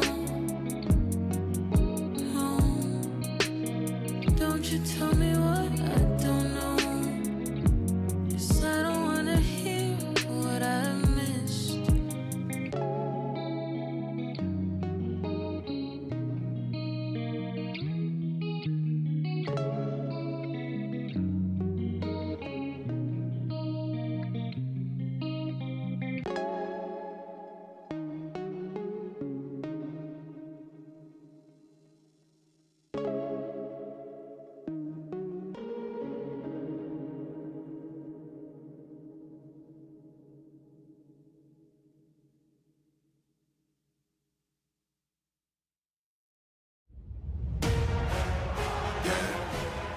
You know that I got it, yeah.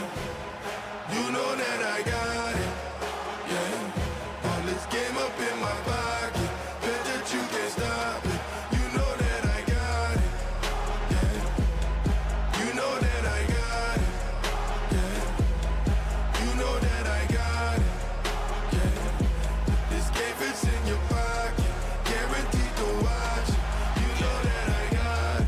Came through stunting with the moves you ain't never seen.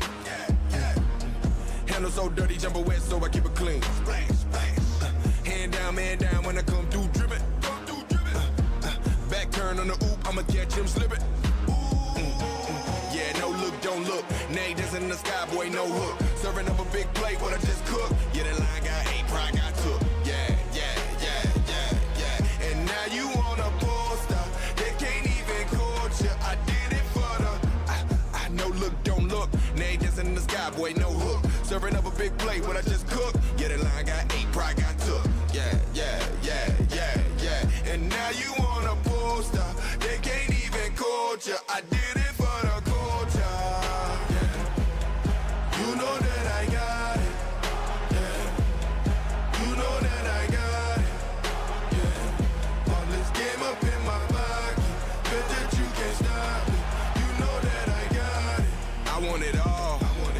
Fight to the finish. Handle make you fall. Go back to beginning. You never seen this. Game is the meanest. You watch on your phone now. Can't wait till they stream this. And they watch it over and over. Over and over.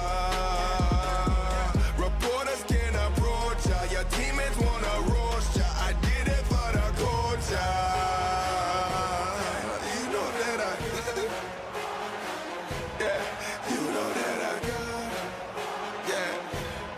Supporters can't approach ya. Your teammates wanna roast ya. Get it for the culture.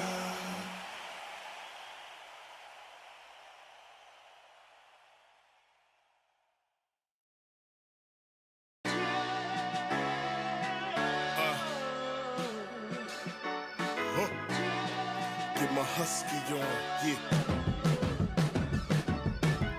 I'm going hard until Martin Luther is proud of me. I'm going hard until Mother Harriet proud of me. I'm going hard for ancestors that's up above, the ones who fought for us when our people were shackled up.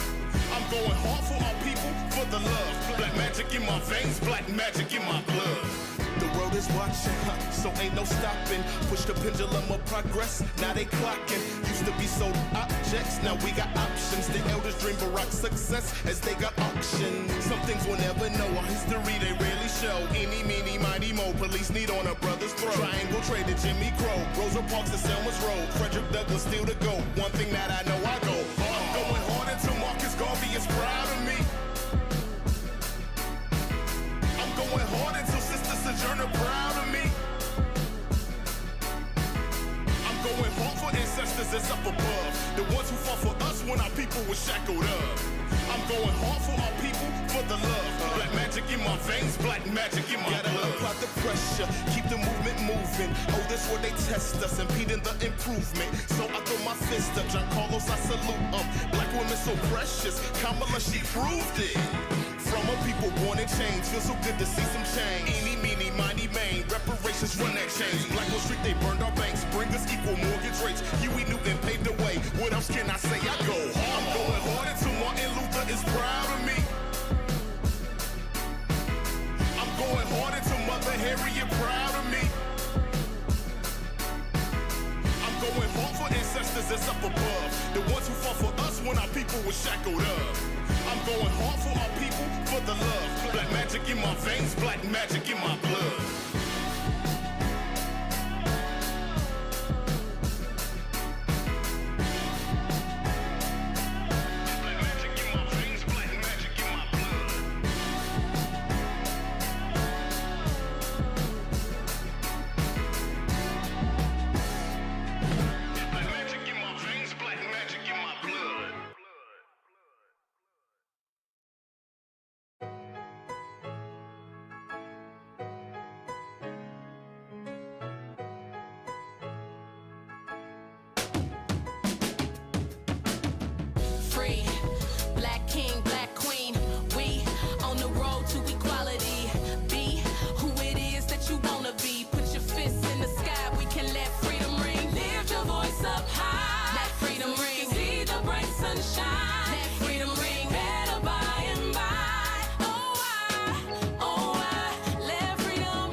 Going through the motions, internalizing the pain and strife. Getting over all the hate can cut the tensions with a knife. Love can win and change it all if only we could get it right. Changing our position, recognizing the vision that beyond all of division, our dreams will come to fruition. And if we can change it all, these walls gon' fall. We find it straight before we know it, we be standing tall. Like the tree next to the still waters running deep. Future's right in front of me, clear as day is gonna be. Better days a million ways, climbing up the mountaintop. Nothing we can't do, and know that we won't stop, won't stop.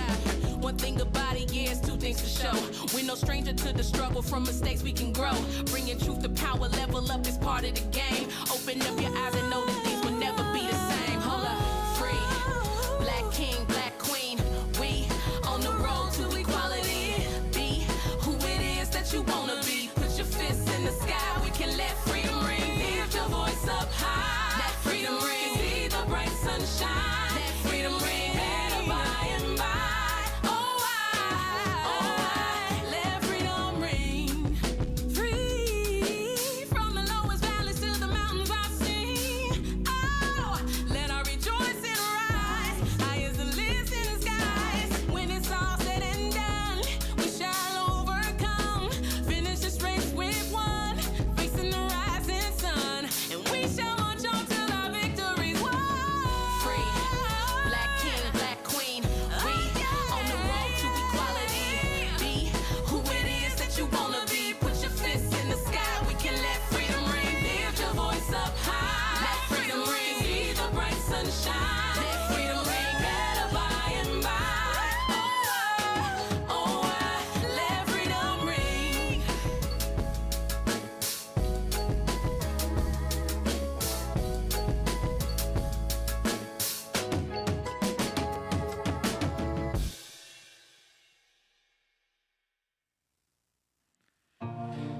Yeah, look, getting back into the action, officials have decided the LCP boxing match will be rescheduled for later on in the year, so we're still going to have this best of 3 play out on the Rift. It's CFO up against Talon. 1-1 is the scoreline.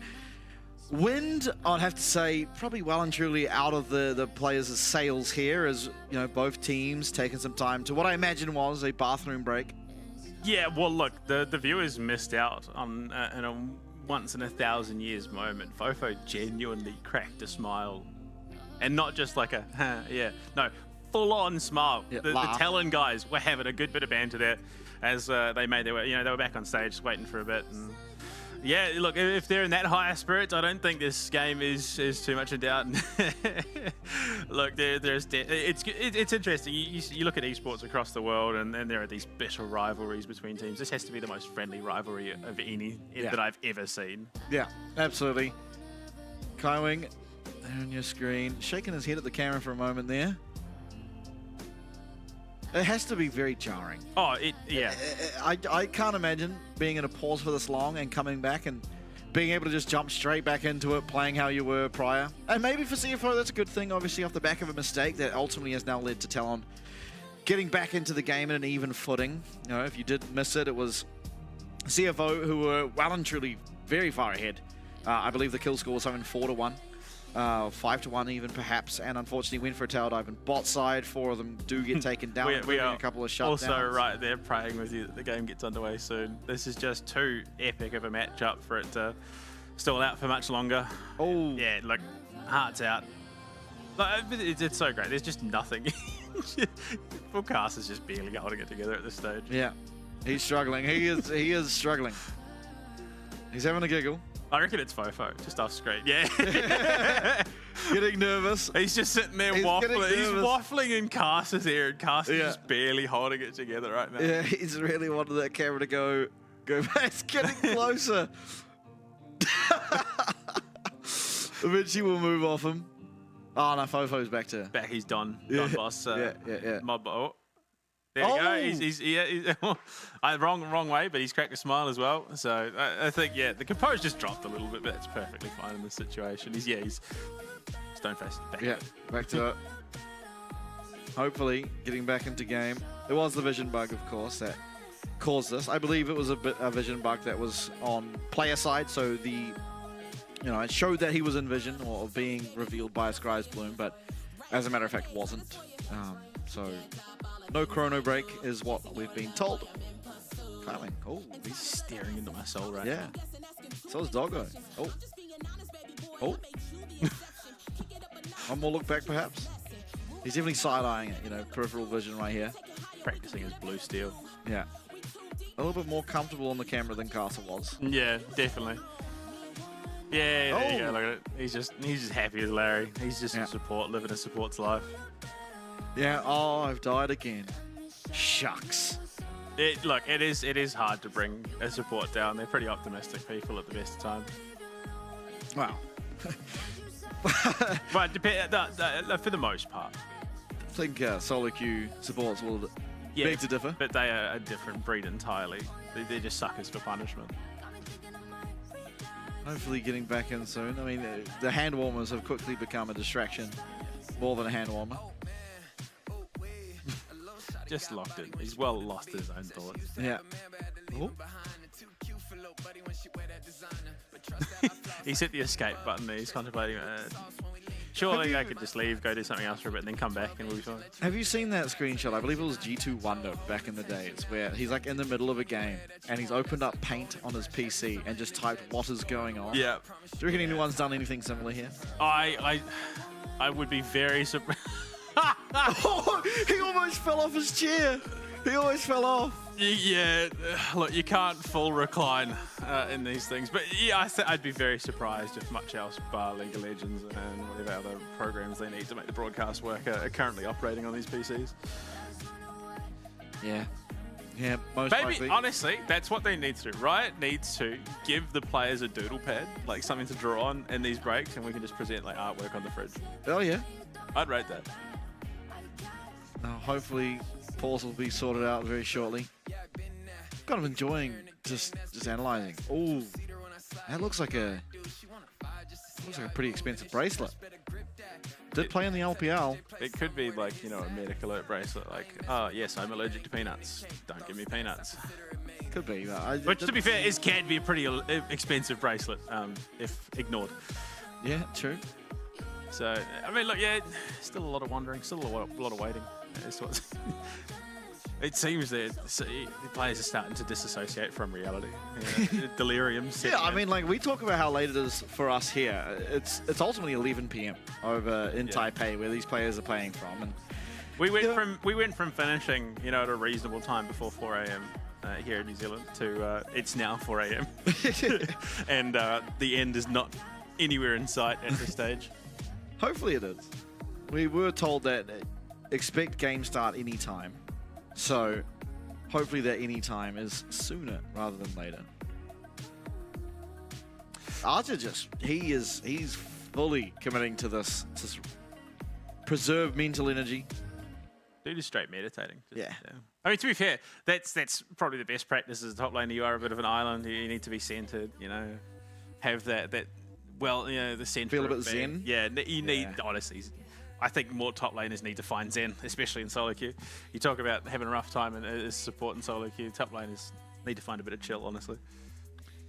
Yeah, I mean, talk about chill, Betty there. He's reclining. he's about as reclined as those chairs will allow you without them toppling over. I mean, still, you know, you see the glimmers of smiles. The funny thing is, so the situation is getting to the point where, in a second, you could be in absolute hysterics because you've just been sitting here waiting and there's just nothing to do. Yeah. Someone makes some comment, everyone is just losing their mind. But it looks like the focus is coming in, microphones are being adjusted, glasses being reset. Yeah. So I think we might not be far off jumping back into it. Yeah, it does seem it. I mean, a lot more of a locked-in expression being shown now on Ginger's face, at least. Number 2. But yeah, the hand positions. The hand positions have been reset on keyboards and everything, so I think we are not far off resuming this this play. Absolutely. Well, I mean, I'm just hoping to get this game underway. What do you think? Okay. We're game 3. It is 1-1, obviously. It's very astute of you. Yeah, Talon versus CFO, and ultimately whoever wins here truly is putting themselves at the forefront of being able to pick up that first place. Because ultimately, you know, CFO going against Chiefs, it's Talon up against Vikings. Yeah. So I mean, the road forward after this is a lot easier for CFO. Well, undoubtedly. But obviously, this is going to be the biggest challenge. If they get past this, they will almost certainly be first going into playoffs, not representing us. Who do you give it to? Because it looked like it was all going to be CFO. But that last play, Talon are now essentially exactly even. It's Doggo with a lot of the power, the Fofo with a lot of the power. Who are you giving it to? I think this is definitely Talon's. I think there is much more room for punishment for CFO in terms of mispositioning in a team fight. I mean, one Worlds Divide landing in the right place is really going to spell disaster. As well as, I mean, that paranoia, you landed on the right person, you caused a disjointed fight. Yeah, look, you can Galio, Hero's Entrance, Lamb's Respite, but if that's not where the damage is coming from, you're committing everything there, jumping onto Casa, and then all of a sudden you've got Fofo and Betty just pumping away in the wings. Like, that's a pretty terrifying spot to be in. Certainly is. I've had word we are about to head in. You see, I think ultimately it's a pretty dynamic shift from what we've seen up until this point to just laser focus back in. So I definitely don't think the pause has been all that detrimental. Yeah, I mean, ultimately this is something almost all the players would have experienced with before. I mean, Honku might be the least experienced with it. But back into game we now do go, and as you see, gold lead, barely anything to speak about. 600 in favor of CFO still, but, you know, much of a muchness, as you would say. That's the one. But, yeah, look, I think just the team fight has so much more avenue to go very, very right for Talon. I mean, the Mega Gnar, if it lands in the right spot, paired with just Fofo and Betty's damage is going to decimate CFO. Yeah, I think there's just a lot that can go wrong. Yeah, I mean, Doggo, though, he is very, very strong, to say the least. Okay, yeah, I see what you mean. Yeah. Yes, so this is what the pause was caused for. The call for the pause was the fact there are these glaring eyes on top of Betty, and they will not go away. Hopefully, on his screen, Oh, they Woody did say, as well. Okay. they did say that the bug was resolved, so I'm assuming for them in-game it is resolved, and for us, we're just getting the observer bug, which, you know, occasionally does happen. Yeah, I think like we probably would have been resolved if the observer disconnected and reconnected, but I don't think it's probably happened in the situation. Herald is up as we are crossing down to the 16-minute mark. Yeah, it could be. I mean, this fight could ultimately break open this game entirely for either side. As you know, again, we are just entirely tied up. Kaiwing starting up the Rift Herald, going to be dragging it out, but TLN are going to be the ones to be able to actually hit it. Fofo doing a great job of zoning, finds a massive chunk on a Kaiwing, but will not quite connect with that Q. Junja in position to try and isolate some targets, try and find the damage that Kindred truly can do, and he is a very, very, very good Kindred player. Woody, though, I mean, Kaiwing is just taking absolute punishing, though. He can still find his way in and find a lot of damage with that quickness and, you know, the utility that is available to a champion like the Rakan. Doggo, though, completely zoned out, and will go the Nocturne, and they will take out Kaiwing.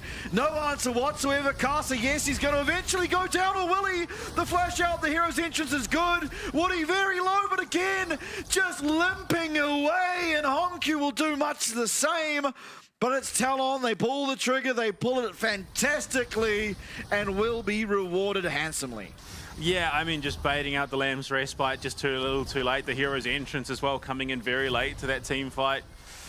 And the fact that Betty was just non-touched at all. He was sitting in the wings, he was getting out the damage that he needed to, and I mean, yeah, the Fofo is just such a slippery character in this situation. Just allowed to pump out that damage. You look at it as it stacks. So they identify that Kaiwing's low. Wow, what? Oh, what an Woody. intercept there from Woody. That's huge. And yeah, look, Honkyu holds the hero's entrance to the point where Junja is just so low he can't do anything. And the fact that Woody is all as well, it was a 2-for-0 ultimately. It could have been a lot worse for CFO, I'll give them that, but it's still pretty bleak. Yeah, I mean, you know, the positive is Casa did use Flash to escape that time, so if the same situation does arrive, there's slightly better positioning or timing even coming out of CFO, then Casa all but certainly will be going down. But at least for now, you know, CFO, they at least get the prize of the dragon for themselves. It's something, bit of a consolation ultimately. It is the second dragon. Dragon WinCon. Not feeling all that viable. I don't know. The Mountain Soul does, I think, more for CFO. A tankier Gragas and, I mean, Gragas, Galio and Rakan makes for a pretty rough front line to burn through, and it gives Doggo and Junja a little bit more room to work with. But yeah, I don't think it's necessarily the be-all and end-all for CFO in winning this game. Yeah, absolutely. Now, take stock of the situation. Gold still remains relatively similar. Arja, though, getting a nice chunk of damage with that Demolish proc here on the bottom side of the map. Next objective, a wee way away. It's 1 minute for the Arakan, but not the type of objective you just start up and feel very confident in taking, and kind of seeing that. You know, you got both the top laners down there already. Typically, you like to have them up on the top side. A fight breaks out and teleports can come through, but Arja, he's just going to be trying to collect himself some towers. Oh, this Aurora champion is just revolting. Yeah, it really is. Just it's slippery, damage, everything. Or well, Blast Cone will save the day for Fofo. He has a tower here, so he won't feel all that threatened. In fact, jumping on forward onto Honkyu. Does some damage, but ultimately just kind of taking out the shield more than anything else. I think, yeah, CFO definitely getting a bit of PTSD after the last time they attempted to tower dive Fofo and realizing that, yeah, it's not as free as it might look on paper. And to nobody's surprise, Voracious Arakan. Still yet to see a Ruinous. The latest Arakan spawn we've had, it was delayed by a good 15, 20 minutes. Longer than that. Closer to 30, 45. But yeah, definitely, CFO definitely feels like there's frustrations mounting. They're not quite sure where they're going to find that opening. So they are just looking for it where they can. I think they are going to rely on the hero's entrance bailout if they overcommit. Yeah, it's definitely a lot harder for them to find access to these team fights, ultimately. Just being, you know, their main engage is a flash play out of driver or, you know, Rakan finding a nice flank. And we have seen that quite a few times already in the LCP. I think Gang, for my money, has had the best Rakan engage thus far out of anyone, really. But still, I mean, slowing down the pace of the game are both the teams. It is Talon slightly, bit by bit, edging further and further forward, particularly in the mid lane and top lane, which is to be expected. I mean, I have to say, Driver's having still a pretty good game, all said and done. He's not been involved in much, but he's 200 CS in. He's got Rod of Ages and that Unending Despair, so he's going to be pretty beefy and still deal a decent amount of damage. So I think when those team fights come, he can really be an asset to the CFO roster. But RG is more conditional in that timing. A really nice explosive cast. RJ might just be losing his flash here. Actually, it just seems like he's completely taken out. He will be. Junja managing to come up top. Driver setting up the gang perfectly. Does cost him his flash, but ultimately will secure the kill. RJ now, I mean, he has teleport available to him if they do want to look for something. The problem being, of course, he hasn't been able to build up that Gnar bar. I mean, the problem was he did actually use the Gnar ultimate earlier as the tower went down to try and dissuade Driver. Hunk, you're not taking all that much damage, is he? I mean, to be fair, it's kind of his shtick. He is the anti-mage tank. That's true. Although it was worse at one point, because he got AP off MR, didn't he? Pretty sure the old Galio. Old version? Yeah. Yeah, I think so. Yeah. Oh no, sorry, he got damage scaling off MR, so it wasn't just a straight traded to AP, but yeah, no, it scaled pretty egregiously. And I can't start up by CFO. Keep in mind that they wouldn't be able to get RG here on a full Gnar bar, so I think wisely choosing to back off a Doggo. I mean, seeing the limitations of the Xayah, is going to check a bush and just get completely outranged by Corki, lose the vast majority of his health, and now, you know, priority over this mid wave afforded to Talon now. Going to be able to get a sizable chunk onto it. On Q even. I mean, not taking all that much damage, to be honest. But his priority, once again, in the mid lane does afford Talon a turn in the river. They're going to start up this Dragon, which would be the second of the game for them. Fofo trying his best to poke away at Kaiming's health bar as he was so successful at doing prior. Driver, going to be able to face tank for quite some time. Does, of course, not have the flash available to him, as possibly Talon just willing to give this one over and look instead to punish up in the top side on that top tower. Not entirely sure as of yet, as Kasa trying to walk on in and will be smited away by Ginger, as the teleport going to be used by Driver to answer this push coming in from Artes. So ultimately just the Dragon for absolutely nothing. Yeah, look, definitely not the end of the world there, but Quickness coming through. It is onto Kasa. Maybe not the ideal target, as the Between Worlds also going to be utilized. Paranoia is good. It kind of calls Kasa to flash away, though will the hero's entrance, and does get away with his life. It was quite a lot used by them. As RJ, once again, he's making his way to the top side and will eventually be able to take out this tower. yeah, I mean, this is ultimately the problem I have with the Gnar. I think it's too much to time the tempo to be involved in a team fight, and he's likely just going to play these side lanes. Hopefully he's got Mega Gnar up at the right time and can teleport in. But when it's not there, he's just no business being involved, which is not the same for Driver, who can just consistently be a presence. Yeah, absolutely.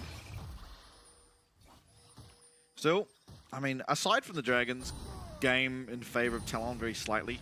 But because of the power that you are afforded by taking, you know, 3 Dragons this early on, you have to say CFO actually in a position to win this one. Well, Baron is now coming into play on the Rift, but the Atakan's still alive, so neither team has a spectacularly fast Baron. I suppose it does favour CFO just a little bit more, who are, you know, more right-click 80 carries out of the Kindred and of course the Zaya. Absolutely. I kind of like the idea of how CFO have designed their draft. You know, this Between the World comes out, very scary thing, but you put a Kindred ult and a Galio ult in the middle of it, and all of a sudden it's Talon who don't feel so secure inside that grand circle. Unfortunately, the one time we did see them both, no, both times actually, it's been too little too late. Ultimately, the player that they were trying to save has already gone down, but they're starting up the Atakan down on the spot side, very detached from CFO, and ultimately they don't have information at this stage, which is a bit of an oversight really, but now that Pings did come down. Pings did come down, so they are aware that it is a possibility. Fofo, though, has managed to find his way behind Honkyu. He will be able to flash away. He does have access to that hero's entrance, but instead he's turning around, doing the damage, and getting that phase rush to run on out of there. Does lose flash. It's an important summoner spell to now be missing on the Galio, but does, you know, solo stop this Atakan from going down. And as well, honestly, getting out the paranoia. Yeah, I mean, it does take a lot for them to take Honkyu down at this stage, which is beginning to be a bit of a problem because he's going to be so present in team fights, and I don't think you can do it without pretty much the full roster. Yeah, I think the weakest point of this Talon draft, though, is Aja on the Nah. I struggle to see him having the relevance that he needs, and if he does, it is going to be 17 to 15. Yeah. If he does, though, it's going to be off one spectacular situation where he's in the right place at the right time and gets the ult off onto almost the entire team. Yeah, I mean, Rod of Ages cheating Driver 1 level. It's going to be 16 to 17 now, and only the Rod of Ages really separating the difference. Although Driver is halfway to 18. So, you know, definitely doing extremely well as far as experience is concerned up at that top side. Yeah, it's definitely, I think, Talon with a bit of an expiry date in this game, because Honkyu's already difficult enough to shred through. I think there's a reality where he just survives too long with the Kindred and all that. Ginger looking aggressively onto Betty, but trading relatively even in terms of those health bars. Woody as well, going to have to use that crash down, but Junder's going to have the luxury of using this red buff and being able to go hit some camps to get the health back up. Instead, just going to opt for the recall. Gromp really the only option for him. So Betty and Ginger matching recall timers means that there is no real threat over these objectives. 40 seconds now until this dragon. Arja is halfway through his Mega Nah at the time being. He is level 16, so the exhaust, or the tiredness, or whatever it's called, does you know, time out a lot quicker. We'll be able to get that back up for himself. And he's choosing to do so pretty aggressively up there on the top side. Teleport now coming through for Driver. Arja going to be able to match it, but again, he just in this Mega Nah form. It's going to be very hard to contest unless he's able to build up that Nah bar. You see he's going to be able to walk in on this ward that will help him out. Q as well, unfortunately, does not connect, so bit of a poor start in terms of stacking that rage bar. Redemption coming through. Driver looking for the play, but unfortunately he doesn't quite connect. They are, however, going to find their way onto RJ. He's going to get knocked up. He's going to get locked up. Caster, though, dives straight back into that back line. He's getting very low. The Between Worlds is great. Coming out of Fofo, and the damage is there. RJ gets his Mega Nah, locks down Honkyu, and down he'll go. Betty is up and available and absolutely wailing on these health bars. The Lamb's Bite is great, and RJ is going to be able to be that tank. Fofo flashes forward. Betty does the same, and Talon will take the fight and be able to claim the dragon. I called it. Aja finds impact with the Mega Nah on the one hero that really could have disrupted. That hero's entrance doesn't get off. And yeah, look, I unfortunately that is just going to justify people picking it more. I'm struggling. I'm really struggling. But of course, it's Aja who shows up at the perfect time. CFO, though, looking to trade out for a Baron. That is a very bold call. That is never, ever going to work. Fofo with the teleport comes to the top lane, and all will be well for Talon. Yeah, look. Driver. Driver just absolutely flops the engage. I mean, to be fair, they split the fight really well. Caster dives in. It feels like to not much avail. Honkyu thought that he was in a great spot, but the collapse comes through. Aja just smashes him into that wall, and with Betty, they do chew through him. I think that the hero's entrance in this situation would have done bits, but yeah, I mean, ultimately the fight was just too spread from CFO, and it's just a lot of gold now going into the pocket of Talon. Woody, a lot of added confidence after that fight is just going to be crashed down and aggressively, and the gold lead, while not ballooned, ultimately it feels a little upsetting if you are Talon to see. Look at the shutdowns. They are only just ahead, but they have massive shutdowns. 500 for Biddy, 350 and 200 for Fofo and Casa respectively. Yeah. I don't know. I could respect what Driver was trying to do there, but unfortunately, yeah. He just mispositioned the explosive cast, and Fofo gets hit into a wall and feels completely fine. Yeah, I think realistically, you almost want to hold it as a counter-engage tool at this stage, going ahead, unless you well and truly isolate one target, and from there you can just demolish them and proceed through the rest of the team. But so far, every single Lamb's Respite has been used very, very defensively. Not even just to, you know, try and bail out one person. It's desperation to try and stay in the game. So, in terms of gold, doing completely fine. We see Doggo now, he's on his third item. Importantly, does not have Infinity Edge, which is when he truly will come well and truly online. Interesting purchase for Biddy. So the typical build for a Corki is the third item Rapid Fire Cannon. Him himself going to go for the Navori. It does give him access to much more Valkyries, which, you know, the maneuverability in these team fights can be very crucial. Arakan is being started now by the side of Talon as CFO, they're pinging Baron. They are, and this could be very, very worrisome for Talon. I mean, Nocturne can get there very quickly. Na has teleport. It is eventually going to go down, but, you know, Casa is half HP. They have the Voracious, though, and so they can ultimately just full send into this fight now, and will be pretty okay, all things considered. I think realistically, CFO probably needed to go for the collapse on the 5v3. I think they pretty much win that fight. But no, unfortunately, Talon just given too much room there to operate, and they will now push into this mid lane to try and threaten things out. But Ginger jumps over the wall aggressively, and it's enough to dissuade Betty a little bit. Yeah, wave clear not amazing outside of Doggo being able to get some auto attacks, but at least the Hollow Radiance for Galio has offered a reasonable amount there. As well as there's no, you know, you're not contesting with Baron minions, thankfully. Although with this Voracious Arakan, I do suspect that Talon now are going to prepare themselves to look towards that objective, set up the vision and whatnot. They've done a great job of tracking Kaiwing, not allowing him to find these big flanks that we are so used to seeing from him. I mean, Fofo with the Rabadons as well is just literally going to be exploding. Doggo, if he's out of position, Kaiwing as well, it's going to take too much damage to really be a threat. So, I mean, Ginger, Doggo, Kaiwing all need to be very careful in terms of positioning. Honkyu, not as big a threat, given that it's just a Galio. Yeah, he's not as fussed about magic damage, but still, I mean, the Aurora hits unbelievably hard. 4 items as well for Betty. Massive, massive spike. Gets that LDR online, meaning, you know, the health bar, the armor that exists for Driver, for Honkyu is going to be a little bit less meaningful. Going to be taken down that much quicker. You know, the true damage already there for the Corki, but now the rest of his kit also going to be providing a lot. Baron getting down pretty low, half HP, and not taking all that long for the side of Talon to take down.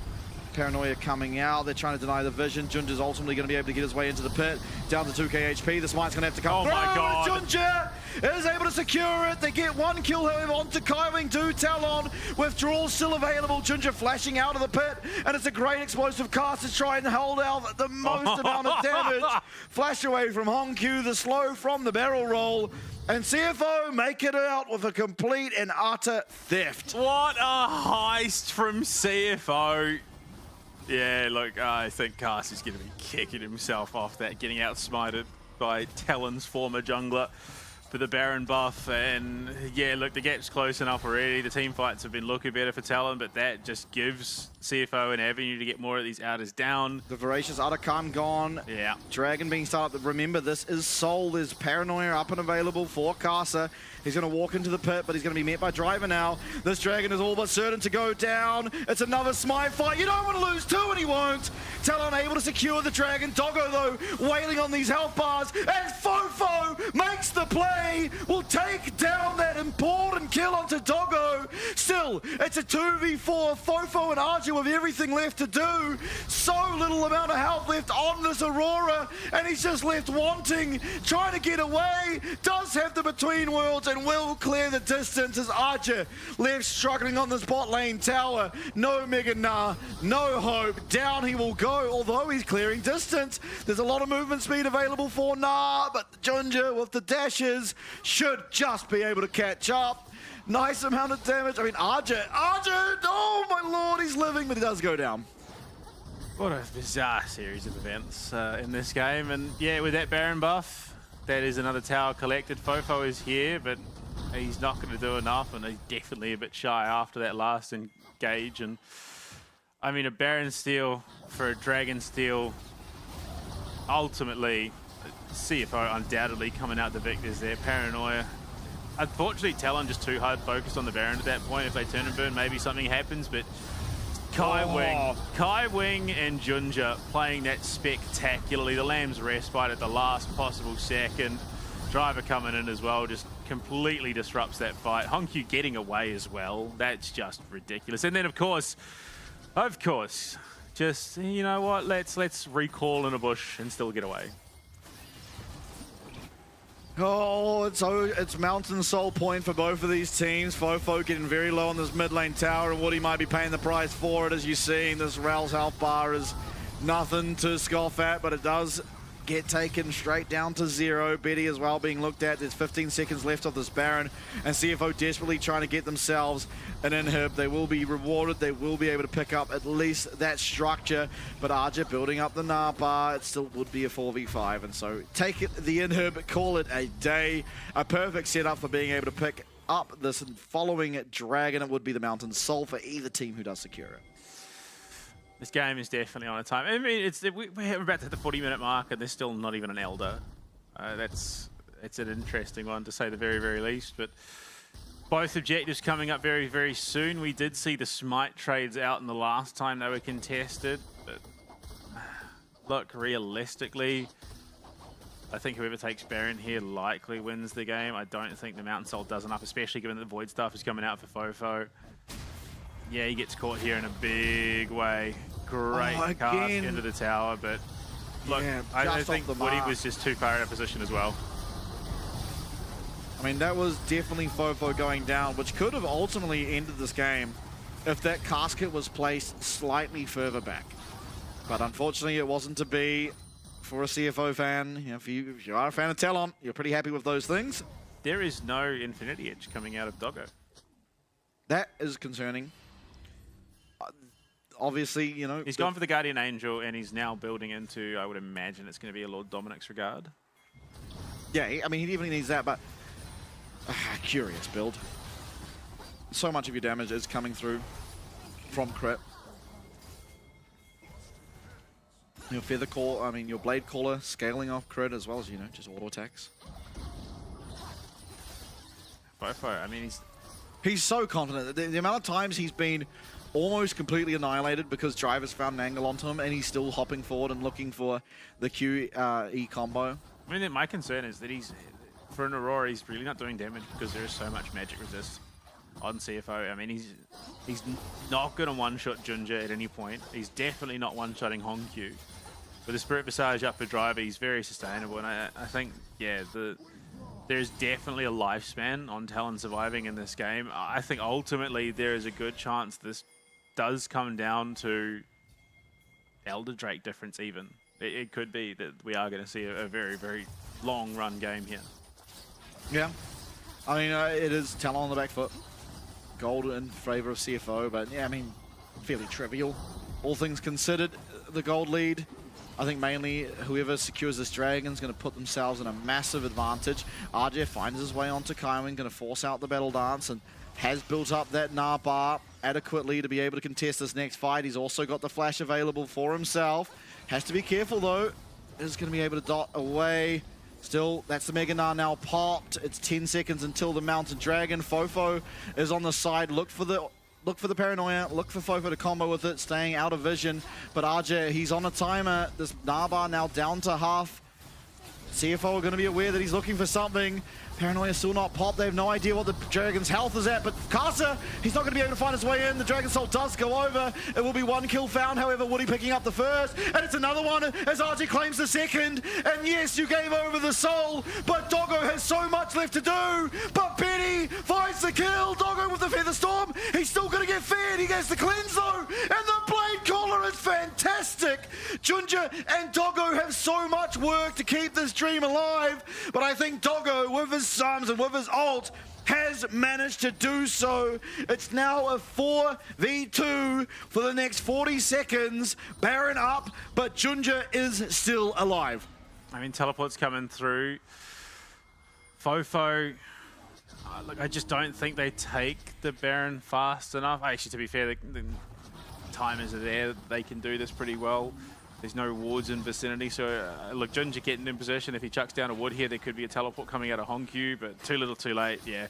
It's not a fast take, but it's enough. Junja is going to have to contest this because it likely will be game. Low. Woody's here. Woody's here. Junja's made the play, but Archer's turned it around. It's a 1-for-1, but Doggo with the Guardian Angel well and truly online claims himself a double. Betty down. Fofo on such a minuscule amount of HP will be able to get back to his base, but again, this is the Baron now in favor of CFO, and it could just come down to one last fight. CFO putting themselves in a commanding position. Ultimately, Cast are going to be denied access to the pit, and it will be completely fine for CFO to secure. Maybe not quite game. Yeah, I think there was a world where CFO just absolutely marched it down and cleared things out, but yeah, Aja about as good as it could have got given the timings of everything. Does get the stun off into Driver. He gets caught. Betty playing cleanup where he can, was forced out of that fight. But Doggo and Kaiser just really might be the one lifeline this team has, because with that Mountain Soul, unfortunately, Driver and Honkyu are that much harder to kill. The Lamb's Respite was a little bit late again, unfortunately, but Doggo is just doing so much work right now. Absolutely. It is troubling for Talon and their fans now, having to withstand the next 2 minutes against the Baron buff. Still far from out. That is one healthy, beer-guzzling mountain man. Driver is an absolute unit right now. I don't know, I think the team, I mean, you look at it, it's 15-15. It has just been such a hotly contested Game 3.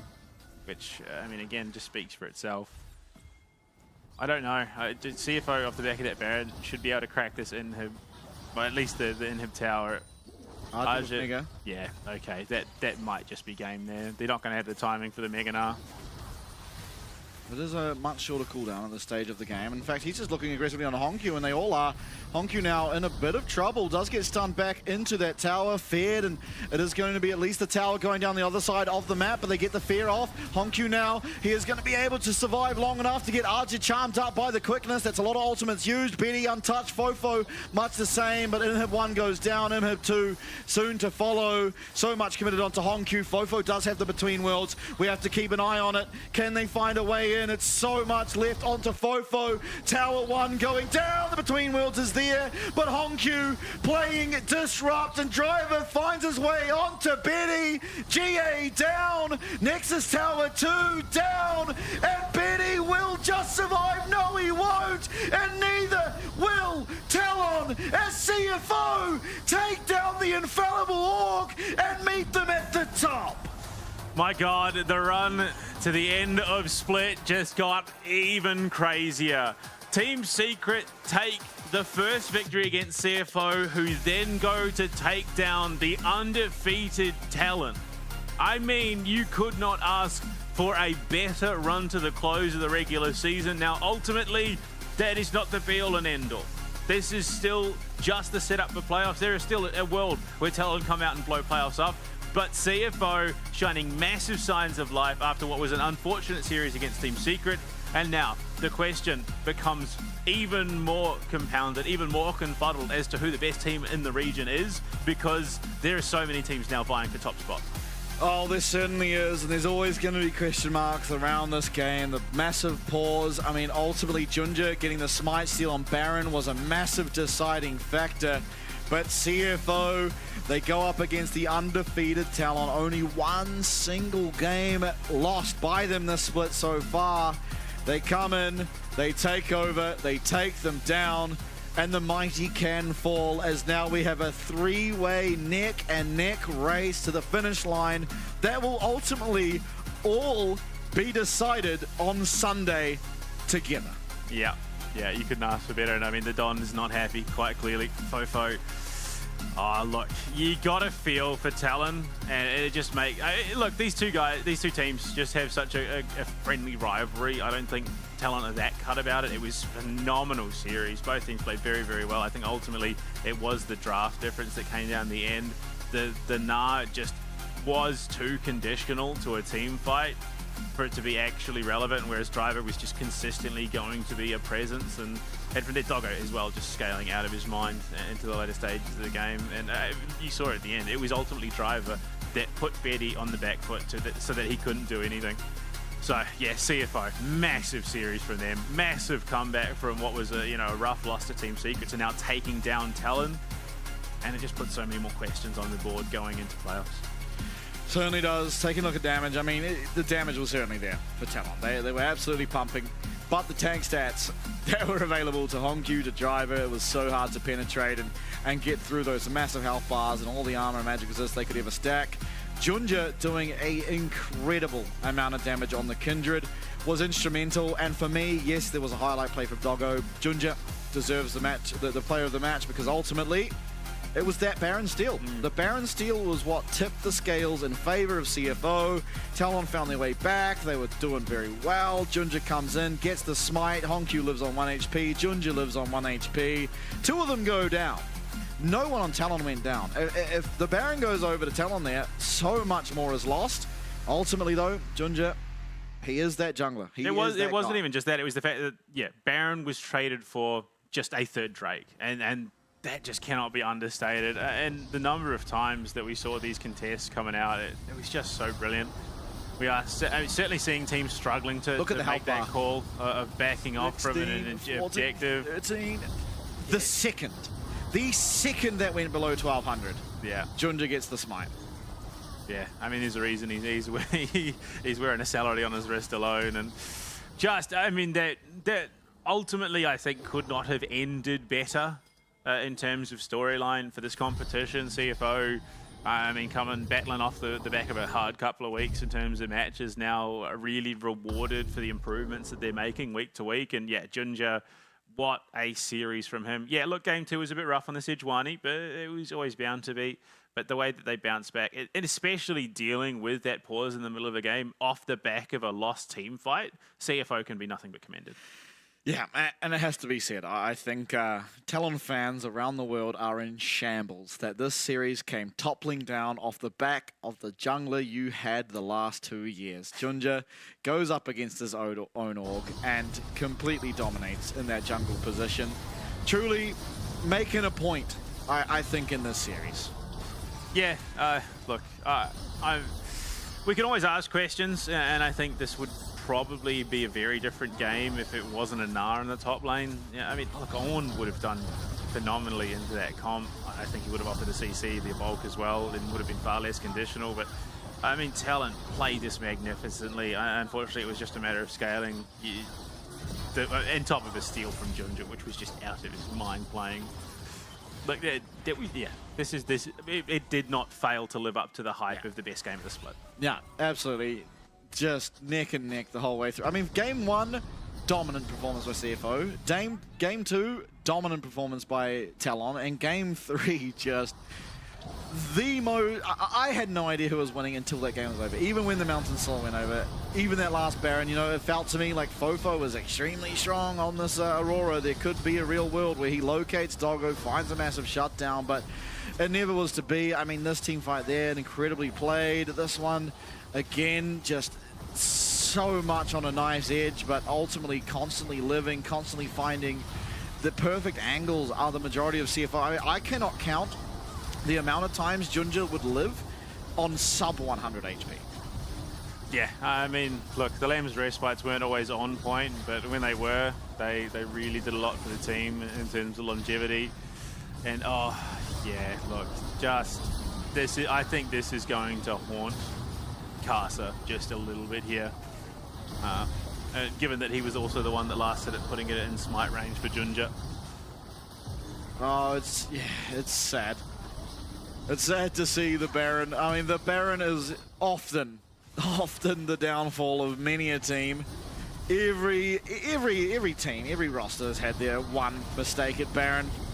And right there we saw Talons, unfortunately for them, possibly at the worst time at the tail end of the season, where they are trying to lock down that first position, get themselves that optimal placing into the playoffs.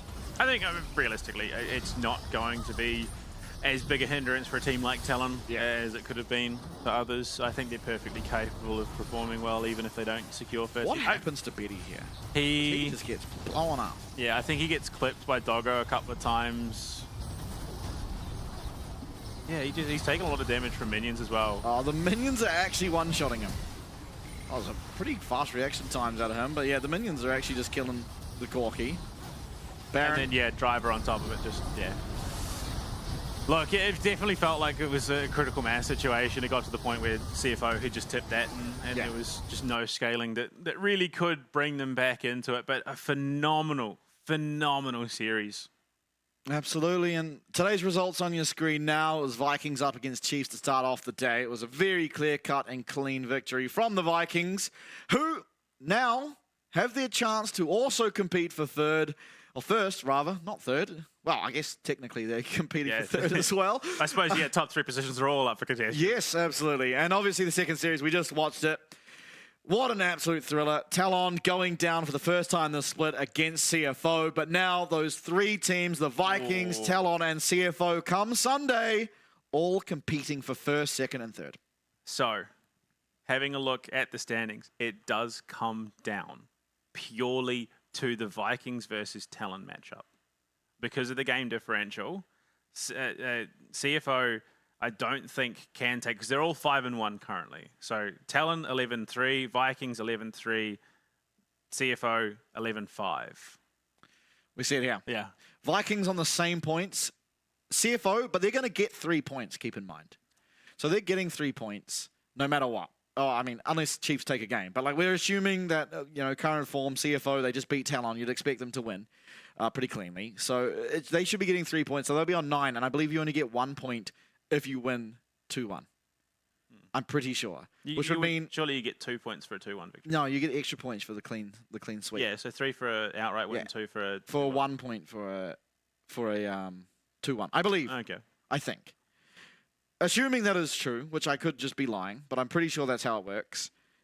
We could have 2 teams on 9 points, which would also then come down to the head-to-head between those. So if it was Talon on 9, then it would be CFO that get first.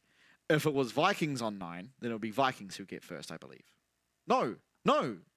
CFO would get first in both instances. So all CFO would need, assuming you only get 1 point for a victory, is for the game to go 2-1. And they would come first, assuming they 2-0 Chiefs. Well, we'll have to see. That's unfortunately Sunday's games. Yes. Tomorrow's games, however, it is a bit of a civil war that we've got going on. It's SoftBank going up against DFM, and then it is Team Secret Wales going up against GARM. So rounding out the split, important match for Team Secret Wales and GARM. I think GARM need to win this to viably contest for the 4th spot. For SoftBank and DFM, that game decides who gets into that last spot of playoffs. So everything's still up for contention going into our last 2 days. And it's a pretty exciting concept. Oh, look, you could not have asked for a better run towards the playoffs, especially in this final week of the regular season. It's just cinema at work. Yes. Absolutely, it's a beautiful sight to behold. I mean, who are your predictions coming into tomorrow's night? Because we got SoftBank DFM. It's really hard to tell, I think. I personally am looking more towards DFM. Yeah, I think Aria really just is that standout factor, but I don't know, it definitely feels like there's more pressure on his shoulders than comparative to SHG coming into it. But then that second match, I'm going with Team Secret Wales. I've been really impressed with the way that they've been playing this tournament, and Garm definitely feel a little bit more volatile in the way that they approach the game. Absolutely, but that is for tomorrow. It's been such a great night. Thank you all so much for joining us. I think so far the series of the split, it was CFO finally taking down the Kings Talon and eventually get themselves now in true contention for that first place position. So thank you very much once again, and I cannot wait to see you all tomorrow.